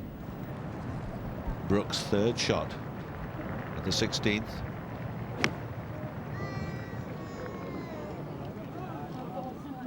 Oh, and he stayed above the green. There in 3. Brooks was holding second place, all alone. Campbell with a yard putt for a 4. Hopefully he gets it in. There's a 5 under. Whoa. Elkington.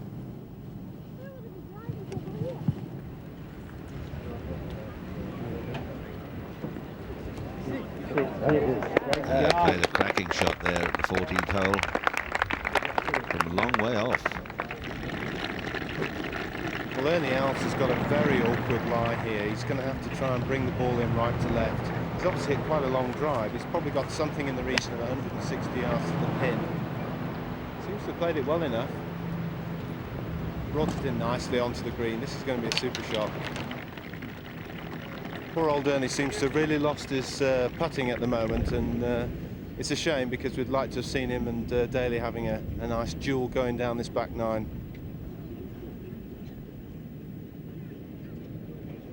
Well, I'd remind you that this is one of the holes Daly took a 5 at here yesterday, and then he had a terrible time at the 17th.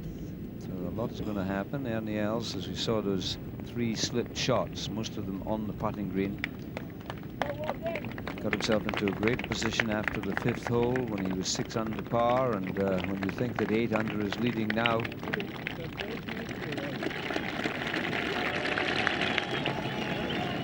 Brooks with another one of those tricky ones. Big slope between him and the flag. Really no room to chip it or pitch it. You've got to go along the ground, I fancy. And if he is going to putt it, if he just doesn't hit it hard enough, you get on the wrong slope and you end up miles away. This is his 4th shot.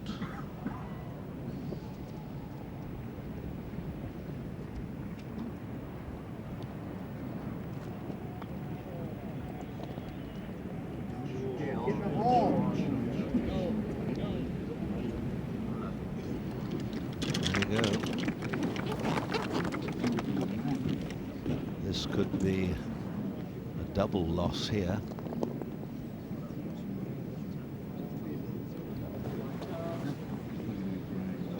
Barry Lane playing with Brooks's level par. Corey Pavin at the 14th.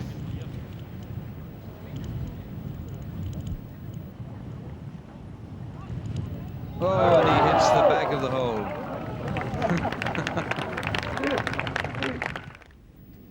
Daly, the 15th, long putt for a birdie 3. Good speed. Just too hard.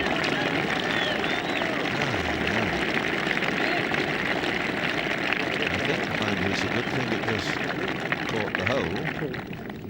Might have been a nudger coming back.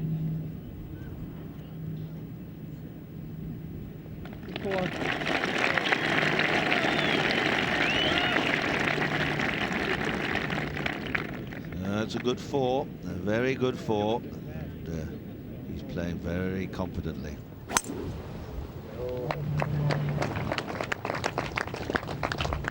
Campbell's drive down the long 14th. Now, if he gets over that hill and doesn't make it out, he gets an awkward lie, and it would appear that he's gone into the worst spot there. Marshall running over, find it.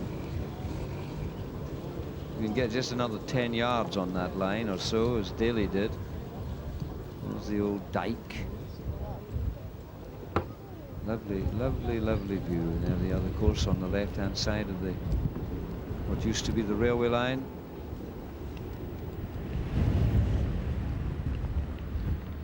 Brooks, Mark Brooks from the United States in 2nd place.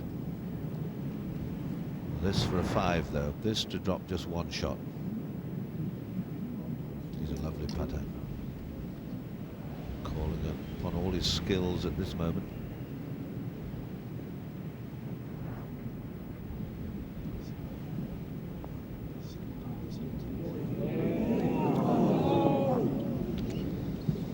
Well, a tee shot, perhaps the wrong decision from the tee. Launched himself at it, caught the bunker known as Deacon Syme, had to play out sideways. Didn't get on for 3 from there, 6. Costly. Jimmy Ferguson, there's caddy from Turnberry.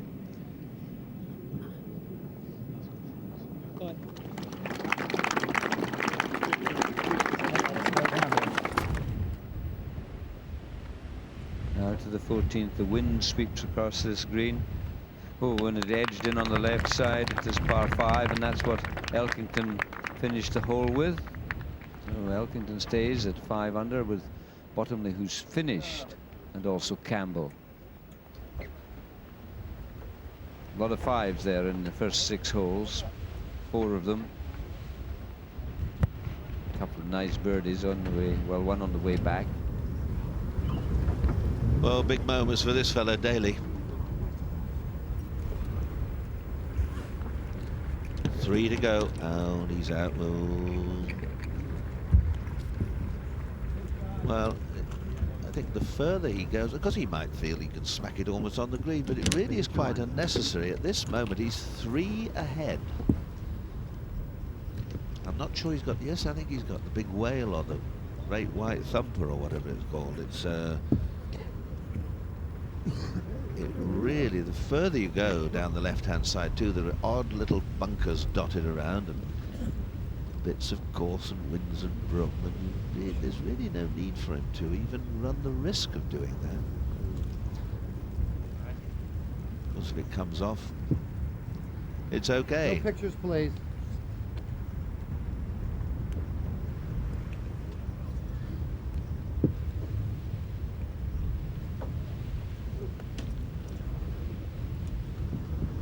Waiting for the match ahead, obviously, just to move away.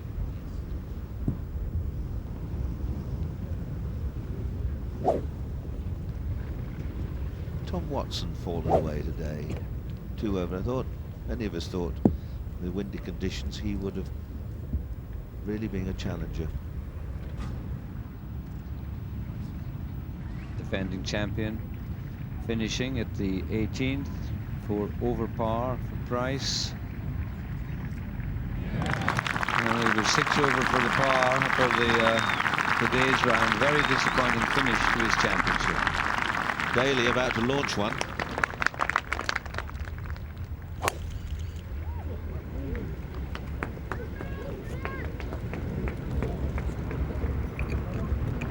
Could be up near our camera if he hit it straight.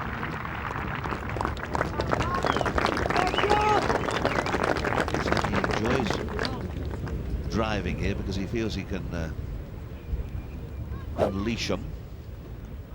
That's just what he's done. If he's kept out of mischief, he's okay.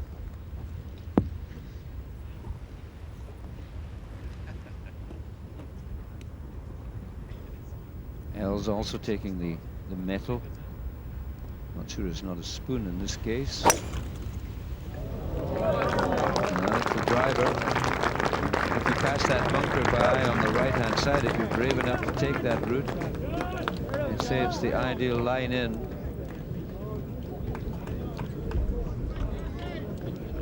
And these holes were Daly very difficult because everything he hits, he hooks, and the wind's swinging from the right.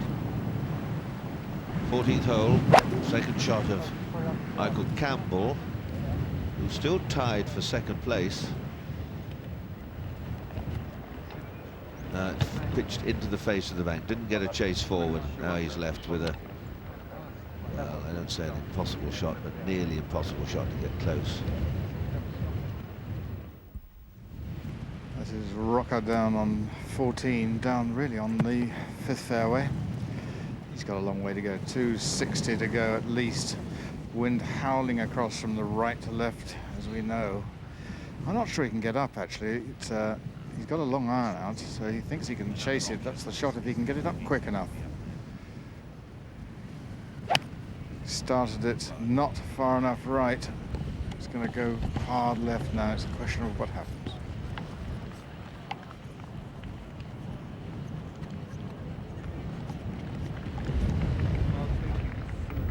Well, he tiptoed past the bunkers and is in fact on the green with a long putt.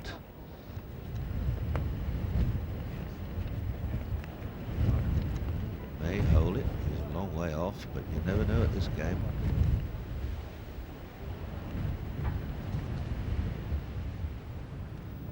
Now Brooks of America here at the 17th. Costly 16th hole, and there's what happens when you hook it. That's why I was referring to Daly's driving. If you run out of fairway, you see that thick clump of grass he's heading for? It's almost impossible to move it from there, and he's in pretty desperate stuff.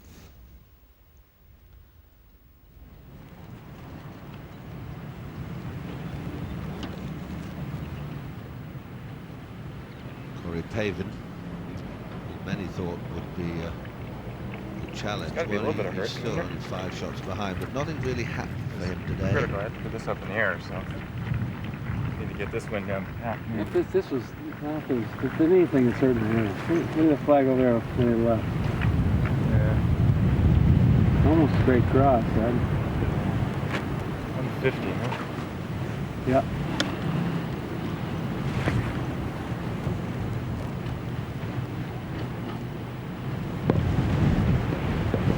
Probably is some hurt up there, though. I think it's that. I don't think I can hit a 7 there.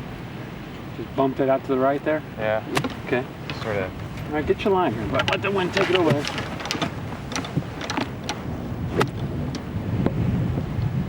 So I feel a little bit of hurt up there. It probably is a little bit, yeah. Quite tired watching all his practice swings. He must have hundreds of calls on that. putt away to the right. He's going to try and play a low run.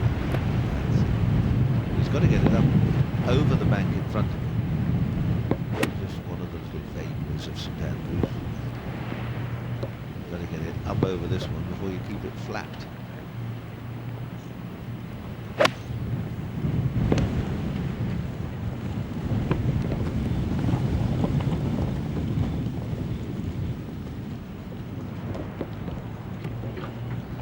Puzzled look. And that's where it finished. Right on the very edge of the bunker.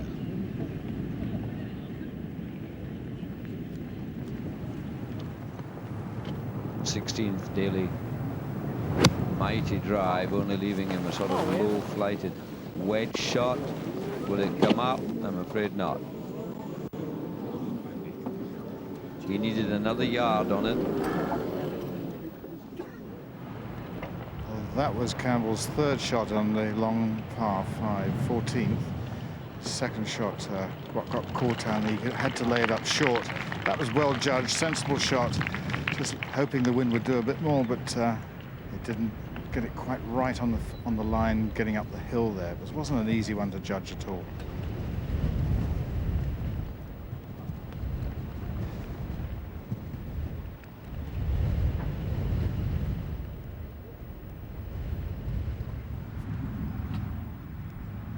BJ is driven here at the 18th. He's 4 under. If he holds that, he'll go to 5 under. Very popular score. He has a putt for 70. Good score today.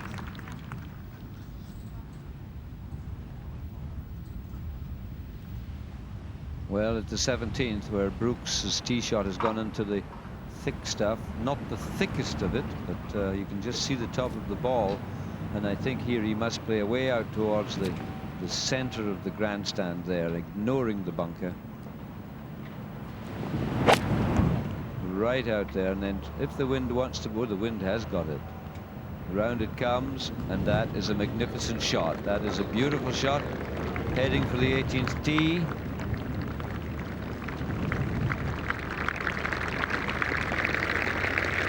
You couldn't ask for a much better result than that. He got it around almost at right angles to its original flight. Good shot for Brooks. He's 4 under. Level par for today in these conditions. Daly at the 16th. Third shot.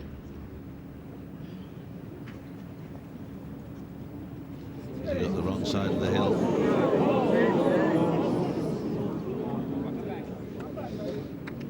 Alphabetical scores going through as the nerve ends begin to tighten. He's 3 ahead. It should be a doddle, shouldn't it? Gary Clark, amateurs 4 qualified, and Steve Webster was the leader at the end of the day, 1 over. Gordon Cherry was 3 over, and Tiger Woods was 7 over.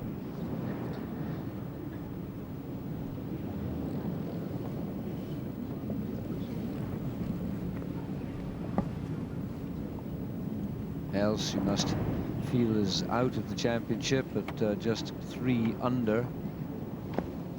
But so much can happen in golf.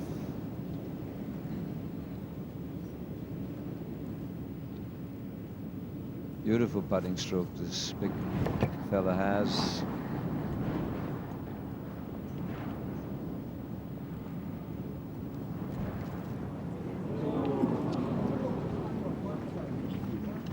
Hasn't been his day. He had a lot of disappointment in the United States Open when he missed the cut there, but here I think halfway around he thought he was going to make the big move, take this one.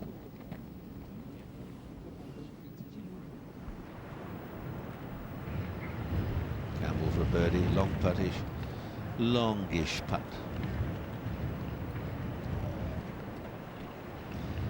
Now he's got to just keep steady, because he holds this, he's still 5 under. A very important putt here. I suppose they all are, but this is special. This is for a par at 16 for Daly. what has he done? Suddenly, the nervousness builds up. It became a bit of a twitch. That putting stroke that we boasted about just simply disappeared. Jabbed the ball forward, and now he has something like 3.5 to 4 feet coming back.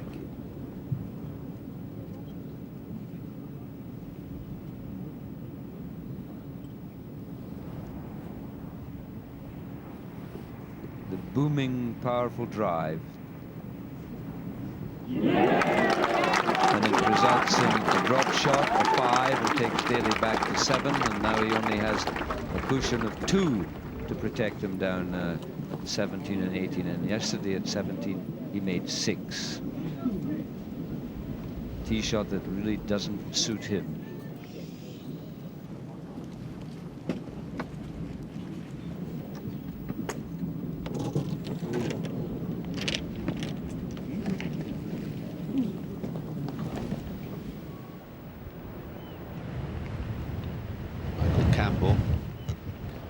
For a par, the 14th. Just the closing holes coming, and everyone getting very tense, and your brains start turning into guacamole.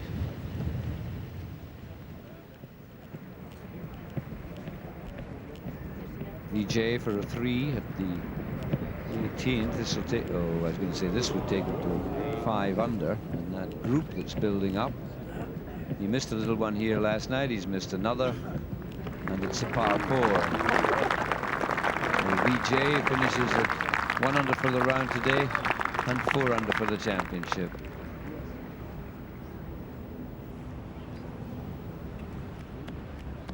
Nice swing.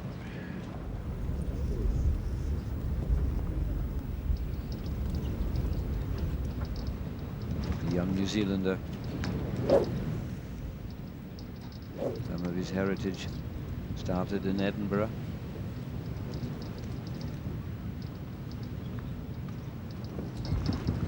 Sir Joshua Logan Campbell went off in search of fame and fortune.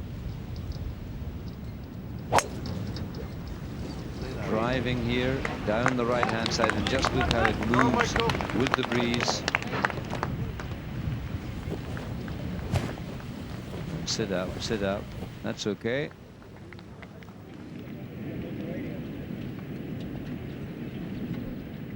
On the green ahead, Steve Elkington, Corey Pavin.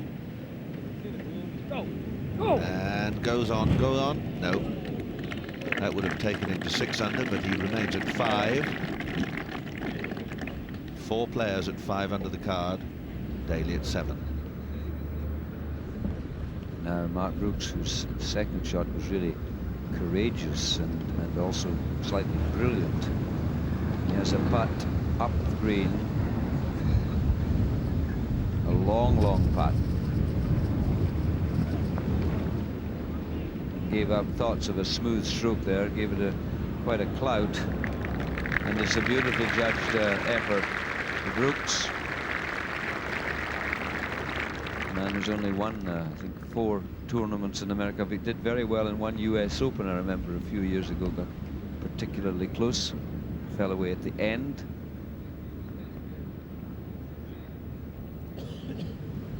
And then Daly. Greg Rita, his caddy. They're waiting for the green to clear. He's going for the big one here. Give me a new ball.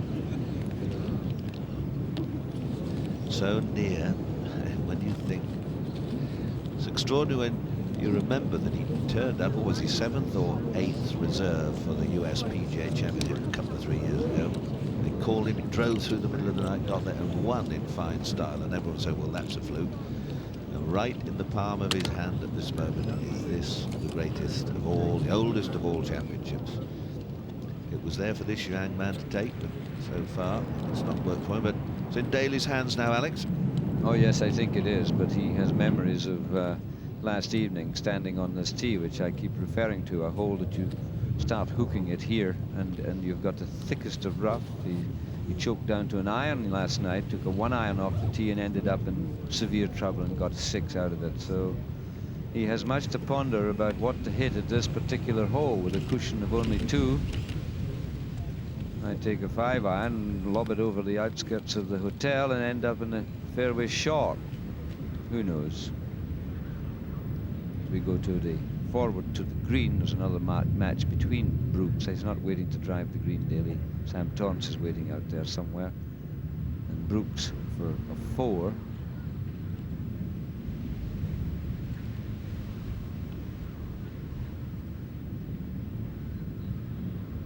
Beautifully holed. His level par for the day, including that 6 at the 16th, which he'll long regret, I feel.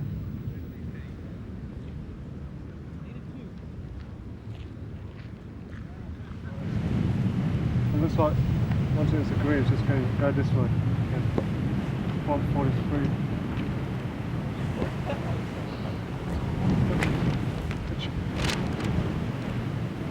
Small cross, I think. We're out on 15 with Costantino Rocca.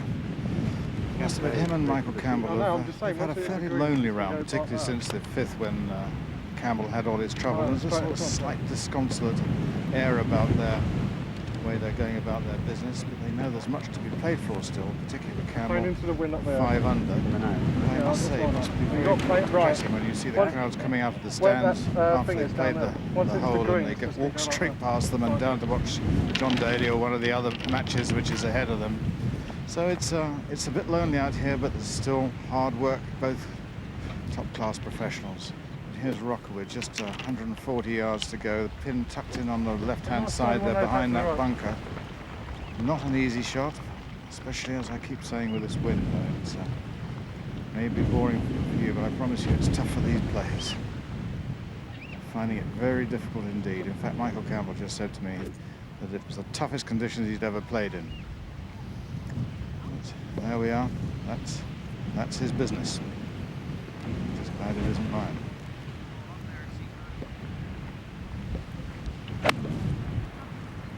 Punch by Rocca. He's kept his rhythm going very well, but it hasn't been easy at all.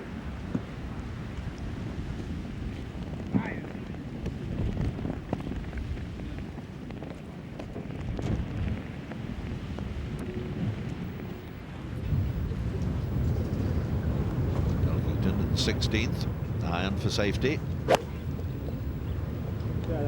Thank you.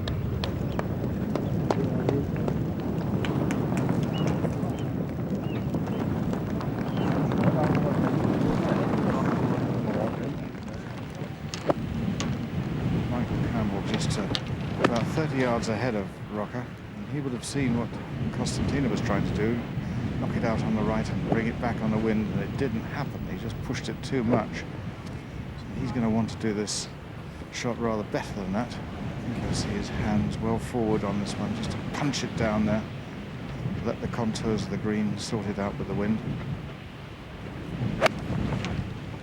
Which is what he does. Is it going to get up enough? No, it's not. So difficult to judge, but that is now a devil of a putt he's got himself into.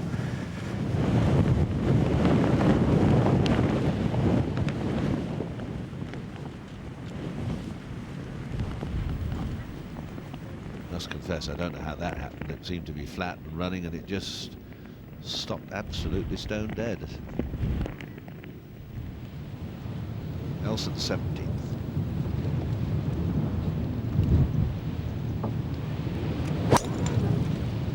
Deep shot.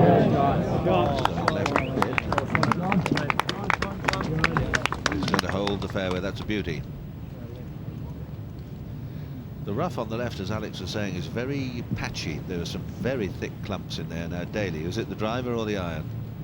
I think he might be giving it the full works. Yeah. Over the top.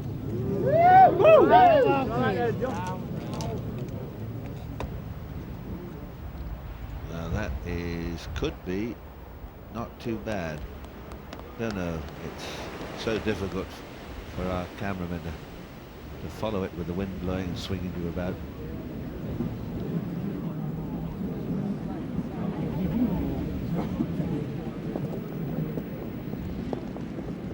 Steve Elkington there just contemplating. Second shot. The players are reluctant sometimes to hit the second shot in at 16 because of the others ahead leaving the 17th and walking down by the little dike there. You can see it as it goes along. Off the right bit, into us quite a bit. 16th hole, of course, is Yeah, like all that. the corner of the dike. There is the green, and the people have gone off after their Well, yeah, we heroes need to down, make a bit, down yeah. the path. The flag in a fairly generous spot. There's room to land, to come with the wind. You can just about see it there, and between the bunkers. If you look between the bunkers, and it's in the flag there. It blew to the side so you could see it. Red on green isn't always easy for some.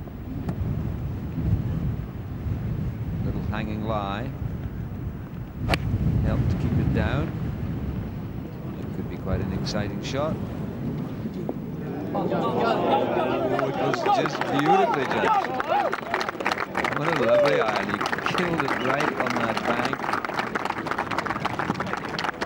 Elkington 5 under. Mark Brooks on the 18th.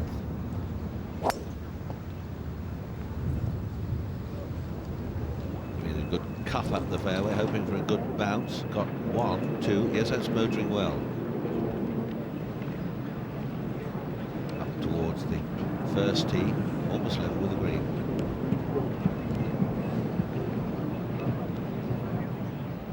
He can practically run it in straight from there. Wonder what happened to Maury. He's heading for about a 77, 5 over at the moment. He's kept things going quite well. But the big action at the moment is whether Daly can hold on to his 2-stroke lead. Lovely little chip and run there from Rocca. Rocca, none of those bunched on 5 under. 4 of them on that figure. From the front of the green, Campbell with an awkward putt. Look at this one. He's got to go up the hill on the left to get over the top, and then it'll be swept away. And about now the wind says, now it's my turn. And the wind let him down. Should have got closer than that. He deserved better. The second shot was beautifully struck. Wonder what his reflections will be, Peter, when he looks back on this day. Yes, well, he's a young fella. He's going through a learning process, but everyone says, oh, well, he couldn't win, all the rest of it. But you remember Jack Nicklaus won his first professional tournament when he was in his early 20s, and that happened to be the US Open Championship, because he'd already won the US Amateur Championship. But you've got to start somewhere, and there was no reason why this young man might not have been in a better position than he is. He's enjoying second place at the moment. He's only 2 strokes behind, and he must feel as if he's thrown away 100 shots today, as indeed Els must feel the same way. Well, he played beautifully steady at the start until he hit a wayward shot at the par 5 and 3-putted it. Is it? This is for a 4.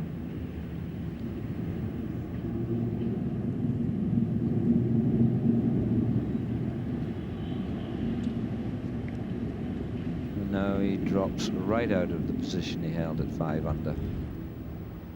Sam Torrance at the 17th. 1 under for the championship, 3 over though today. Campbell has now gone back to joint 6th.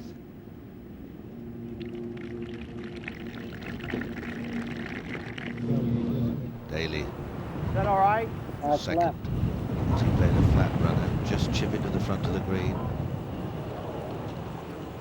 And he hasn't, has he? Oh, now that, you see, it really is extraordinary. I mean, I suppose they don't mean to do it, but a little chip to the front, he knows surely he's 2 strokes ahead. We saw Mark Brooks play a shot from the rough there, using the ground, and well, perhaps he was a bit more to the right, but oh,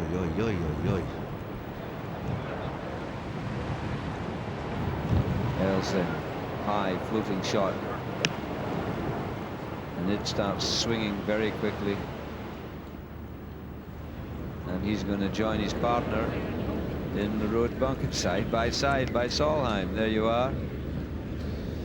Not the place to be, is One's it? still moving there. This one took a little roll there. I thought it might make it down to the bottom, but it just checked. Brooks at the 18th. Suddenly you see the pattern changes immediately. Brooks has a putt to go 5 under, and suddenly Rocca and Elkington and even Campbell are round and about. A lot could happen. We might have a cavalry charge down the first hole in a playoff in about 45 minutes time. If there is a playoff, they'll go the 1st, 2nd, 17th and 18th. If there's still a tie, it'll be sudden death.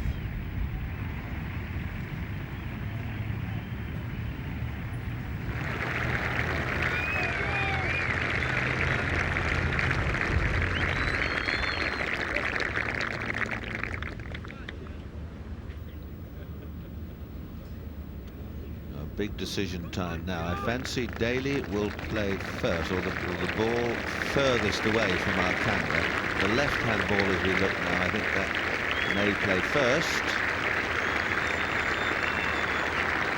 Even if we'll be standing on each other's way, because the sand will be raked and the ball replaced if there is question of there's a referee at the top there, but I don't think Daly will be able to play at the flag because of the steepness of the bank.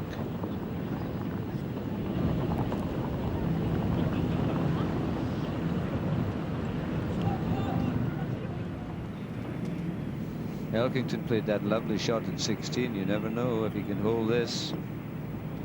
Yeah.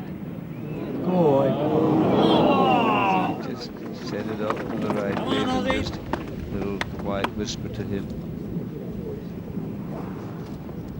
Par 4. Brooks with a putt for a 3 at the 18th. If he can get it, it would take him to 5 under. Steve Elkington from Yorkshire, from Baildon, has already completed his round. Sorry, Bottomley. I'm getting so excited I can hardly talk. This is Brooks, straight and firm. Keep it inside the hole.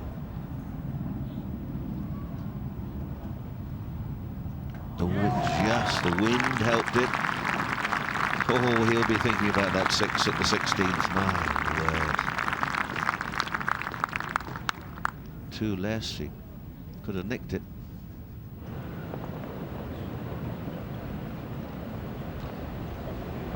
Well, Daly's marked and Elsa's going to play first. And I think you've got to be a brave fella to have a go at this. I mean, you could be here for 2 or 3.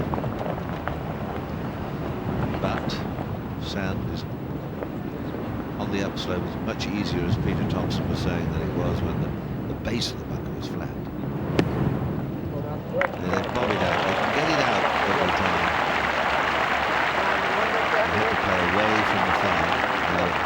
The bunker will be raked and the ball replaced in view of the referee. Institute British greenkeepers, 48, 49 of them have been on duty all week. And what a super job they've done. Daly, well, perhaps the balls were reversed. He hasn't raked that spot. Daly, the championship is yours if you can just keep steady. Well,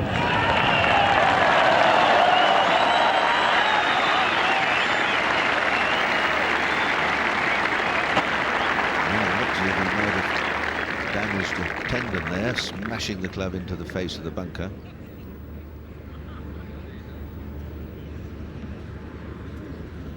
Have another look at from this angle. He really rips into this, playing well away from the flag, and the club goes forward and hits the face of the bunker.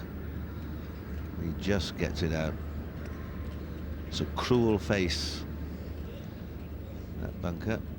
He's got it out, but it's still no doddle to get down in 2 from there.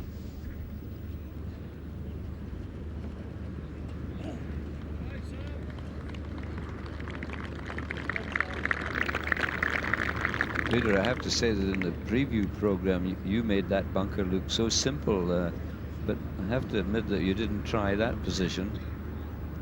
No, it's a question of just getting it out. It's not playing. I think it was impossible for them to aim at the flag there. As I say, the level of the sand has been raised. Now, there's obviously a bit of discussion about something as to whose putt it is. Daly's having a look at the scoreboard. You can see Brooks and Bottomley have completed the round at 5 under. He's going to drop a shot here unless he can hold him, do something magical. And of course, if he 3 putts, he's back with them.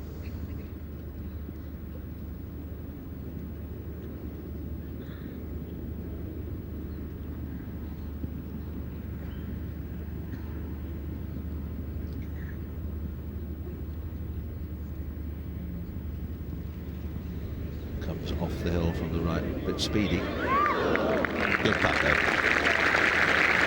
Very good effort.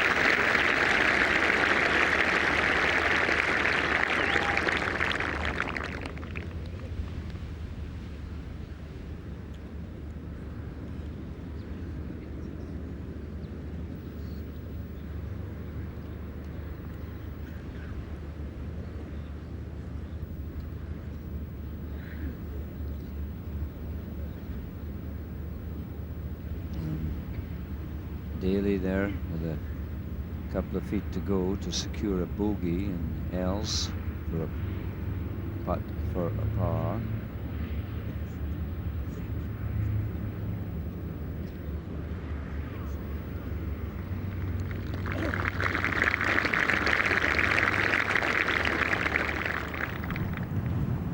Rocca now at the 16th. What about 3-4-3 finish? Oh, he's not giving it enough. There's umpteen permutations could still happen here. He doesn't waste a lot of time, and you can see the length of the putting stroke. This is for a 5.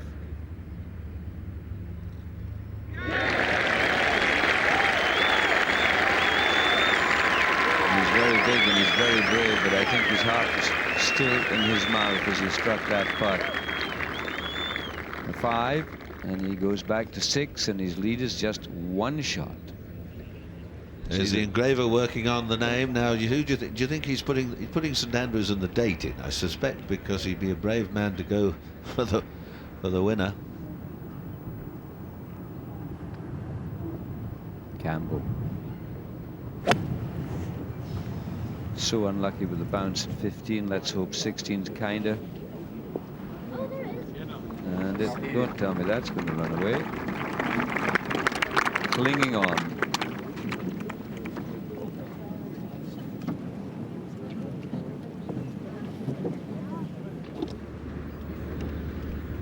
th Steve Elkington. 195. Well wide. Yeah.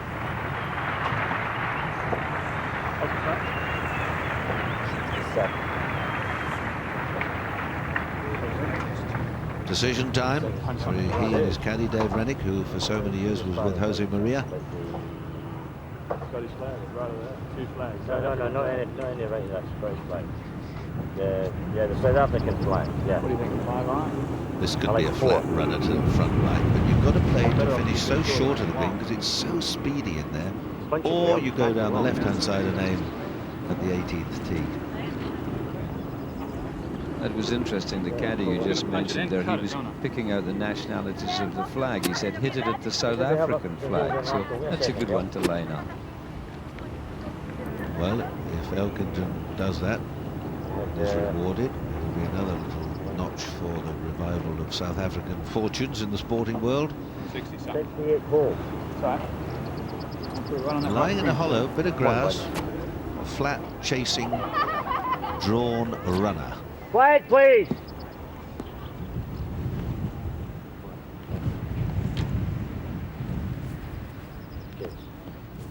One Elkie.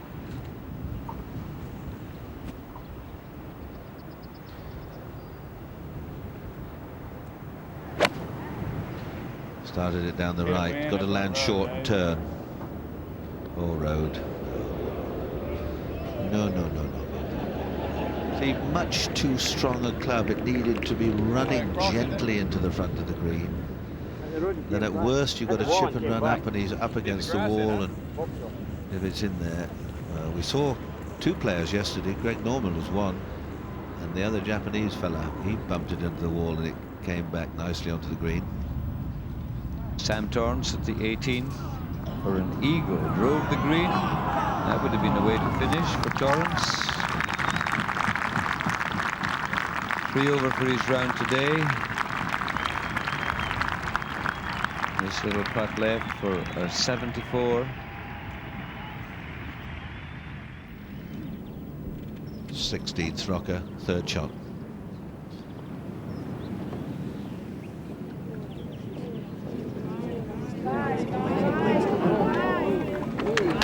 See, good speed, but you just come off one of those shoulders at the wrong angle and suddenly you're 6 or 7 feet wide of the hole.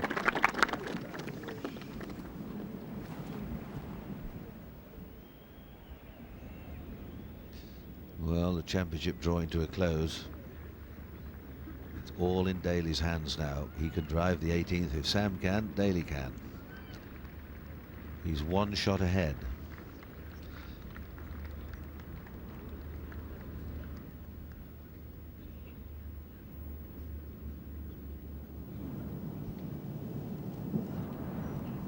Young Campbell putting across the 16th green.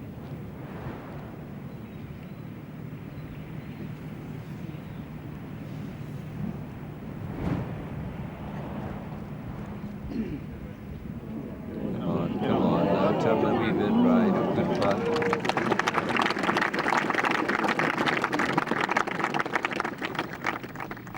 Sam Torrance, the 18th. In she goes, 74 for Sam. Good championship.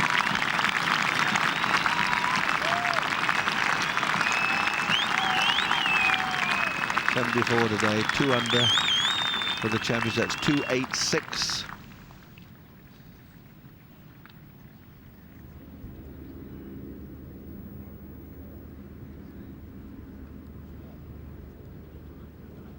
You could hear a pin drop sometimes, even though we've had record galleries. Sometimes it's the noise of the marquees flapping, the flags flapping. But the gallery wonderfully behaved.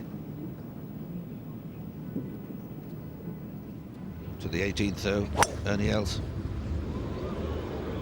Had his chances today, they've slipped away. Now that's Hoyt left, that could charge into the crowd. And oh no, it doesn't. To the old greenkeepers, I reckon. Under normal circumstances, that would have been out of bounds. Now look out, Daly's going for it. Oh no, he's not. He's got the big iron. That might be enough. Oh. He doesn't want to go too far. Now that clatters along and bounding up towards the first tee.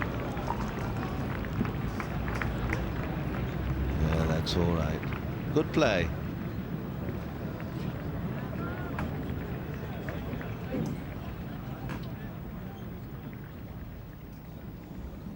Rocca must hold this at 16.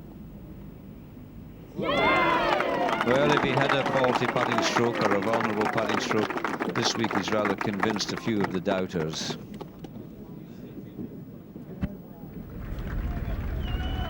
Elkington, 17th, hit and hope. Oh, hit and got the bounce, and that's a wonderful result.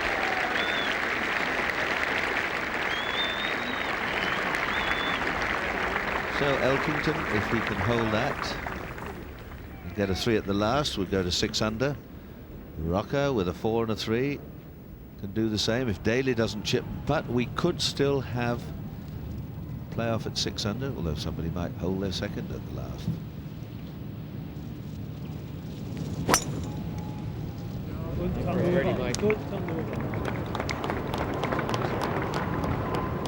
Well, now Rocca's ball. Oh dear, oh dear. I think he's got in a bit of thick stuff there.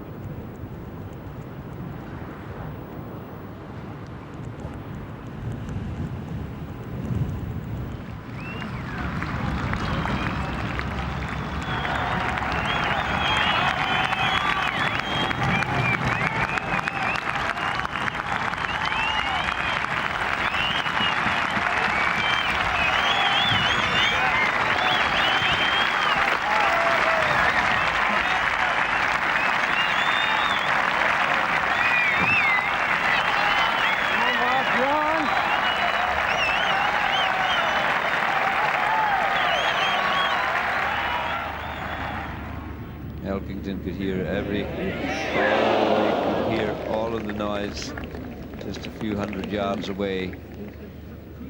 And he went on the low side with the putt.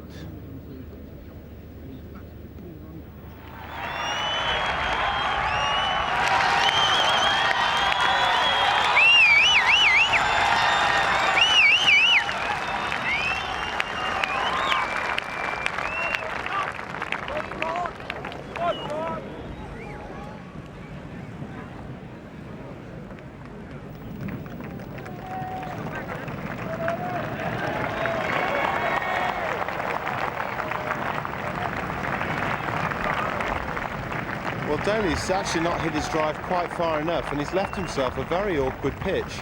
The Valley of Sin actually cuts in to the green at the front, and the angle he's going to be coming in on means that he's going to have to come across the corner of the Valley of Sin. Now, he actually hasn't got a great deal of room between what is the top of the Valley of Sin and the pin, and I think that he'll try and run it, but he really hasn't got an awful lot of option. He may try and fly it, but I can't see him be able to get enough spin on that.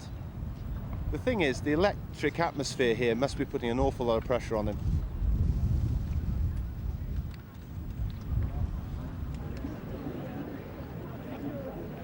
Els clattered into the edge. He's getting a free drop away from the railings.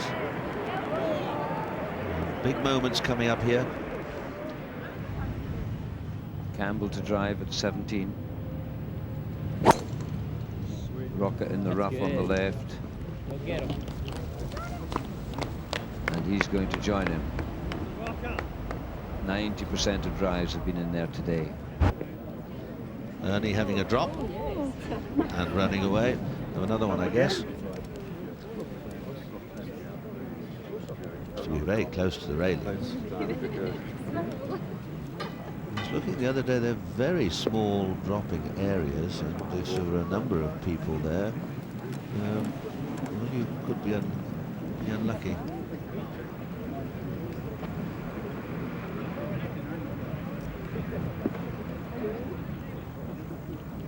So Els to play first. Again with a wind from the right. He's going the lofted route.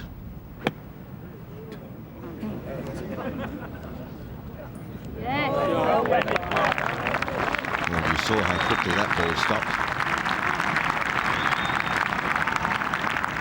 Now, what will Daly do? What would Ernie Bilko do? Sounded a bit fluffy. It's not far enough to go in the... Oh, it's up. Well, Daly has 2 putts for a 4, and that would give him a 4-round total of 282, 6 under. 1955, the winning score was 281 when Peter Thompson won. 279 in 57 when Bobby Locke won. You may remember that Slazinger's had a ball, the 279 Slazinger, which was named after Locke's victory here.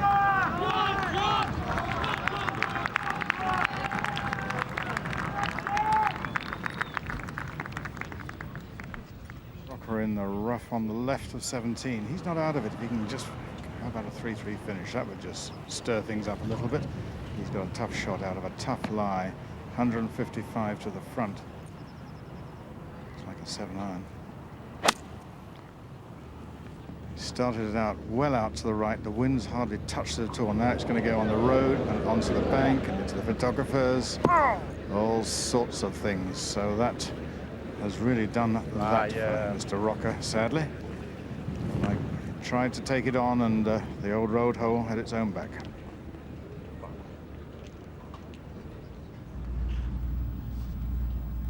Back to the final green. Els to putt for a 3.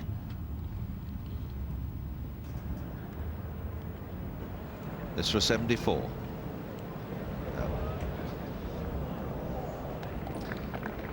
So many players have had their chances today. Also, if Mr. Daly 2 putts, it will be one of the highest winning scores if he should win here. Sometime 1970 it was 283. 71 with 276. Nick Faldo with 270. It was 18 under par. Daly has this putt to surely seal everything.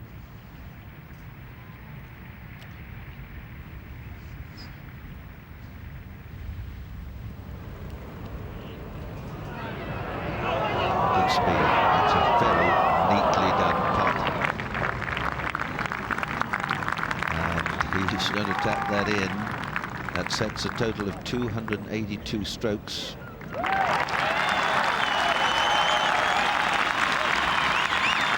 Fancy, unless we see a minor miracle, or a rather large miracle, that is it. And the weird and wonderful John Daly will be the champion. Very talented player, tremendous amount of talent.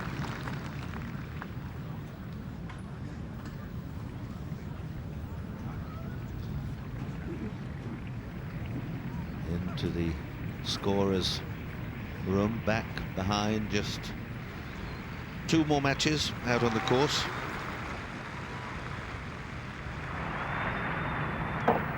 Now Campbell at 4 under. Just setting that out to the right, center, front of the green. And a nice kick, kicked off the bank. That's a beautiful shot from Campbell.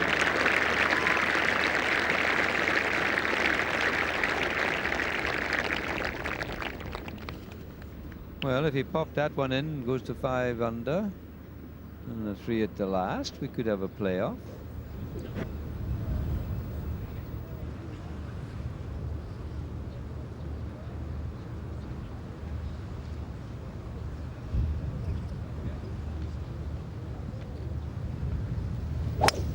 Pavin's tee shot at the 18th. Yeah. Go! Come on, baby. Take down. Go on. Ooh, puff of dust. Keep going. Keep going. Go on up the hill. Go! He's sneaky long, isn't he? Look at that. Oh, come on, then. Oh, good shot, though, Corey. Yeah. Thanks. Take your hand off the Corey. Years ago, I don't know what it is. There he is, Corey Pavin. What a character. Elkington now. Go! Go, baby. He needs to knock it on and hole it. Big drive. Look at that.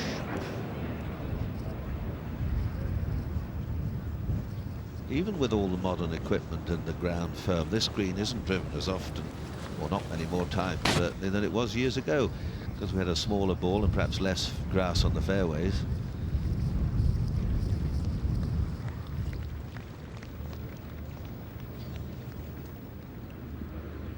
Well, this is where Rocca's ended up, on the dreaded road, and he's made a good, sensible decision, I think. He's got the old bread and butter, the putter out.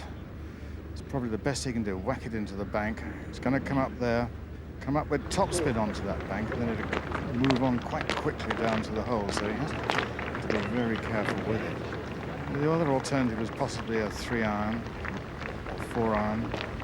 I know Peter Alice was practicing this one the other day. How did you play it, Peter? Actually, I played with a 3-iron and gave it a thump into the hill and came up on the green, but this is good. He's got to hit it hard enough.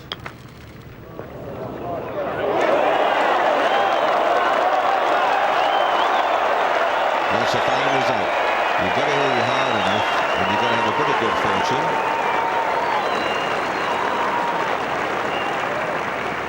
Paul Azinger, you remember in the second round, he chipped in, holed it off the road for 3, and then sadly 4-putted the last to miss qualifying by a shot.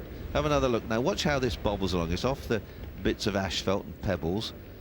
He gives it a thump with the way up she goes, and then it has a nice hop and keeps going. We don't see it. Oh, no. The thought was there.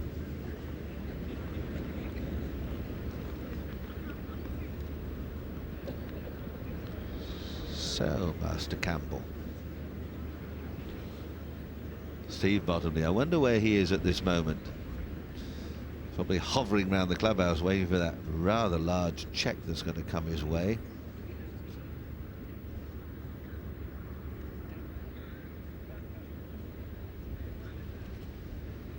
All good stuff, Alex. Oh, I think it's really boiled up beautifully. We thought at one stage it was going to be too big a gap, but Daly came back to us. But we've seen some outstanding shots at this 17th. We rather predicted we would. Shots from under the faces of the bunkers. And now so much could happen. Apart from Rocca getting a 4, this young fella might rattle it in for a 3. And then we'd be all charging down the 18th hoping for a birdie.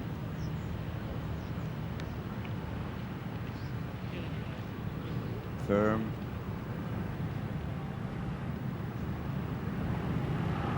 Has he given it enough? He certainly has. No, he hasn't. It was drifting away from him to the right, and he sort of felt that his chance went with it. There you are. Nothing worked today, but he has a big future. There's no question of that. A good 4. Not a birdie all day. Well, last night he was saying he was going out to enjoy it. I don't think he's quite enjoying it as much. You see, just as started at the 5th hole, he should really have got a 5 there, even though he played a stinking second shot. It was a par 5. He was only 3-putted, and that was the start of the rot, really. Around we go. Only one hole to go for them. Now Elkington must hold it. He's taking the airborne route. Not a bad shot.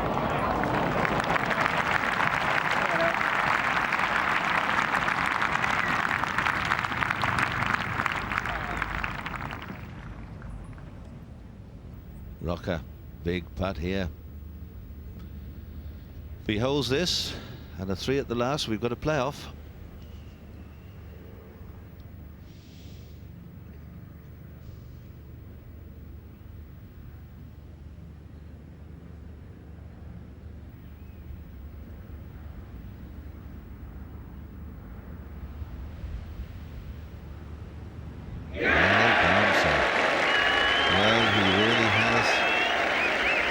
Great tenacity today. He's putted in beautifully. Just round the loop. He was a bit shaky, having a look at the scoreboard.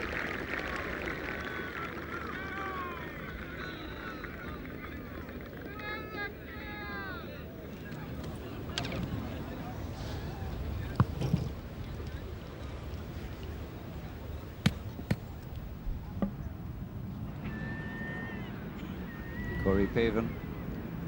Just at the very fringes of the green. This is how the Valley of Sin deters golfers. He's got to hit it away to the right.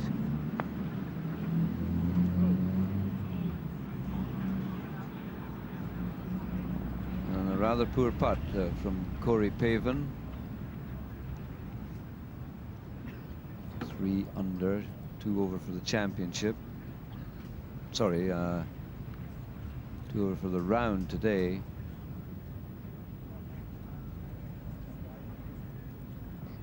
There they are, all on the balcony. Ronnie Alexander there on the left.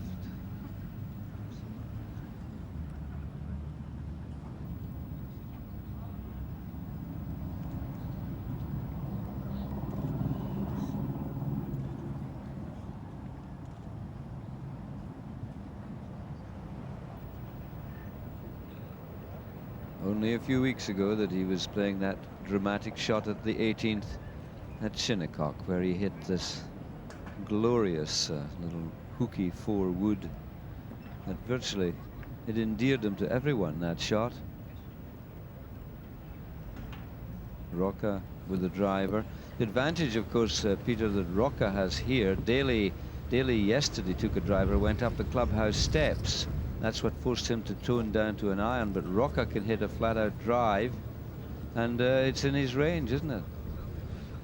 Yes, it certainly is. And we shouldn't forget the good round for Mark James today, you know. He was finished at 300, another good championship for him. Now, it must just come a little whisker from the right.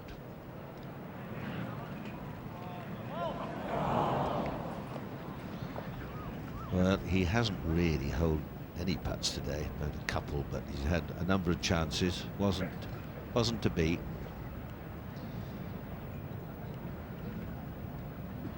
Rocca still pacing about the final one. I wonder what he's thinking about. Could be about a nice supper and a decent bottle of claret. But on the other hand, it might be now. Ooh. Keep calm.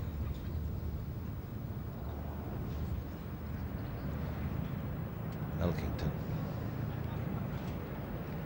It's for a 3. Too wide. It's a funny green, this 18th. There's not quite as much borrow sometimes as you think. In others, there's more. Good championship for Elking, in my word. He had his chances as well. 74 today. The start, the first 6 holes really. 3 shots dropped there. Paven taps in for a par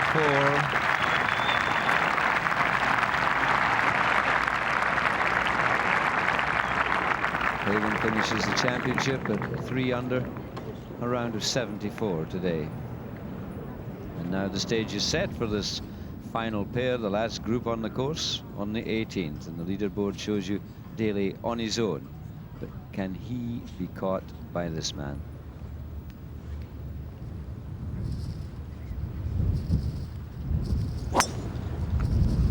Set it off slightly right. Drawing it back. Now let's hope for a kindly bounce. There's a little shoulder there that helps it back. And he's not quite, I don't think, eliminated the Valley of Sin. Good ball. Chip in the putt. Or chip it in and the championship's yours.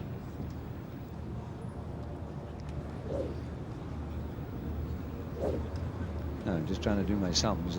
Campbell at 4 under. He's got to make a 2. He can knock it on and hold the putt. He'll be ripping this one. Told you.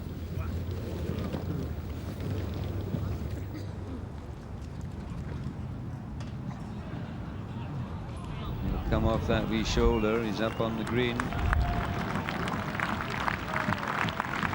Well, he's got a putt. He's got a putt, probably for the playoff.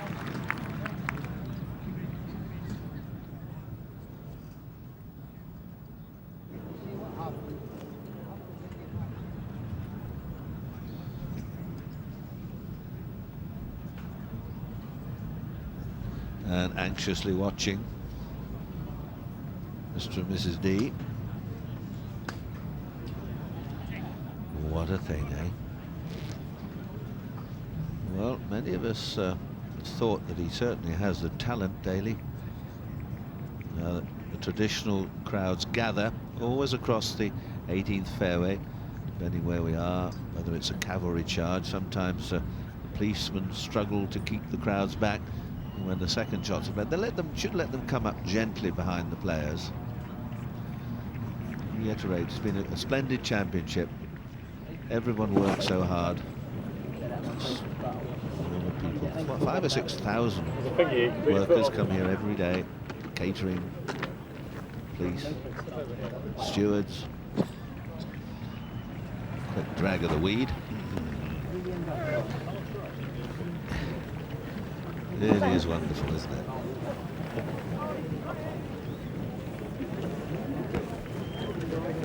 Look at this, it's great stuff. Gordon Begg's little pad, that little white place, a little bijou residence overlooking the 18th. Past the various golf clubs to Rusak's Hotel. The crowd start to applaud.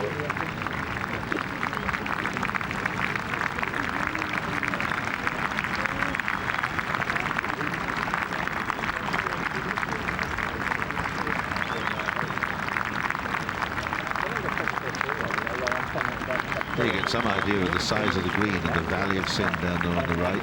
Not too many empty seats at this moment. Way down the beach and swinging round, every seat taken.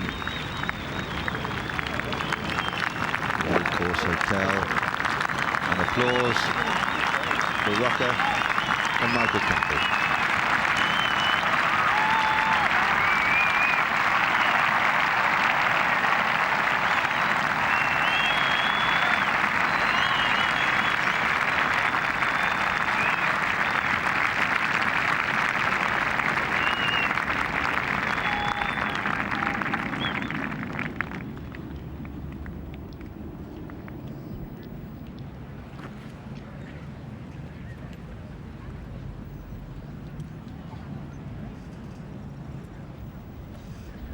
It looks as if Rocca will be, well, it will be, he will be the first to play some 20 or 30, 40 yards from the flag.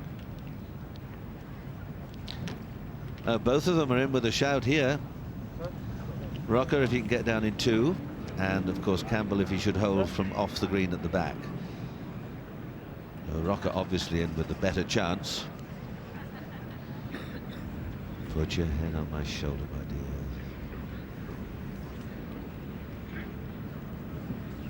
Well, of course, if Rocca does get down in 2 or Campbell holds out with a long chip shot, there will be a playoff over the 1st, 2nd, the 17th and the 18th hole, and the aggregates will be added up. We could have a winner then. If not, there will be a sudden death playoff.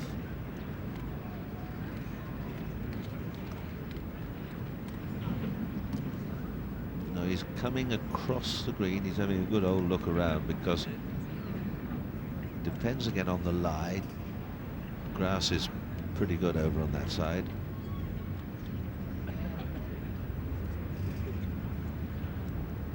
Walking sort of along the top of the, or the edge of the Valley of Sin now. Now he starts to come down. You see, he may be thinking you have to land it there, and if you do, the run of the ground kicks you down to the right. We saw Else and Daly play 2 bold pitches, which both went considerably past the hole. Peter, we got drama down to the 72nd hole, and as you were saying, and this is a good lie. He's got nice and tight so he can spin it, because I'm sure he's going to use a sandwich to get it over that edge of the Valley of Sin. Most of us would putt it.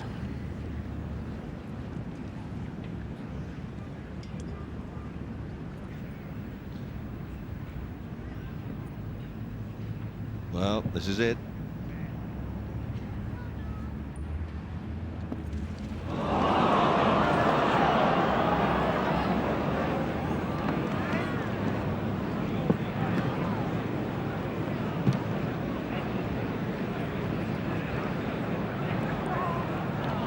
Not quite yet, my darling. It ain't over, but I must say the odds are in your favour. Cruel game. Games are cruel, aren't they?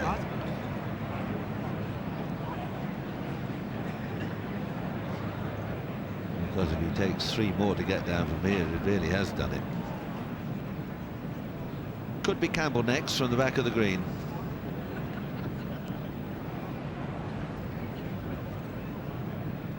Campbell's up in the top right, and there's his ball about a yard or so off the green up this end.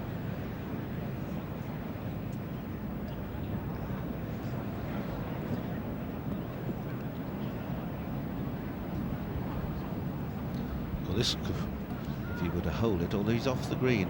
The longest putt I ever saw hold was in one of our pro celebrity matches at Gleneagles, the Gleneagles Hotel many moons ago, by Master Terence Wogan.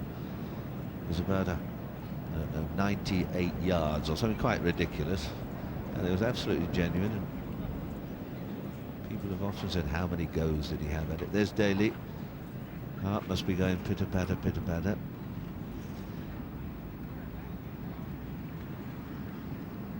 Either Campbell or Rocca must hole out from where they are now to force a tie.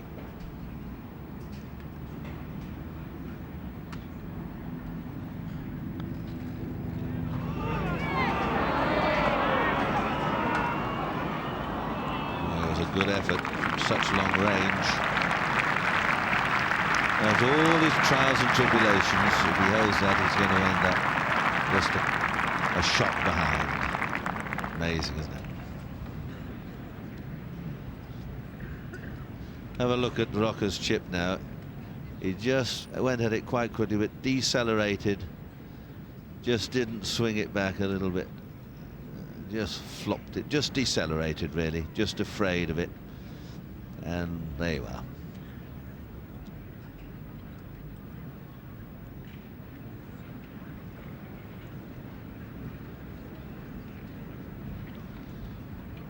Rocca then for a 3 to go to 6 under. This for a round of 73. If he doesn't hold it, Daly, John Daly, will be the champion.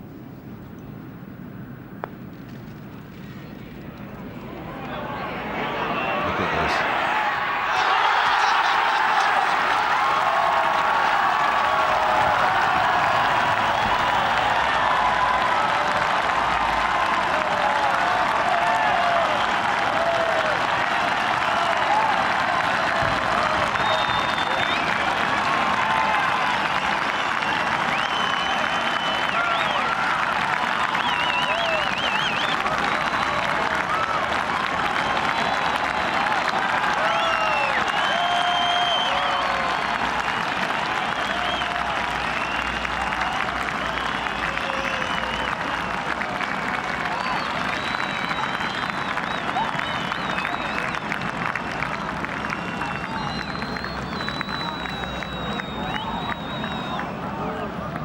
To say about that.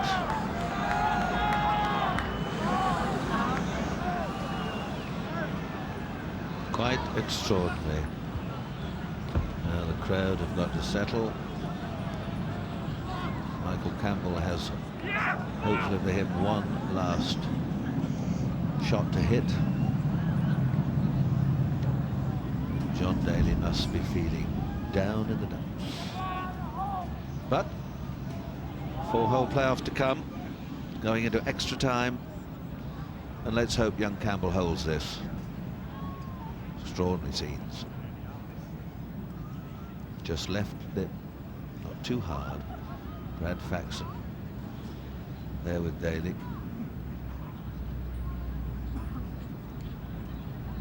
He's got to compose himself, get back in the game.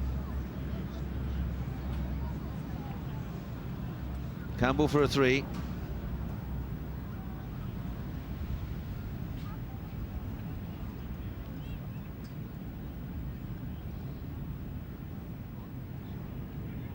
Yes, well done.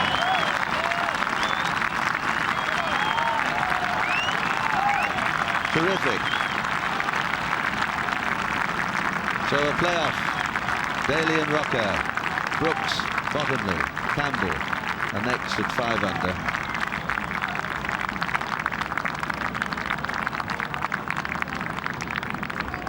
Daly already by the first tee, getting ready to go on. It's now coming to 5 minutes to 7. 4 holes still left to play.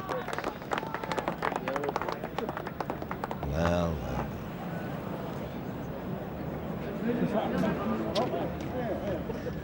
Quite extraordinary.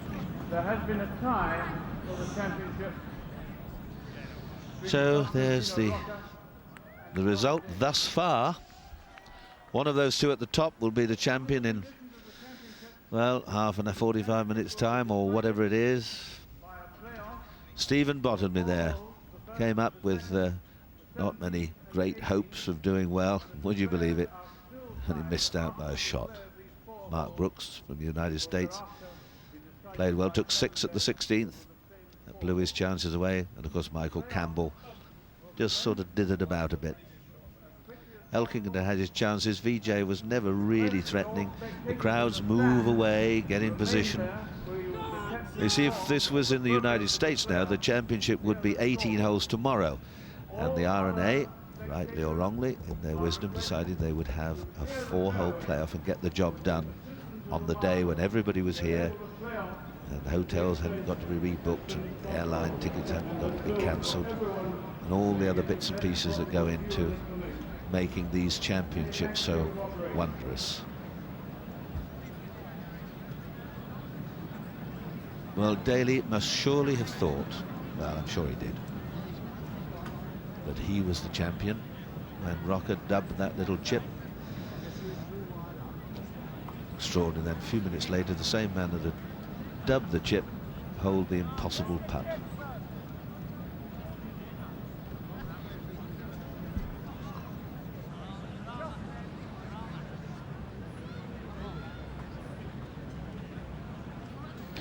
So any minute now, this playoff will get underway.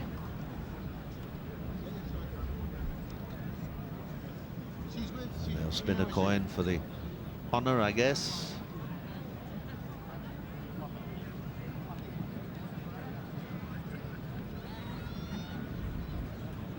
Well.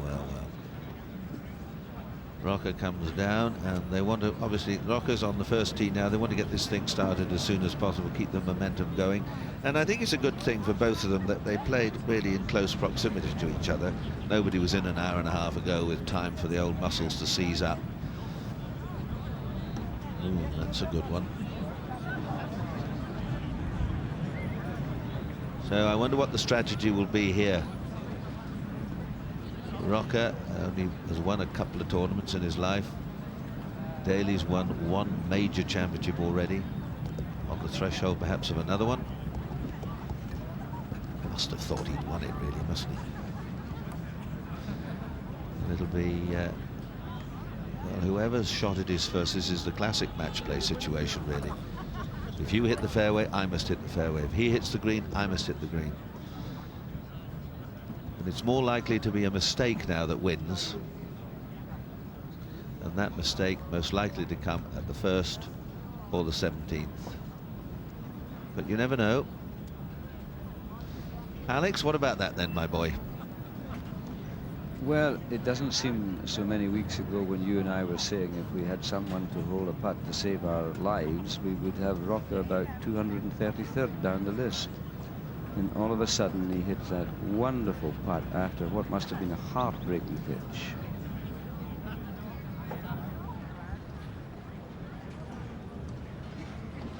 Well, it has been a tough, long, absorbing day, and it's not over yet. We're set for this 4-hole playoff between Daly and Rocca, and all through the day we've had this big field battling the winds, and a day of the highest quality and the highest tension.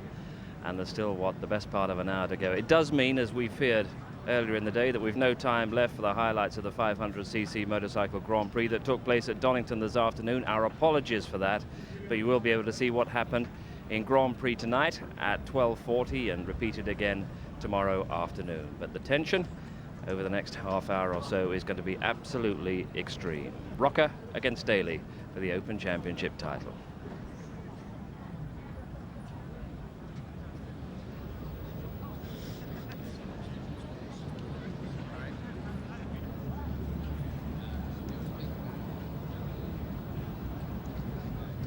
There's Peter Greenhoff there, who's the chairman of the championship committee. You possibly toss the coin. Don't throw a tea peg up in the air and see who it points at.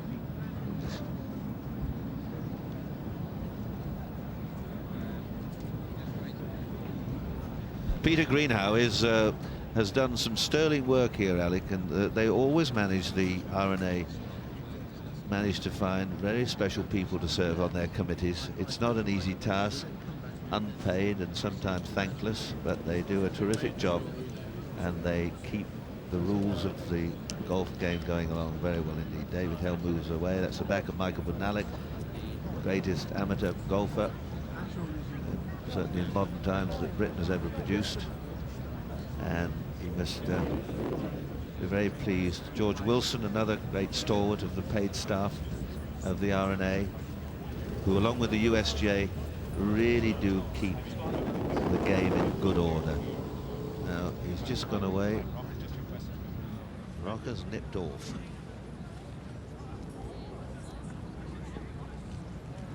Probably gone into the pro shop to get a couple of balls. Now, you see, they've taken the flag away. This is an interesting thought. They've taken them away because they fear the sort of souvenir hunters. Now we've got to find a flag. Anyone got a flag? There he goes. Is that the flag? Da, da, da, da, da, da. You get value for money here. How goes it? What if they only bring one out, so that they charge up the second to get it in time?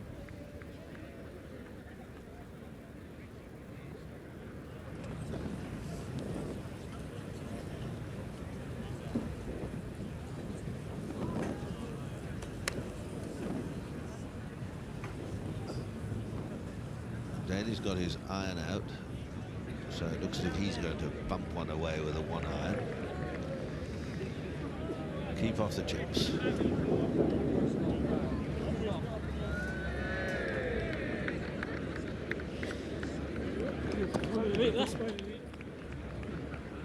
that's the first greens. The 17th. They play 1, 2, 17th, and 18th.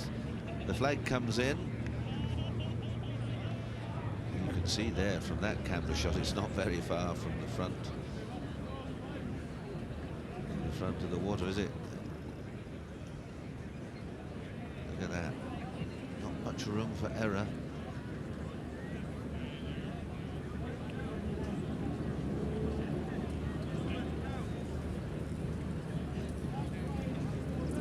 Right, ready to go. Just gone 7 o'clock and the 4-hole playoff about to start.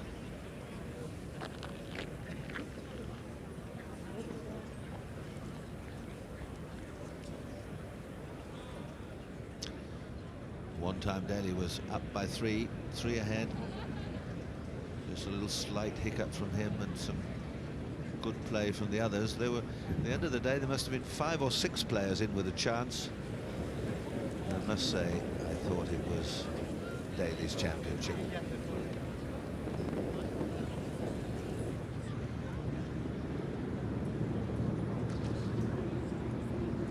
Mark Rolfing there from ABC television, one of my colleagues who I work with in the United States. He and Bob Rosberg here, Judy Rankin, walking the courses and giving reports back.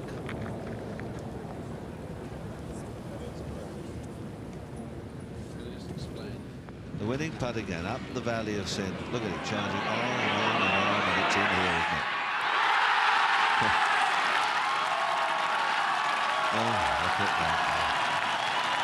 Taken suddenly in the valley of sin. Glad he got up there as well for a minute. He's come a long way on this one.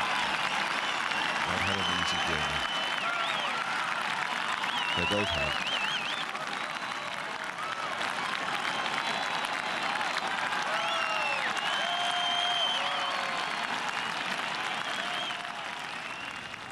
This is it.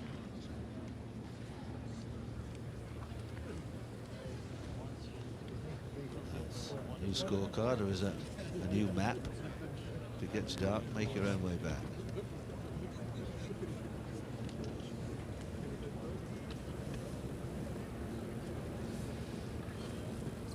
Now and then, we're all waiting.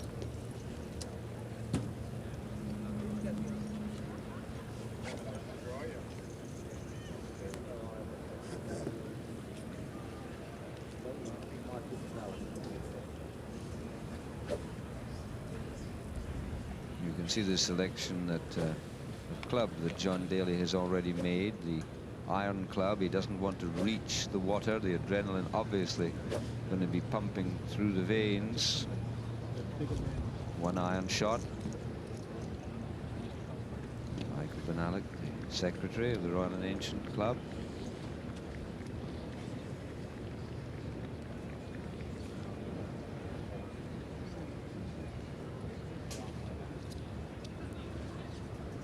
Daly and Rocca wait, and maybe just a sort of clearing up ahead.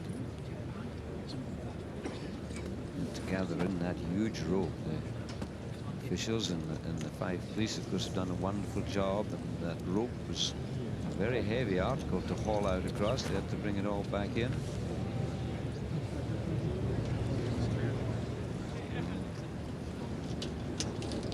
Swilcan Bridge there, seeing some more history being made. First time a 4-hole playoff has been played here. We saw one at Royal Troon, Peter. Yes, and that was exciting too.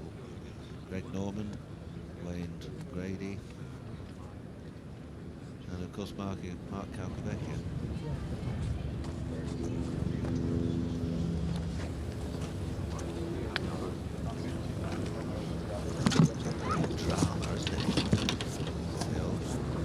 Spun the old florin up there and got the job done, but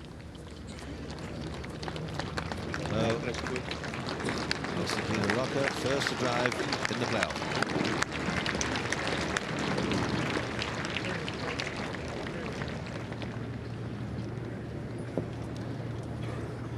£125,000 to the winner, 100 to the second, so it's only £25,000 difference, but the rewards for the winner against the runner-up are quite enormous.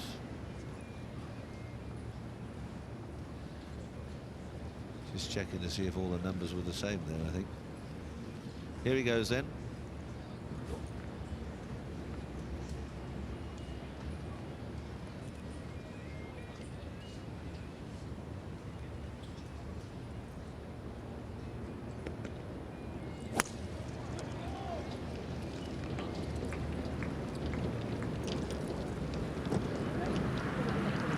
Down the right-hand side. That's a very good play. That's a bold, straight drive.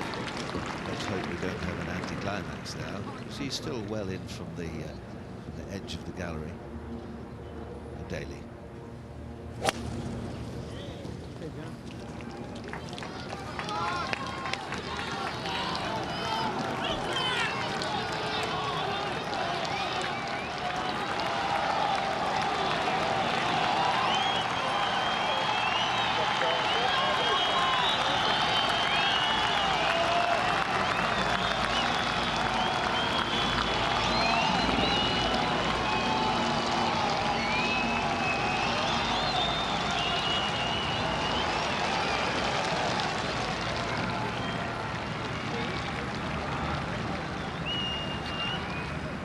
Four-hole playoff, one, the first, the second, the 17th, and the 18th.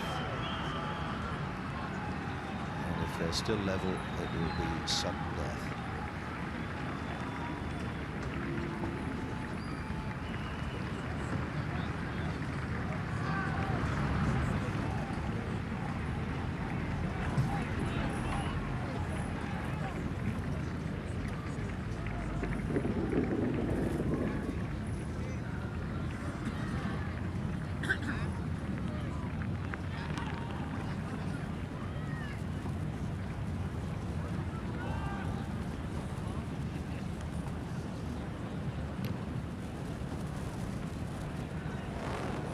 I suspect Daly may be the first to play as he went down the left-hand side of the fairway. Rocca took the straighter line.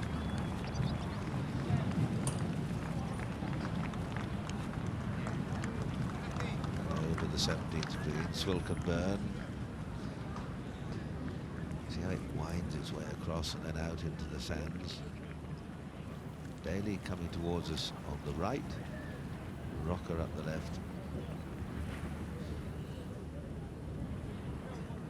Quite a difference between them, but it will be decided on the angle, I guess. And I don't know, I should imagine it's Daly, but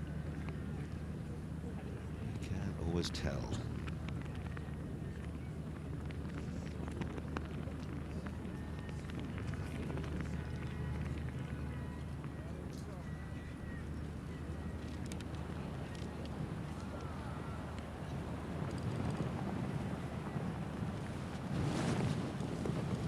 I think Rocca is to play first. His first playoff hole. He's got 125 yards to the flag with the burn between him and the flag. It's picking up now. The wind has actually subsided a little bit. It's still very strong, but it's not nearly as strong as it was earlier. It's a tough shot. Punch probably with a 9-iron for First takes off. Fantastic atmosphere.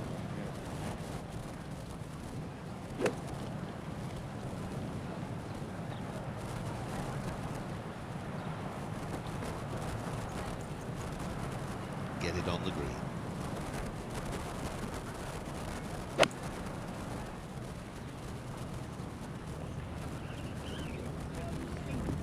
And he has. That'll go back a bit. That's a nicely played, nicely controlled shot. Sensible. Good. Now Daly.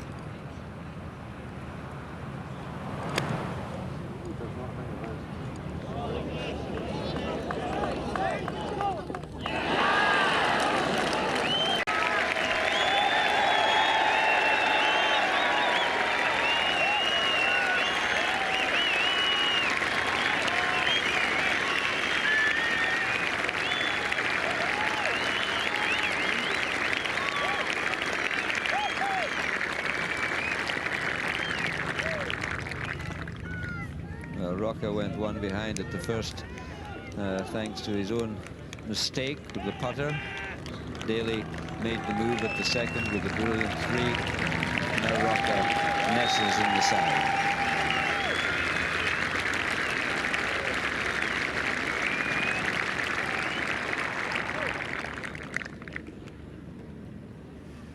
We can all see how difficult this stance is. Whether he can actually get it at the flag, I doubt, unless he really comes across it very quickly. Face laid really wide open. He couldn't get it. It was a very awkward spot. Just trying to finesse it in the circumstances, and that is not the answer, I'm afraid. It's just too difficult. This is all rather sad. Another great performance.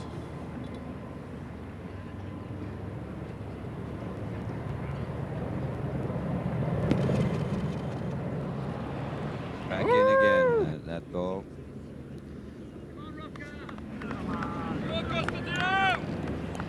Now he's getting angry. It's all over really, but he's got to get the thing on the green.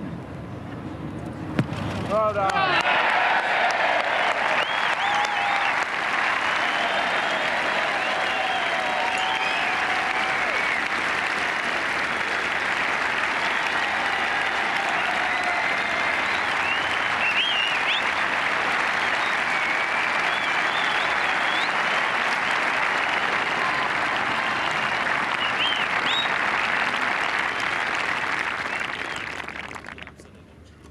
Well, he could. He probably feels very much like conceding, but in a 4-hole playoff, I think he's got to go on and complete the 4 holes. He's conceded in spirit, and he's got to continue in kind.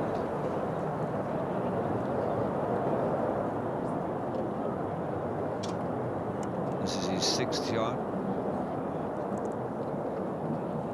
He's already 2 behind.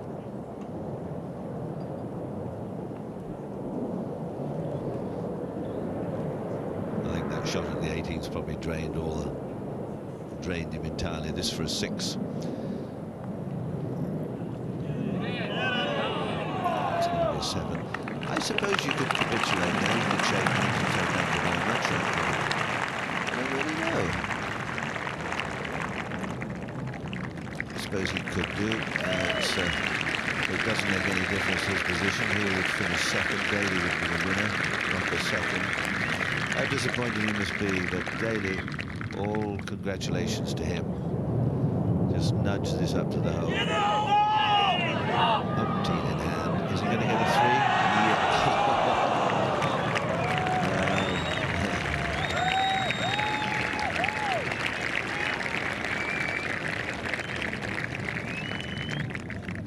5 ahead with 1 to play.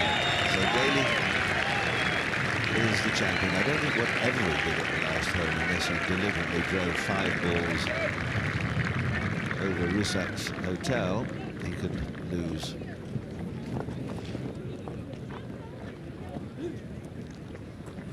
Oh, what a week it's been.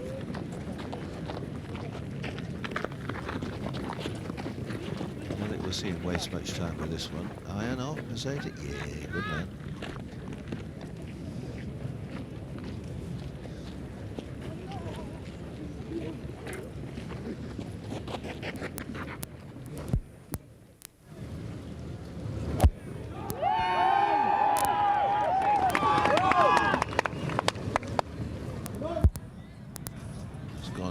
Right-hand side. That's not a far away from the green. Got a good line in from there. You could use the slope, chip and run it round to the hole. Rocca's played his part though, Alex, this week. Yes, he's made a great contribution to the championship, to all of our memories. That finish at the 18th.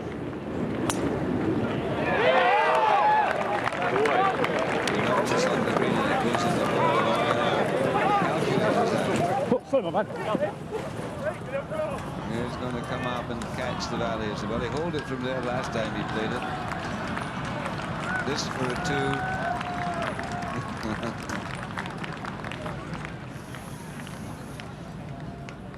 Somehow the pressure has gone off of Rocca. It's interesting. He knows he's lost it. Here we are. Clear the left, please. Everybody, clear it. Clear it. John. Clear it. Clear the left. Clear it.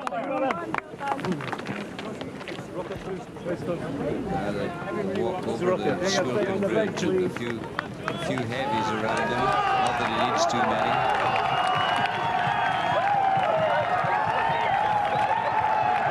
They hold the galleries back there, but with a rope, so that the people who watch up the little lane have every opportunity of seeing the finish of the championship.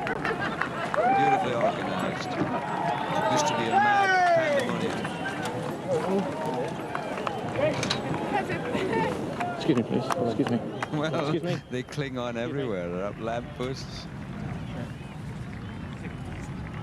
So, right up on the roof of one of the buildings, standing up on the parapet.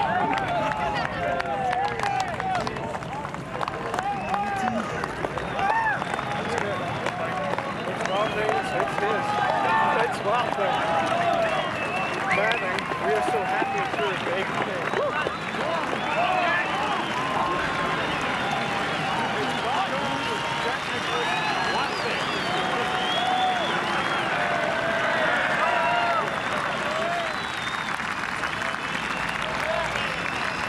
There's a good play from Daly, but fortunately an anti-climax really after almost after the first hole. Looking back, it's easy to do, but Daly,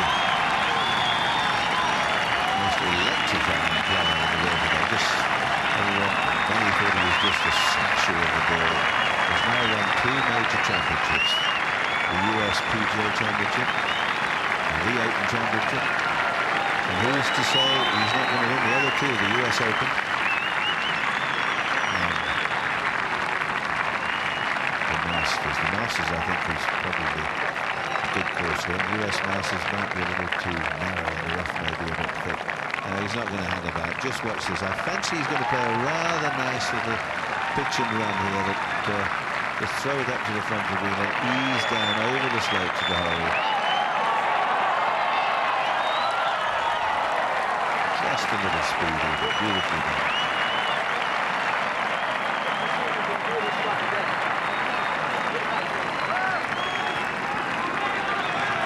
Peter, I have every confidence now that the engraver will be well into the name of Daly. Not too many letters for John Daly.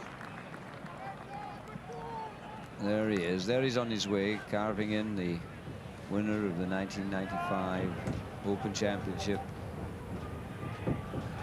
25th time it's been at the old course.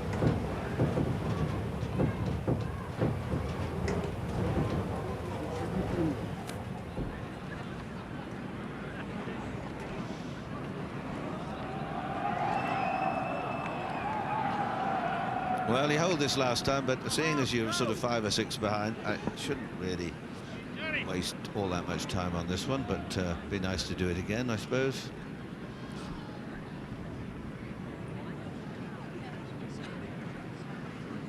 Well. Extraordinary game. Just when you think you've seen everything, something pops up.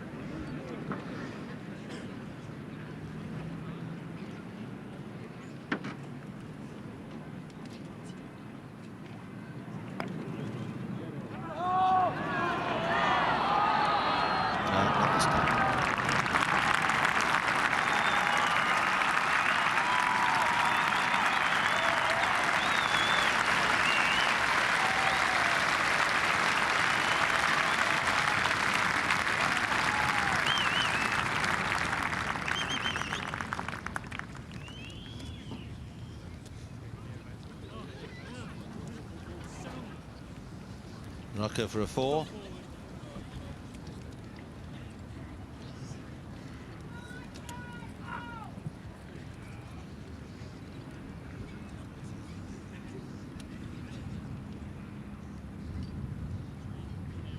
And he's got a 3.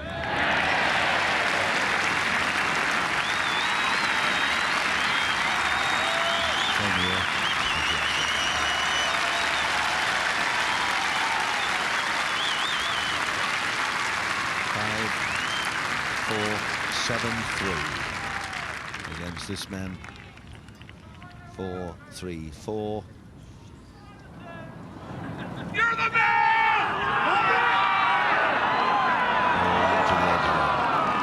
4-3-4-4 for Daly. And when this little one disappears, it's official. Daly, John Daly, the 1995 Open champion.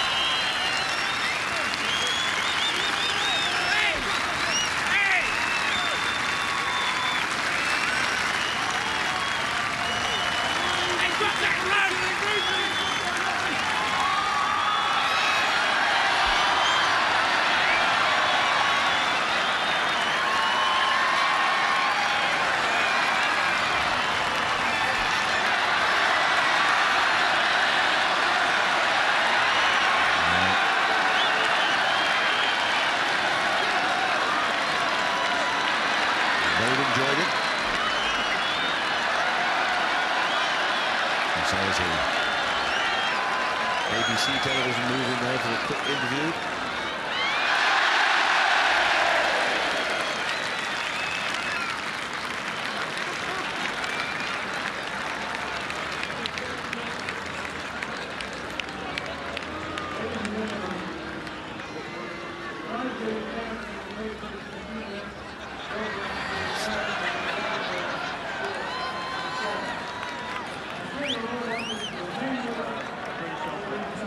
John Daly, his name is already on the old Claret Jug. The winning score goes on. And that's it. And the crowd start to sing in celebration. A very popular winner indeed. John Daly, who's been there and back. Let's hope he now stays.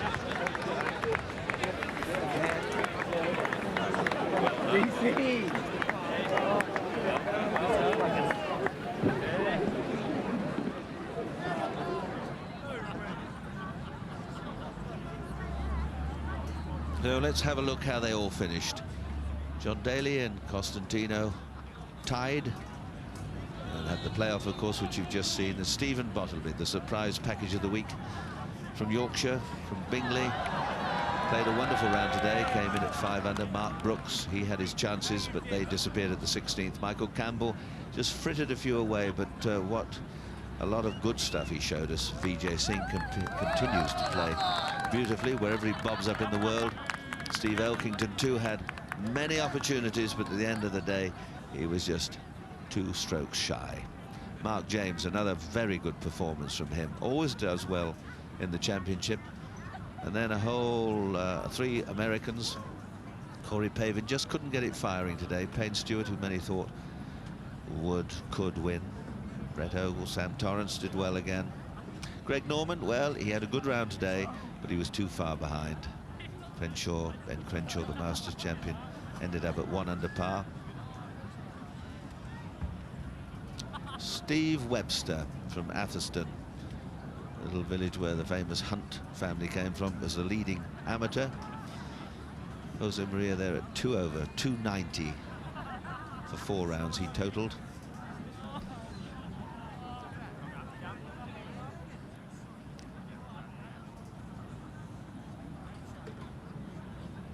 Tom Watson, who went out with many people's hopes today, but Tom ended up at 2 over par. Seve had a 71 today, but only had too many strokes in the previous rounds.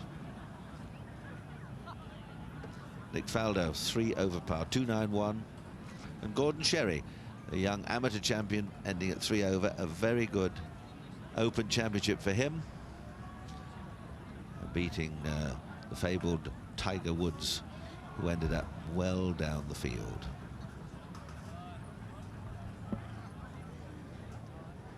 John, many congratulations. Who's best qualified to sum up the tension of the last hour, you or Paulette? Go ahead. I still can't talk. It has been an amazing turn of events. Take us back just an hour. You must have thought you had it won. Well, I did. No one ever would have dreamed Rocca would have made that putt on 18, but it happened, and something just got me deep down, and just to go out and just hit everything as hard as I could, and that's exactly what I did in those 4 playoff holes. And you know, it's nice. I finally got a chance to hit 17 and 2. I mean, I was real happy to have a birdie putt on that hole. You marched off from here in very determined mood. How difficult was it to regroup and play those 4 holes? Well, it was tough, but Brad Faxon sat me down, and I knew I was going to prepare myself and just try and just let it, you know, sink in. And luckily we had 15 minutes, but Brad Faxon had a lot of good things to say, and Bob Estes and Corey Pavin. So they said, just hang in there, man. You know, you can do it, and that shows a lot of friendship from the guys that played here and the American guys. You a fan of 4-hole playoffs? I am now, but I hope that if it ever happens like this again, I was that close to having a heart attack, so I don't need that anymore. It's been a wonderful day. It's been a tough day. Tell us about conditions out there and how you coped and how your game stood up. I think patience goes with this, and you know, I think the driver, the Wilson Index, really had a big key in it in the golf ball, that ultra competition that I've been playing for a couple of years. The new driver has just summed it all up. It really has. And a word for this fella who's just joined us, Costantino. Yeah, he's awesome. We've played before, and thanks for letting me have it, man. Next time. Next time. Costantino, quick word. The shot on 18 has given you a moment that you'll remember all your life, but what exactly did it take out of you?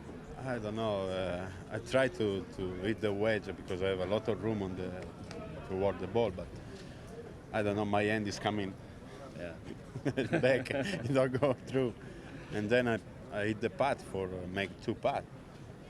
I hit and they go in. And the feelings now so close. Yeah, just I'll play for him, and bad luck for me next time. He's a great champion. One quick last word, John. What does all this mean to you? The last couple of years have been a bit tough, so what does this title mean?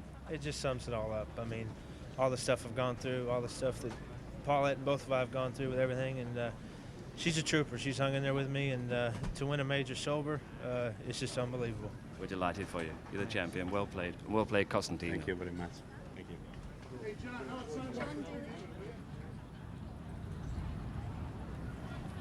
So that's it. The presentation party move into place.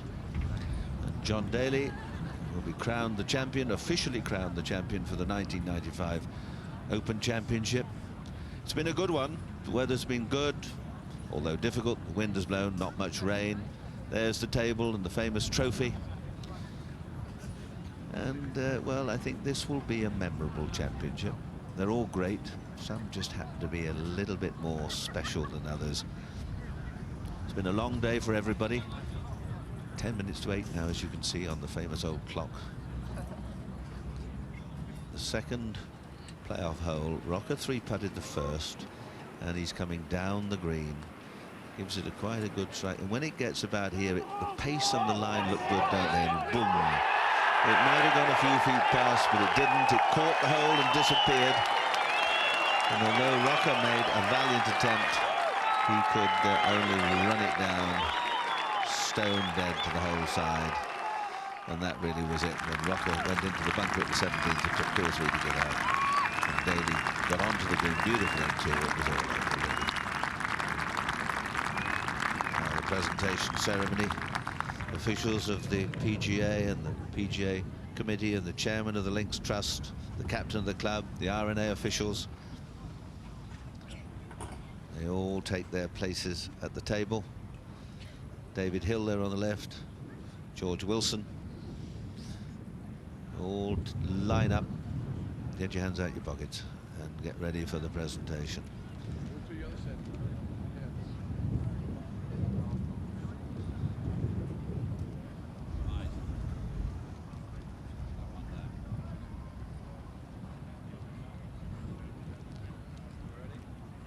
Michael Benalek, the secretary, the RNA secretary on the right, and a man who will do plenty of interviews before the next Mr. Captain, 7 days are out. Ladies and gentlemen, on behalf of the Championship Committee of the Royal and Ancient Golf Club of St Andrews, I welcome you to the presentation ceremony of the 124th Open Championship. I would like to thank the St Andrews Links Trust and the local clubs for their cooperation in allowing us to host the championship on these historic links. This year sees the retirement of Walter Woods as the links superintendent here at St Andrews. As usual, Walter and his team have worked wonders and produced a course that they can be very proud of.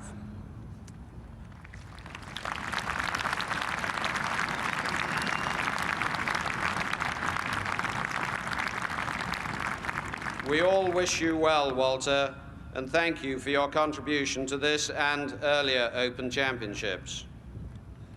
Without the help and enthusiastic assistance of literally thousands of volunteers, this championship could never take place, and our grateful thanks goes to all of them, scorers, bunker rakers, marshals, etc., and many other people whose contributions have made this championship so successful.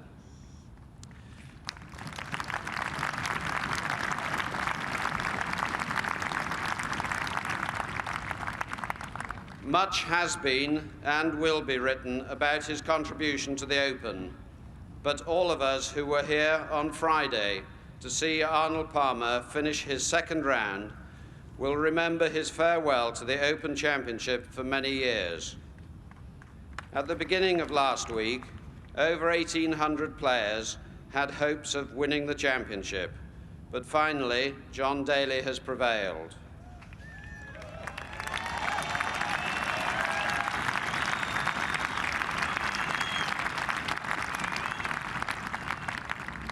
We are delighted that such a talented and popular player has won the championship. His power, combined with such a splendid short game, has enthralled everyone who has watched him this week. My commiserations go to Costantino Rocca.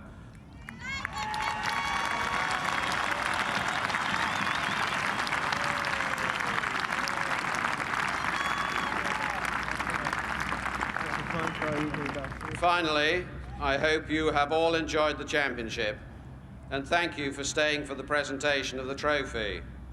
I should like to ask Michael Benalek, Secretary of the Royal and Ancient, to announce the winners, and Mr. Gordon Jeffrey, Captain of the Royal and Ancient, to make the presentations.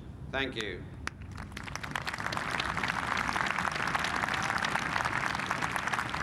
The leading amateur and winner of the silver medal with a score of 289, Steve Webster.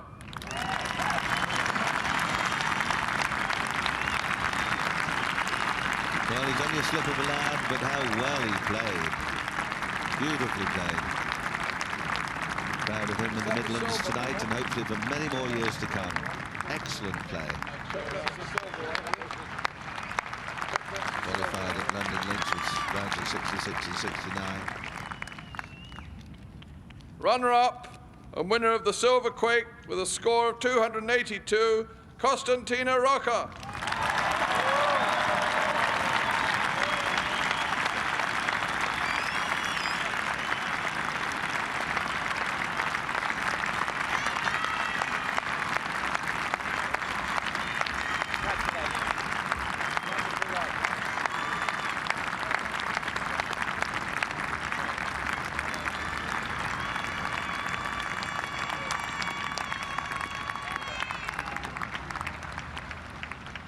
The champion golfer for the year and the winner of the gold medal with a score of 282, John Daly.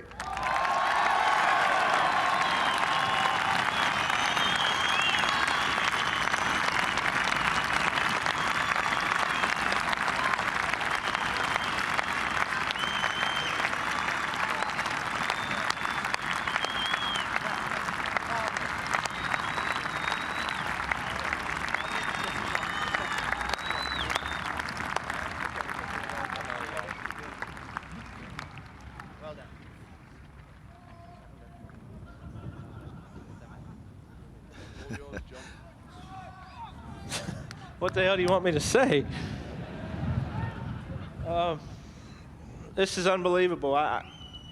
I'm just lost for words. To bring this championship back to the States is incredible. And for me to sit here and be a part of it is just unbelievable. But this goes to everybody, all my fans at home, but it especially goes to you people who rooted for me this year, this week. God bless you, and man, this is awesome.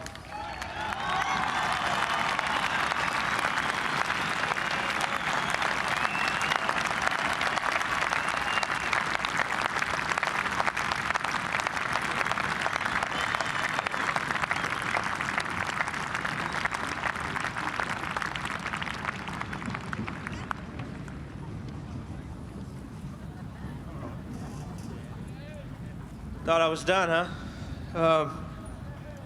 I just want to say how much I love my family at home who is watching this, how much I love my wife, my agents who have been through a lot with me over the last 4 years, and my best friend Donnie, who's here this week, has been an inspiration to me, keeping me out of trouble, like a lot of people have. But this means an awful lot to me to sit here. My little newborn, me and Paulette's newborn, is sitting at home. She's not old enough to be able to watch this, but this goes to her and my other daughter, Shina. So thank you, fine people. And God, it's great to know I'm going to be back here 5 more years at some more British Opens. So God bless all of you. Thanks.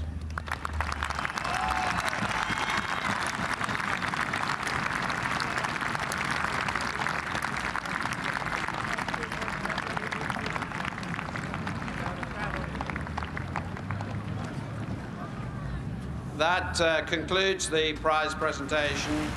We look forward to seeing you at Royal Lytham and St Anne's on the 18th of July to the 21st of July, 1996. Thank you very much. Golf often tells you something about a man's character, and this is certainly a championship that has left us with some real memories. I shall not forget in a hurry the smile on Costantino Rocca's face as he climbed out of the road hole bunker, knowing that he'd lost the playoff. Nor will one forget the way that John Daly, after all the trials and tribulations that he has endured, has come back to the great game and now emerged from it, not just as a champion, but as a people's champion. The winner of the 124th Open Championship, John Daly of the United States.